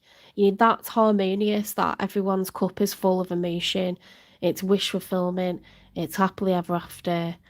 It's all the family getting along. Everyone who lives under a household. That is usually breaking up a family, because there's arguments, there's division. That is usually a divorce card, the Queen of Swords. See, upright, it's energy, so it's about reasoning, logic, the truth, facts, you know, separating emotions out of it and just going, this ain't working, or I need the truth, or I need to work with what's real here. It's someone who's very good with their words. They know what to say in the right moment. Now, when that's reversed, communication used negatively could be aggressive, or it could be blocking. But in a love reading, the Queen of Swords, especially when it's with these cards, it is a divorce card. It's breaking up a family dynamic. And that's because someone genuinely feels like they've lost a soulmate, or someone isn't a soulmate, or they've lost a soulmate. Look at all these cups. It's like a tsunami, never mind a tidal wave. So much water. and this person is done. They are out. Now that's making more sense now why that's how it is with like that blank canvas, but in a fantasy land, like crossing over into delusion, trying to find a safe space mentally because our immediate environment isn't cute. Okay. You've been dethroned, you've been tipped off your throne, tipped out the chariot, free falling. You don't want to be single, but this is like extreme pain and it can't continue. Let's get one more for them. Because you're showing up as an emperor and they're showing up with the Six of Cups and the Ten of Cups and the Queen of Swords, I would say that this is an existing, established connection, that you have children, that you're married. I've not a fly on the wall, but with the spread that we've got, it's reeking of separation of something very established, like years or decades together, children involved, assets involved. You're definitely mature people. Cetus, conflict. And here's a sea serpent that goes after the Empress when she's tied to the rocks.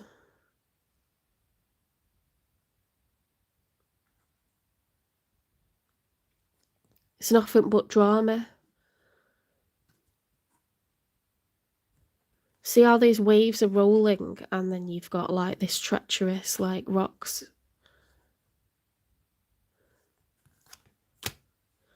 Nothing but drama, lack of growth. Eight of Pentacles reversed. The Eight of Pentacles when it's upright is growth and investment into the future. When it's reversed, there's a lack of growth and investment into the future. Everything there is negative beyond belief.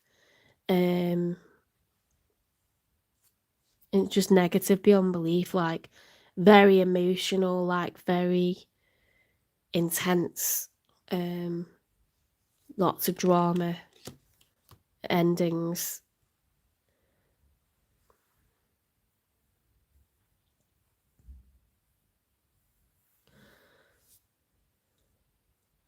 It's so dramatic.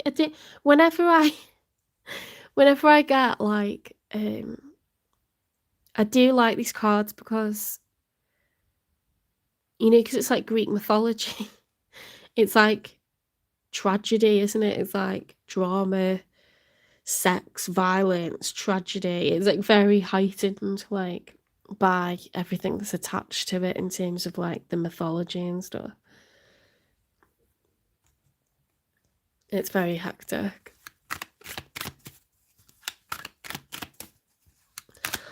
People being tossed into the sea and shit like that. Like, it's just...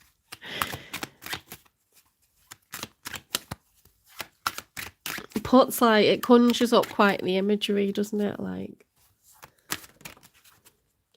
Page of Swords is the challenge. So,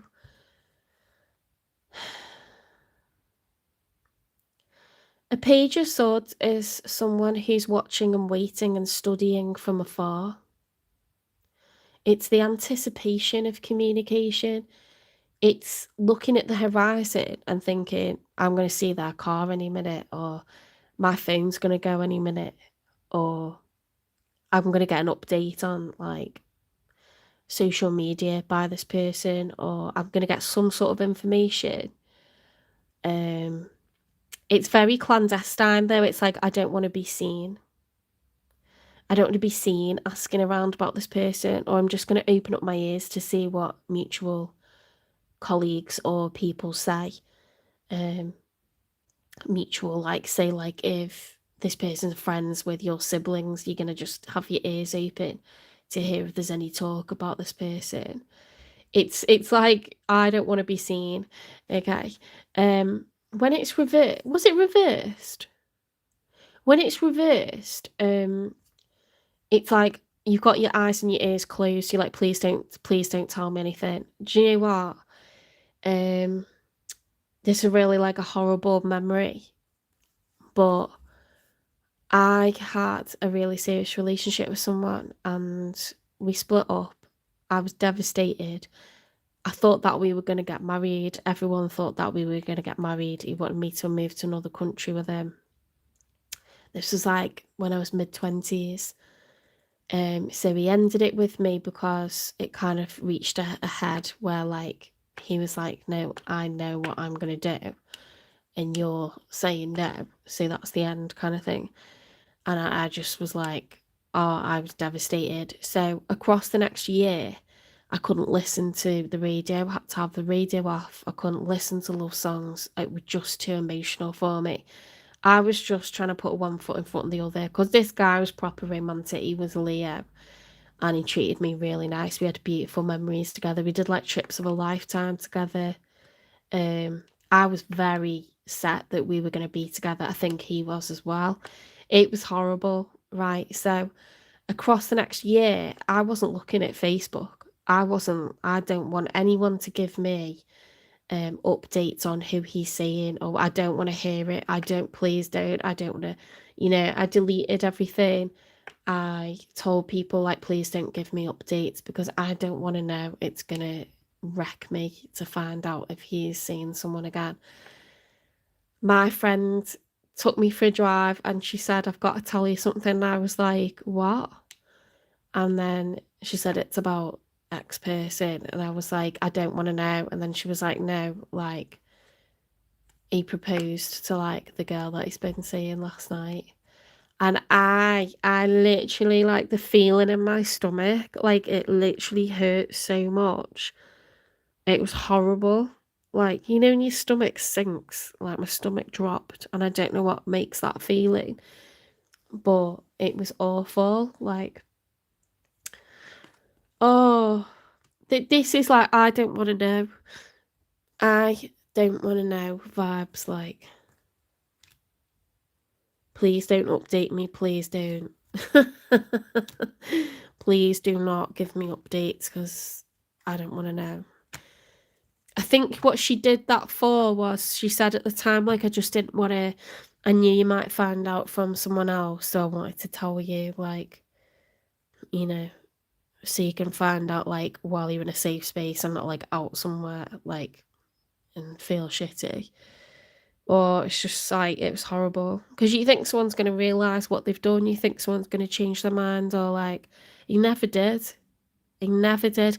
But he's never been like that. He's always been very pig-headed. Just move forwards, just keep it moving. You know what I mean? Like, all the guys have been like, I think I've made a mistake, or I can't stop thinking about you, or like they, say something. But no, never looked back once. And I was just like, whoa. But I'll tell you what he did do. He waited a really long time before seeing someone again. It was like a year and a half. So I can only say that it must have like been hard for him as well. But he did the classic like unraveling thing where they go out drinking with their friends, go to like strip clubs, do all that. The friends post it to piss you off. It was fucking horrible. But at least it was a long time before we did start dating again. But yeah, please don't update me on shit like that. I don't want to know. But I get why she did it, because we had a lot of mutual friends and I would have found out. But yeah, not nice.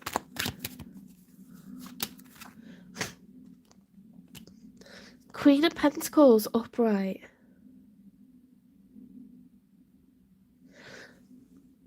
I got so invested in telling that story, and now I need to just relook at the spread. That was all emotion, all drama, all endings. It's hectic, it was chaotic. You're at a crossroads, Virgo. You're feeling like you've suddenly been thrown out of your chariot, thrown off course. I mean, it's definitely done, isn't it? It's definitely done. You were showing up as the Emperor reversed. Very high value, higher status in the tarot deck, equivalent to the Empress. All 4 kings. But yeah, you've been dethroned and it's quite the shock. This person is very sad, they're grieving, they feel like they've lost a soulmate, but they are ending it.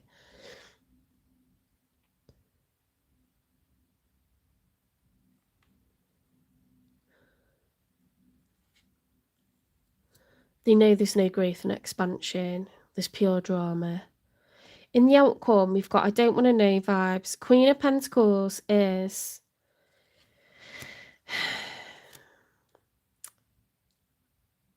someone moving into a nurturing energy, someone exuding, I'm going to create a stable home environment. I'm going to beautify the home. I'm going to have calm. I'm going to have serene. I'm going to make a stable environment for any children that should be involved. It's getting on top of responsibilities and providing stability and being generous of time, money, and energy, generous of heart, because we've got to think about individual people involved. And it's being very capable, having plenty of money to provide.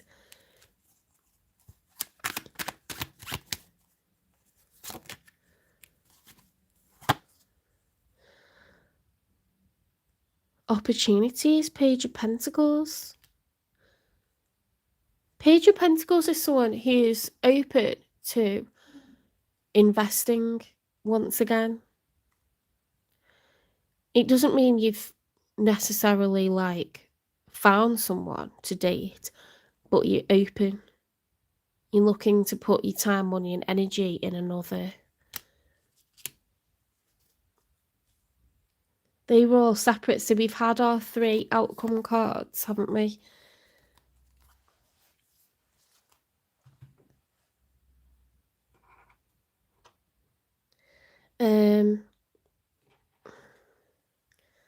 What did this? There was a lot of love here. I think there was a lot of love here, probably, because there's a lot of grief and sadness.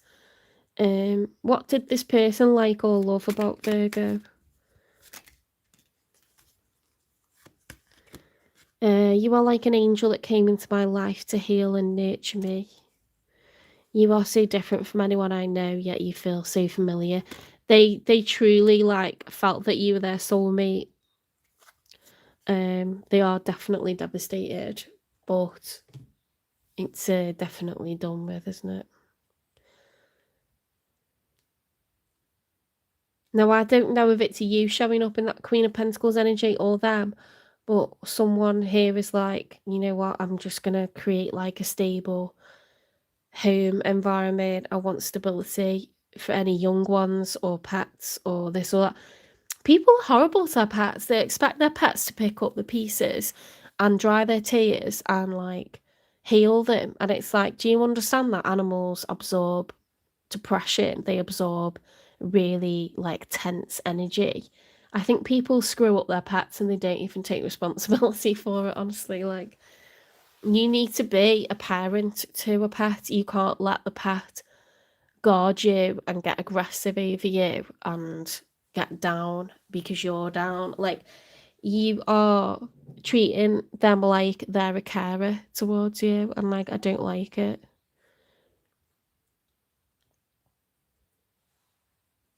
You got to think of dogs, especially dogs. You got to think of them as children.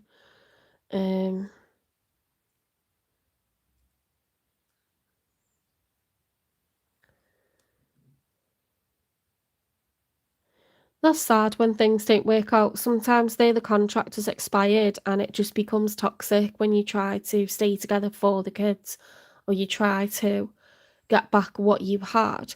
Unfortunately, once certain words have been said or certain actions have been done, it's gone. It was like a moment in time.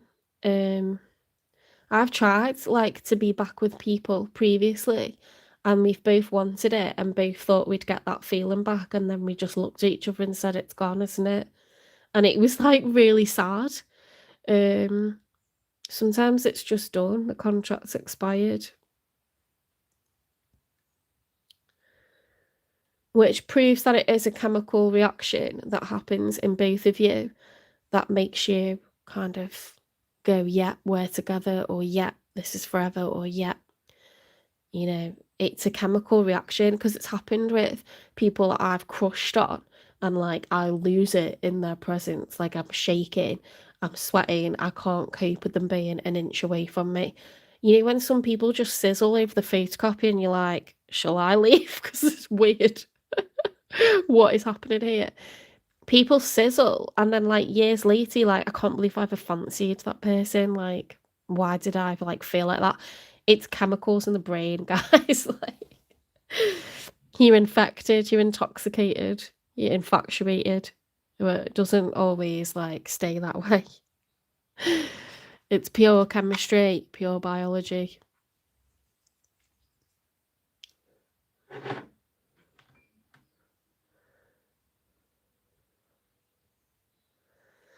It's weird, isn't it, that? How you can like be so sexually attracted to someone and then so not, and you're like, what the hell was I thinking? It's weird.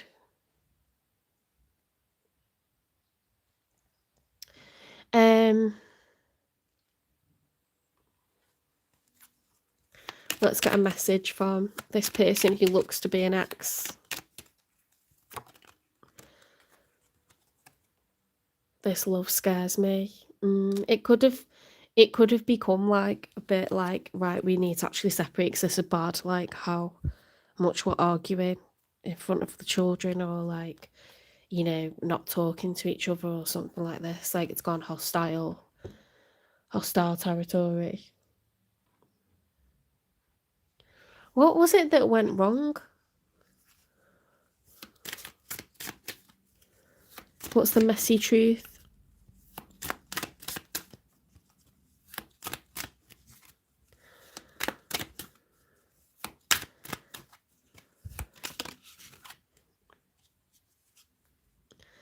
Gaslighted, manipulated, doubting yourself, twisted truth. I never said that. You're too sensitive. It's all in your head. Hate it when people do that and they like deny how you're feeling. Or like they say, I never said that, when that's the exact thing they said. Or, and not a lot of adults do that, but I tell you who does do a lot of that. Teenagers. They're really, really bad for that in work. I never did that. Yes, you did. And then when I say it back to them, they start giggling. And I'm like, you're a freak. Like, you actual freak. If an adult's doing that, it's time to run. Like, it is time to actually run. I need to close that window because my feet are like ice cubes.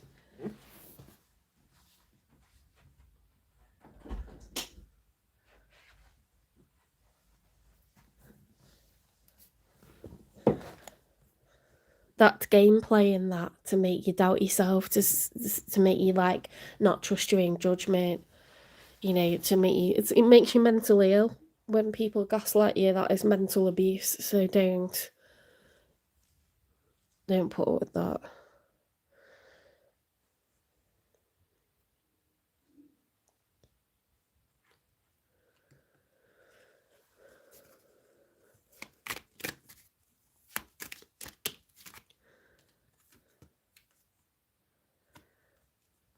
Mechanical, going through the motions, checked out, routine. So it could have got a bit mechanical, where you're like, we're running this house like it's a business, or we're running this house like, or this relationship like it's just what we do, you know, and there isn't like really the passion, the vim and vigor that there was. Someone's feeling distance, or the behaving distant, the creating distance. I hate that one. Oh, that's horrible when people like move their hand away from yours, or they turn when you go to kiss them. Like, what are you doing? Like, what are you actually doing? Or they start treating you badly, like thinking like you'll break up with them. That is pathetic. Like, I'm talking about stuff when I was like in my 20s, but like you can't believe like how low people will go instead of just having a normal conversation.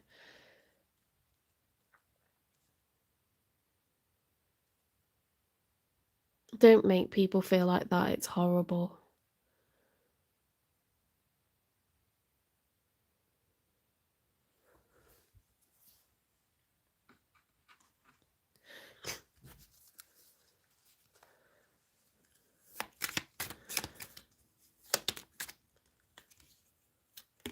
Pregnancy test, unsure results. A pregnancy scare, positive or negative? OMG.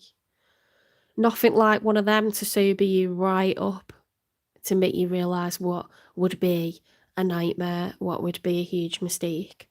Nothing like one of them. Honestly, even if you've already got kids, you don't want another one being brought into the mix when things are going how they're going. Absolutely not. It's just going to make things 10 times harder.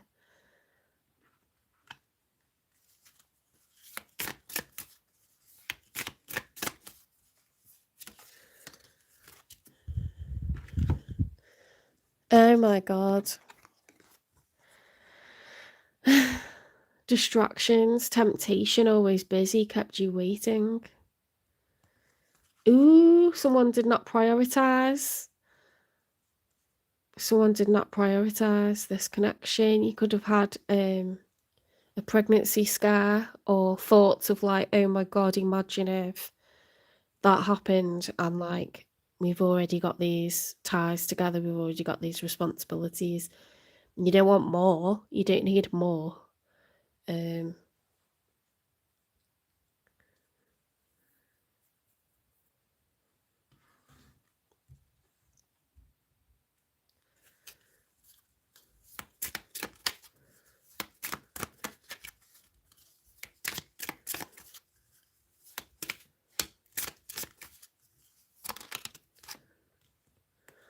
Some things aren't about you not being good enough. They're just not right for you. Oops, that jumped out my hand. Did you see that? That was weird. Some things aren't about you not being good enough. They're just not right for you. Have you ever done that where you've been like, no, I'll just wear them in? You buy like shoes because you like what they look like, and then you get home and you can't walk in them, and then like the backs, there's like half an inch too much space, or they're way too tight, or they're just too narrow, or something's not right about them, and you're pissed off with yourself that you even like got home with them.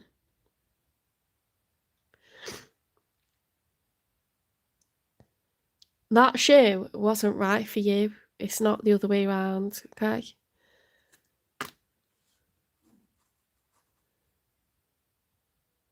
You didn't change your feet to fit the crappy shoe.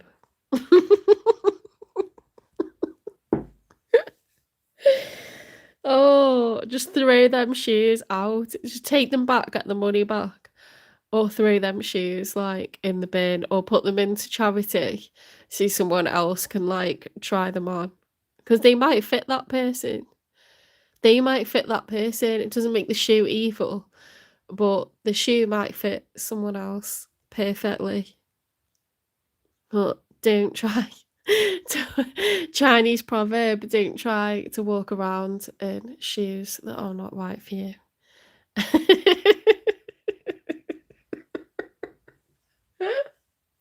I'm losing it. Right. Um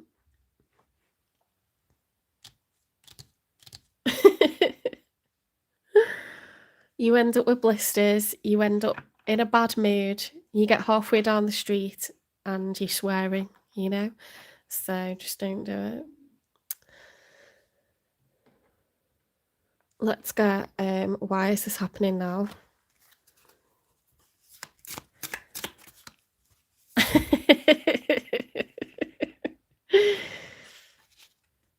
Because you need to move at the pace of peace. Yeah, if something's just too much like hard work, maybe it isn't right.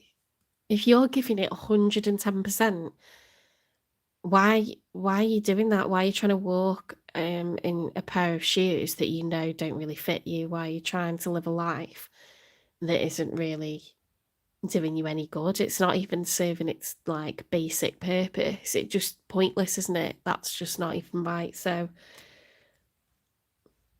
give yourself the peacitude that comes with living authentically and doing things that serve you, not the kind of going along with something because you think it's the right thing to do, not going along with it because you're just tired of, like, you can't be arsed going back to the shop and getting a refund, or you hate admitting that you've made a mistake.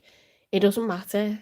No one cares. Like, the best thing that you could do is just be genuinely happy, because then you give out positive vibes and people around you will realise the difference in you when you are living like that. They will see the difference. They'll be like, wow, you just glow when you wear those other shoes. You just look so confident. You walk right. You stand on business. You're happy to be out for hours. Like, you hold yourself differently. Like, you achieve more. Like, it's just like, it's so weird to persevere with stuff that you know isn't for your highest good. People think they're being stoic, they think they're being a trooper and soldiering on. Please don't, because you'll be a fucking nightmare for the rest of us. We gotta put up with your complaints, your mood, your depression, your crying, you know, helping you through the same complaints that you've complained about for a long time. There's nothing worse than seeing people know what's wrong and not fix it. Know what's wrong and not address it. Like, get on with it. It's just a relief for all involved. Like, afterwards, they're just like, wow, you're like a different person. You're so much happier. You're carefree. You know, you're fun to be around. It's just better for everyone.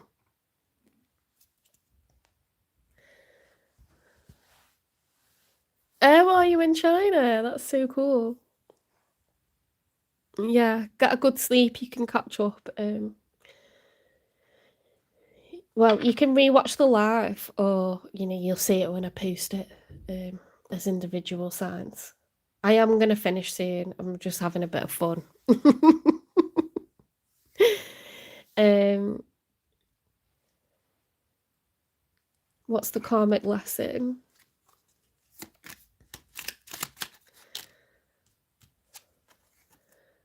Healing generational wounds. Break the chain for future generations. Wow. Don't walk a journey that's not yours. Don't carry on with a story that's not yours. Don't continue to read a book that doesn't do anything for you. It doesn't teach you anything. It doesn't inspire you. It doesn't motivate you. It doesn't help you to connect the dots. What are you doing going through the motions? Stop it. People could have done that in your family. Parents could have done that, because we don't have divorce in our family. People could have done it around you because they think, well, I don't want to be an old bride. Oh, I don't want to get left on the shelf. I don't want to be a cat lady. I don't want to be a spinster. Oh, I don't want to be a guy that's like got a business but they're sadder because they haven't like settled down. Start worrying about what other people think. Oh, I don't want to be someone who's got a house and got cars and got kids and then end up being like living in a flat again. Well, you don't want to be someone who has their own life and has their own, like, live authentically, like, have the freedom to be with people that hang off your every word, people that laugh in your presence, that enjoy your company, that are inspired by you, that you know what you want and you don't have to compromise. You don't have to suffer around someone that does your head in anymore. Don't teach your children to walk in shoes that aren't right for them. Don't do that. Don't do that, because that's what you're saying is okay, to live like that and not really be happy. To permanently be frustrated, dejected, pissed off, to permanently feel alone from within inside a relationship or marriage, to be used financially. That's financial abuse. Don't say to your kids it's okay to be gaslit, it's okay to have someone punch you or push you. It's not okay. So whatever it is that's being done generationally, whether you're preventing your kids or future children from putting up with stuff like that, don't teach people that that's okay, especially people that you love and care about and you do anything for them. You don't want to show them that they've got to give up on their dreams, they've got to give up on, their sanity, they've got to give up on just basic respect and dignity. Like, no. Don't live a lie because it's pointless. Okay, you're not living then. You're not living.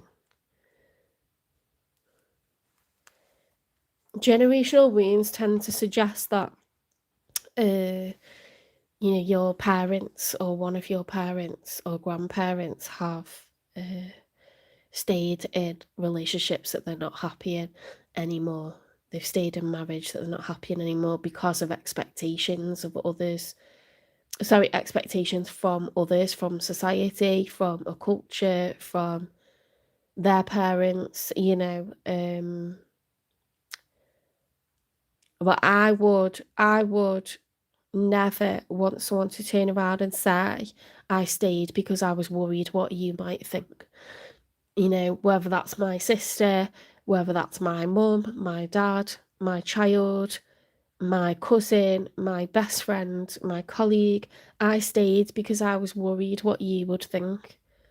What the fuck? Like, I'm supposed to keep you safe. You don't worry about what I think. Who cares about what other people think? Like, no. Oh, thank you so much. That's so generous. Oh my God.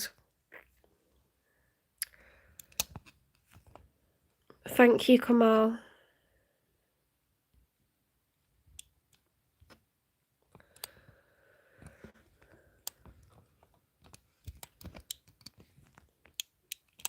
That is really generous. You've made my year. 2026 is now successful. um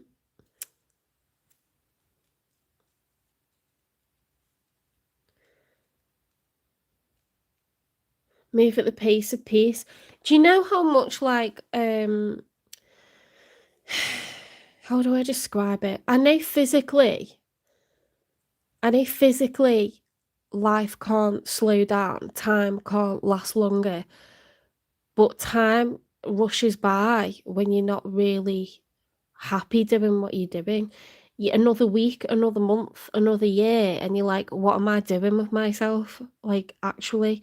And then when you're like around someone, even if you haven't made it to marriage or a commitment, if you're like just the two of you together and it feels like it's just the two of you in the whole world, each moment feels like it's slowing right down and you're just enjoying like every breath that you take. So, use that as motivation. If you're tempted to stay in something because you're worried about what people think, you could be enjoying every breath, and instead, your life's flashing before your eyes, like time's ticking, it's going, so that's not right, if it feels like that.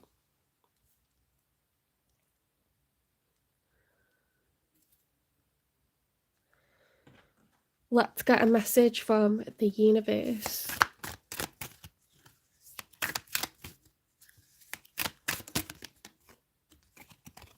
Spinning round, look.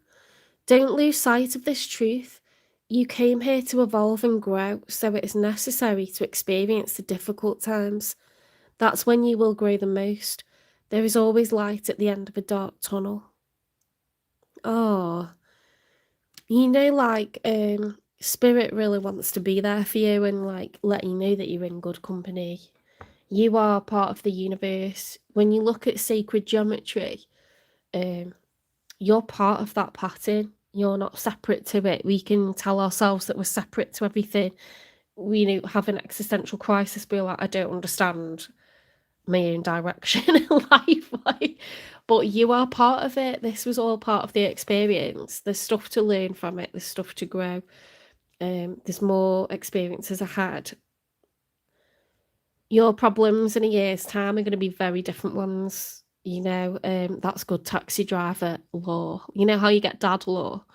I got taxi driver law. Off a taxi driver when I was on a night out in that year after like that bad breakup. He said, I can't, tell you anything that's going to make you feel better right now. But he said, in a year's time, your problems are going to be very different ones. And that's all I can tell you. So, like, that was actually, like, really quite profound, wasn't it, for, like, a taxi driver? But, yeah, no shade, like, get advice from whoever you need.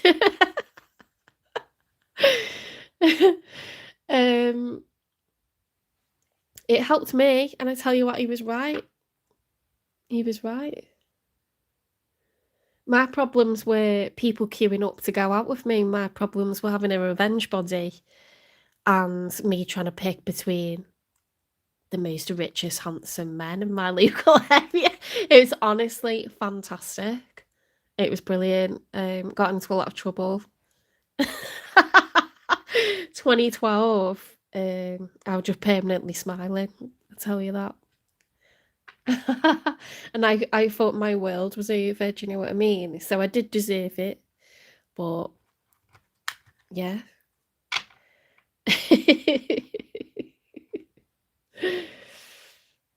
Good times. Very, very good times. Right. What do I need to do? I'm getting off track. I can't concentrate. Let's get a Chakra Whispers card.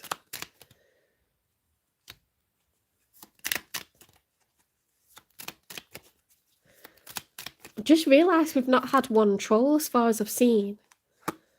My voice matters. Oh my god, chills.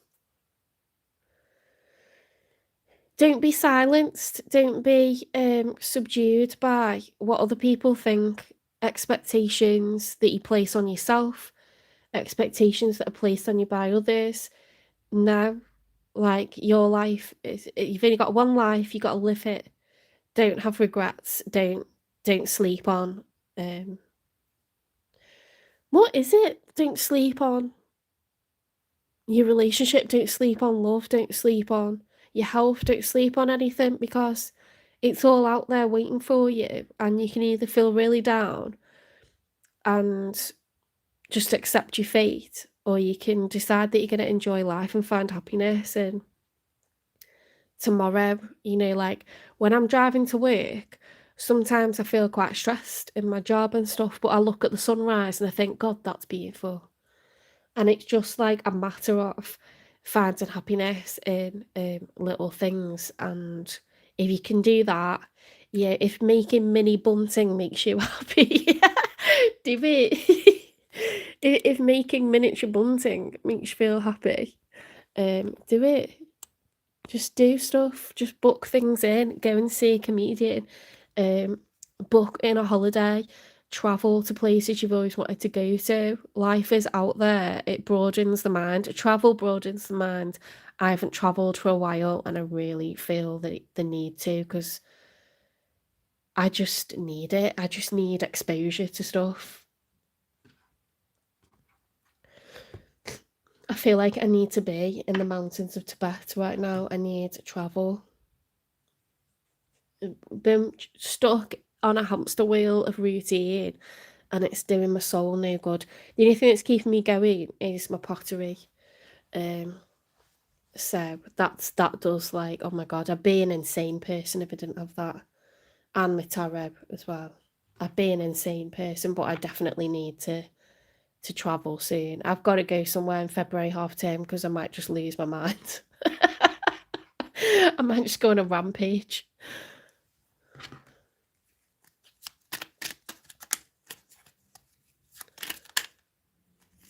Bored out my brain.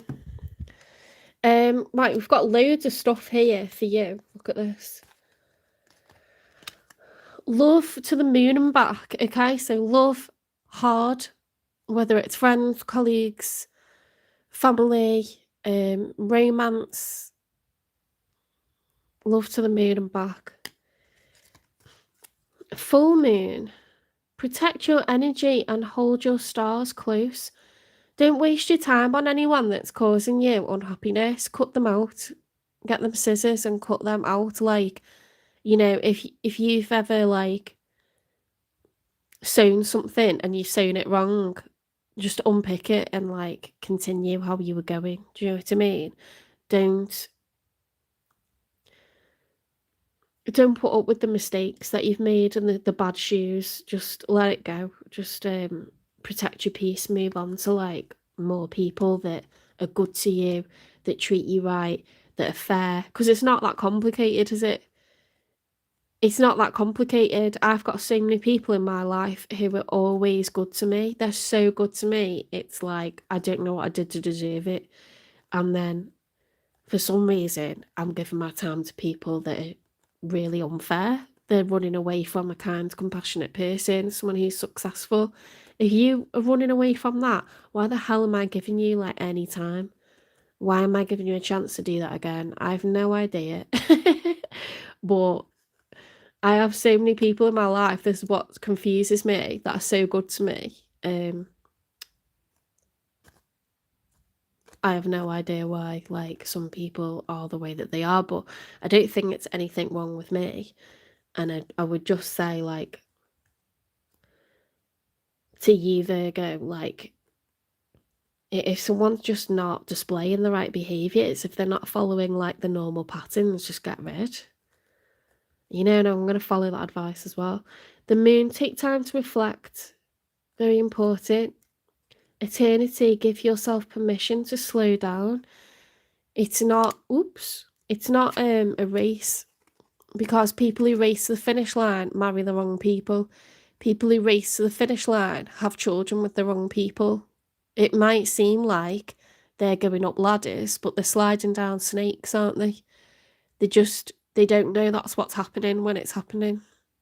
They're about to be set back by a few years or decades because of the world of pain that they're about to experience. So we're not looking down on that, because we've all done it. It's a long way down. And we've all had periods where we think we've got it made, we've got it sussed, I found my person, and then before you know it, you're back to the start. So just don't tell yourself that you haven't got time left, because like I said before, that's perception. You have only got one life, and we're all getting older all the time, but when you're with the right person, time slows right down and you get to enjoy every breath. So let's leave it on that. Take care. Let me get you a timing card for new love, because it's very clear that this shoe does not fit here. And then I will let you go, because I've had you for long enough. You're not allowed to know when it's going to happen, okay? You just have to enjoy your life. You have to enjoy your life, and don't apologise for making sure that it's the right fit for you, okay? Take care, guys, and I will see you probably Tuesday night, because I've got pottery tomorrow and the dentist, and I'll be at work before that. So yeah, so Tuesday, but don't be mad if if it's Wednesday or something like that. Just be flexible. All right, take care, and I'll see you in the next one. Thank you again, Kamal. Thank you so much. And to anyone who have made a moderator, anyone who's liked, shared, subscribed, really appreciate it. Any nice comments, because we've had a lot of nice ones today. Really appreciate it. Thank you.